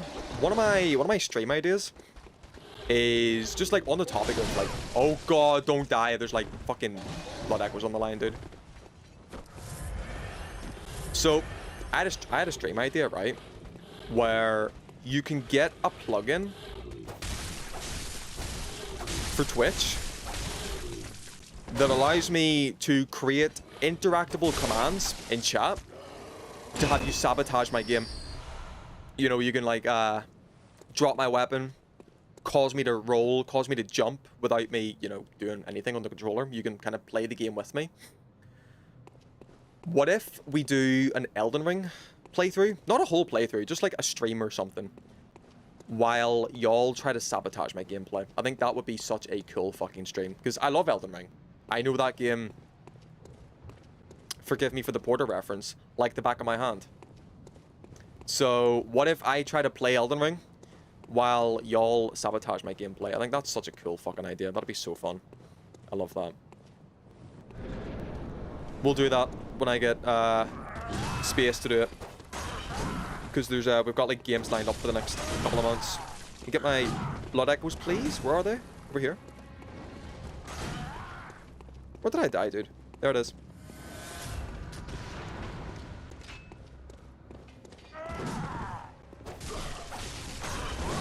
Oh shit.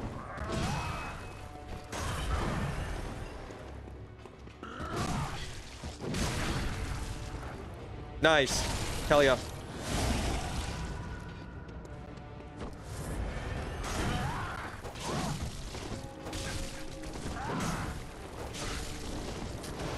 Oh shit.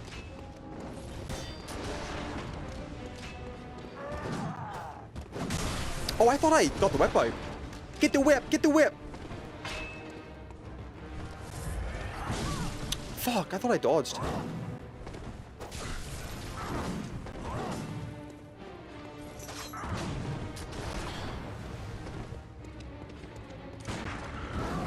Nice.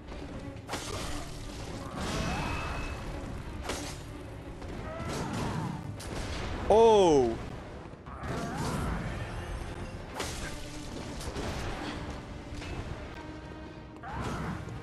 Okay, come on. Motherfucker. Is that... Oh, again? Damn. So, you should decide very carefully on how much access you want to give your chatters. Rolling very quickly become your main mode of transport. Yeah, I know. Like, it's gotta have, like, cooldowns and shit on it. It's gotta have, like, cooldowns and shit. But, yeah, like, just in the middle of fighting Morgott, for example, and suddenly jump, or suddenly drop weapon, or like shield when I don't want to, that type of thing. That'd be so funny. It's such chaos as well.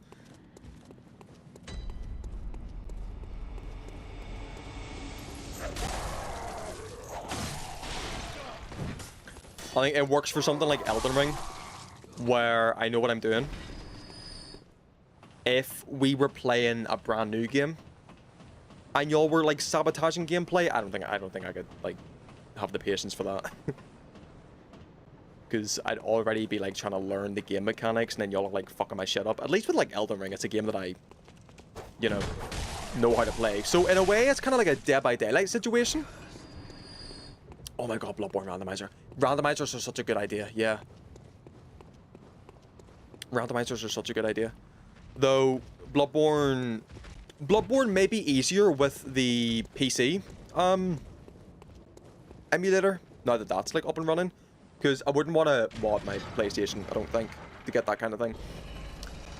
Elden Ring would be easy, actually, yeah. Like, Elden Ring randomizer would be easy. That's a good idea, actually. Because it's PC, so I could lump a Elden Ring randomizer with the chat interactable one as well.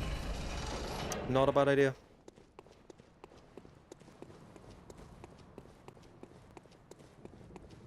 Yeah, Gascoigne's a bit of a bitch of a fight. He usually takes me a couple of tries. He just hits hard. Dude. Get the boulder. Fire the boulder. Oh shit. Oh shit. Oh shit. Oh shit. Oh god, don't die. Oh god. Just missed it. Fuck off.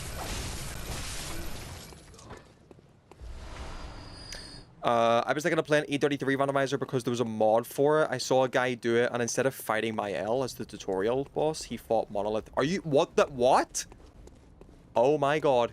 And has he got the same... Like, it's Monolith Renoir with the same health pool as he would have, like, at the end of the game?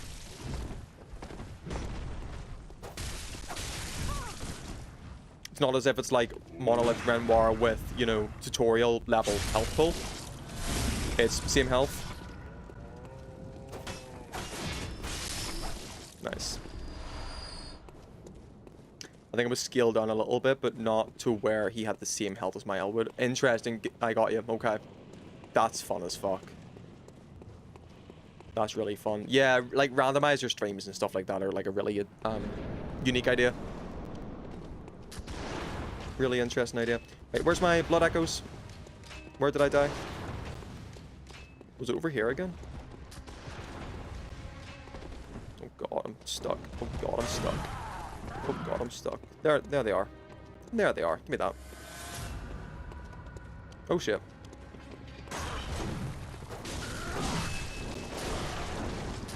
Good damage already. Oh, wrong button. Motherfucker! It's a rough move.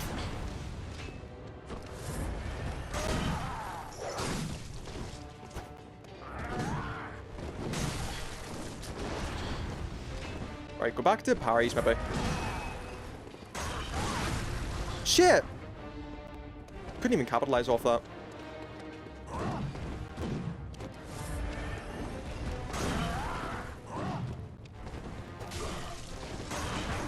Nice, dude. There we go.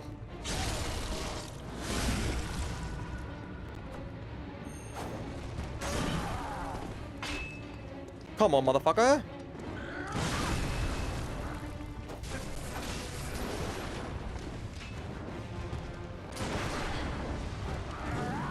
Heal up.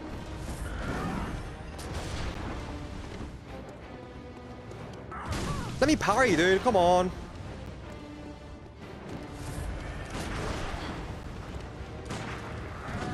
The gun's cheap, Gascoigne. The gun's cheap.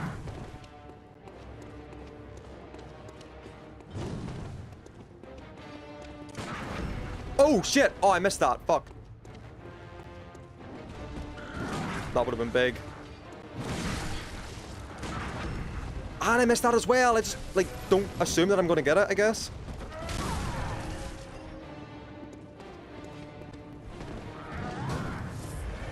Come on. There we go. That should be big, hopefully. Nice, okay.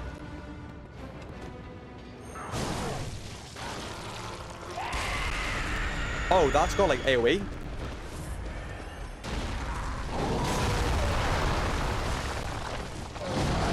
Molotov him.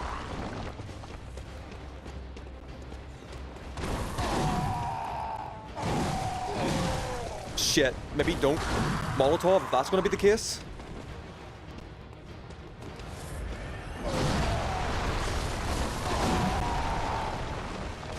There you go, that's better.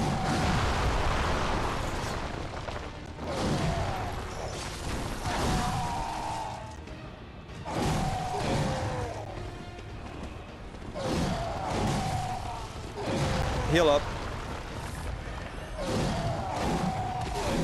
In the corner, dude, really?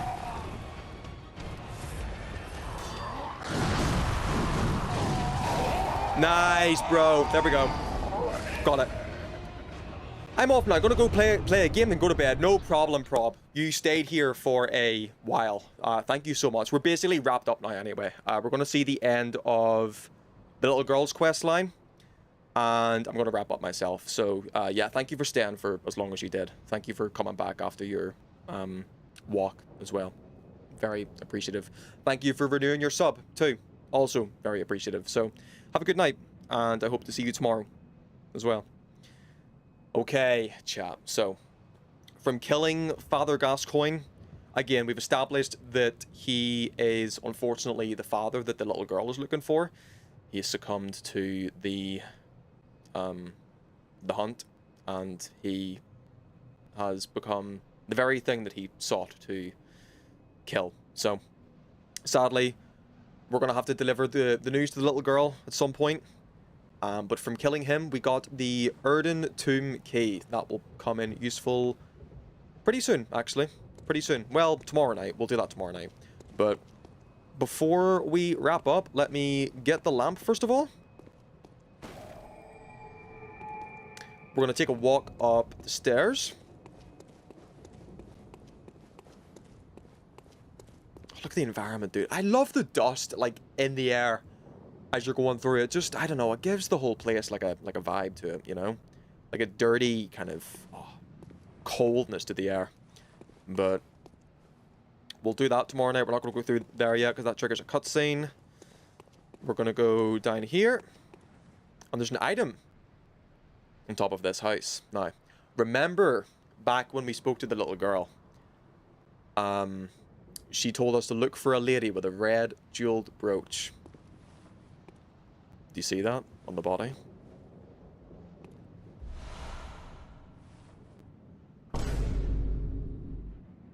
That's her mother.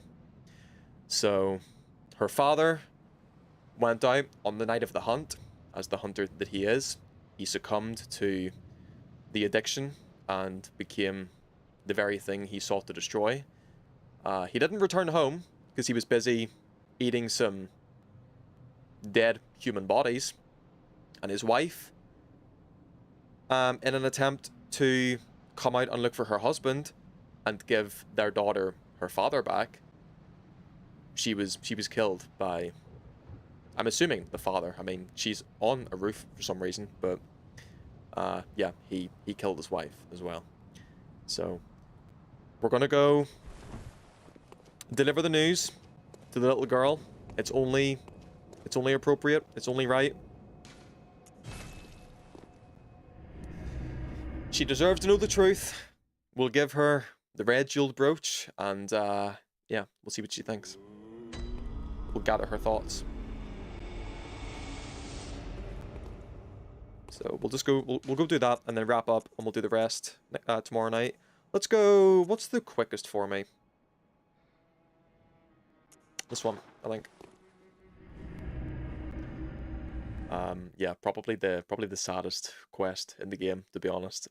You'll see with the with the dialogue the little girl has when we talk to her next. Let's also I don't think Gilbert has any new dialogue for us after that fight. Yes, I see. But the Great Bridge is the only way to the Cathedral Ward.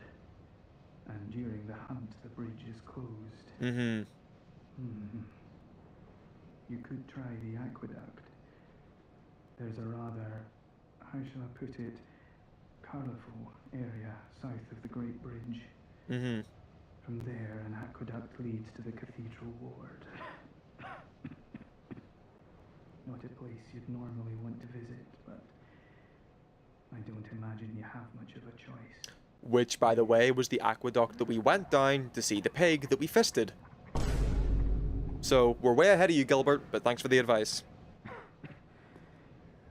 Stop it with the setting, dude. What the hell? South of the main bridge to the cathedral. So weird. Keep his coughing in mind as well, by the way. Just do not forget that Gilbert is a very sick man. We're gonna go this way. we will figure out, I think, during these streams, we should be able to get to it. Why Gilbert is a very sick man.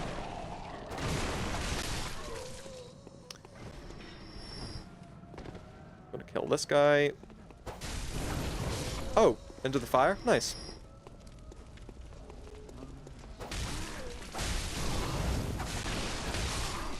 Hell yeah, I'm him. Blood vial. I also love the details, Neptune. The game is so, like, fucking detail-oriented. I kind of, like, yeah, I go between Elden Ring and Bloodborne being my favorite, FromSoft game. But I think I ultimately always come back to Bloodborne because the fact that it's a linear game just lends to the developers being able to, like, densely pack these, like, linear areas with so much, like, visual noise and details and little trinkets and, like, busy little, like, areas and shit. It's harder for Elden Ring because it's open world, you know? But also Bloodborne's, you know, gothic horror art style just speaks to me. I love fantasy. I love, like, traditional fantasy, like Elden Ring, obviously, but gothic horror is so unique. So unique. There is, like, I don't think there is another game on the market that looks and feels like Bloodborne does. Bloodborne scratches an itch in me that no other game has done. The closest thing that has come to a Bloodborne itch scratch is, like, Robert Eggers' horror movies. Anyway. Little girl. Let's have a look at the red jewel brooch, actually. Brooch, excuse me. So, a woman's bright red brooch engraved with the name Viola. Perhaps the jewel is a gift from a hunter. Used to change into a droplet blood gem that fortifies any weapon. With the proper workshop tool, various weapons can be fortified. So, we do have a choice to use this as, like, a strengthening agent for our weapons, or we could fulfill the little girl's quest line and give it to her, which is the choice I'm gonna make. Hello, Miss Hunter. Still can't find my mum. So we can either keep the red jeweled brooch for ourselves and use it as a strengthening agent for our weapon, or, like I'm gonna do, I'm gonna hand over the brooch.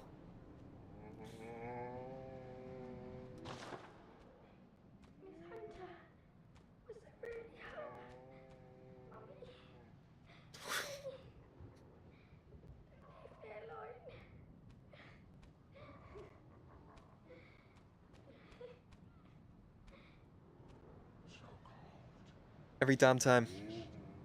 Every damn time. Well, there you go.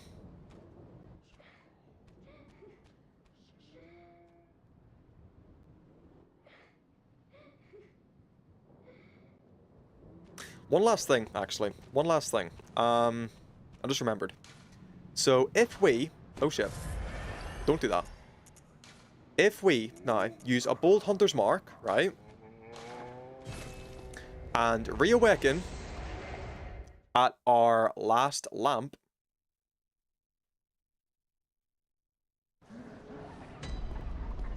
we can go back where we were.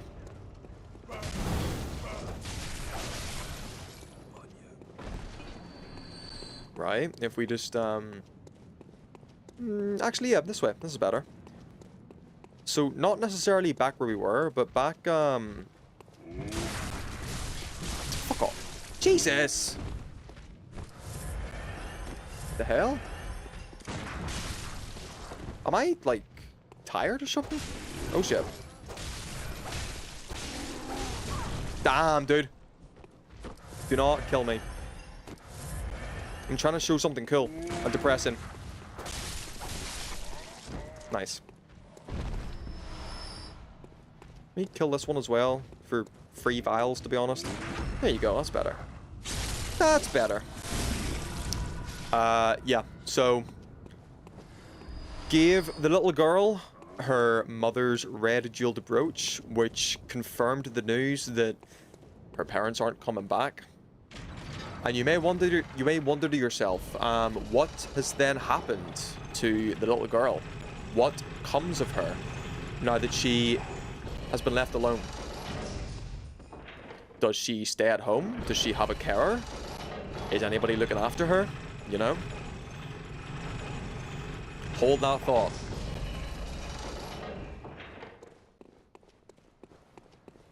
We're gonna go over this way.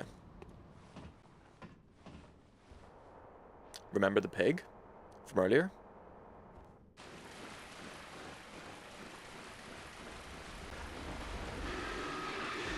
If we just fist him one more time.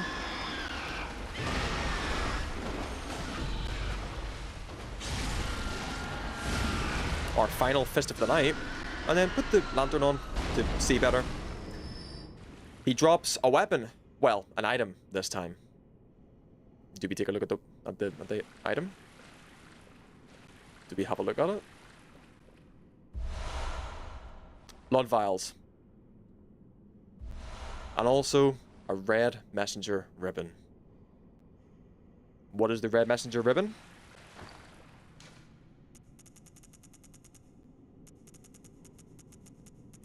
The fuck is it? Is it in here? What the fuck is it? I picked it up. Ah. Okay. A red ribbon that messengers are oddly fond of. The thick, pungent red was drawn from the organs of some unfortunate victim. A strange choice indeed, but perhaps for the messengers, wearing this accessory constitutes a form of mourning. Now, the size of this ribbon would indicate that it belongs to a small human. So, the theory is that this belongs to the little girl, because it only drops after you finish that quest line as well. So the theory is that after being delivered the news of her parents, she must have left home, went on a search to find her mother and her father, and sadly stumbled upon the pig, which finished her off, and she is now with the rest of her family, wherever that may be. So there you go. That should conclude our very successful playthrough of Bloodborne tonight. We're going to pick this up again tomorrow as a continuation of our Halloween celebration. And I thank you all for joining. And thank you all for the support. This has been very, very fun for me. I'm very glad that I've been able to deliver this experience for all of you. So, have a good night. Sleep well. Stay hydrated. And I'll see you this time tomorrow. Bye, Neptune.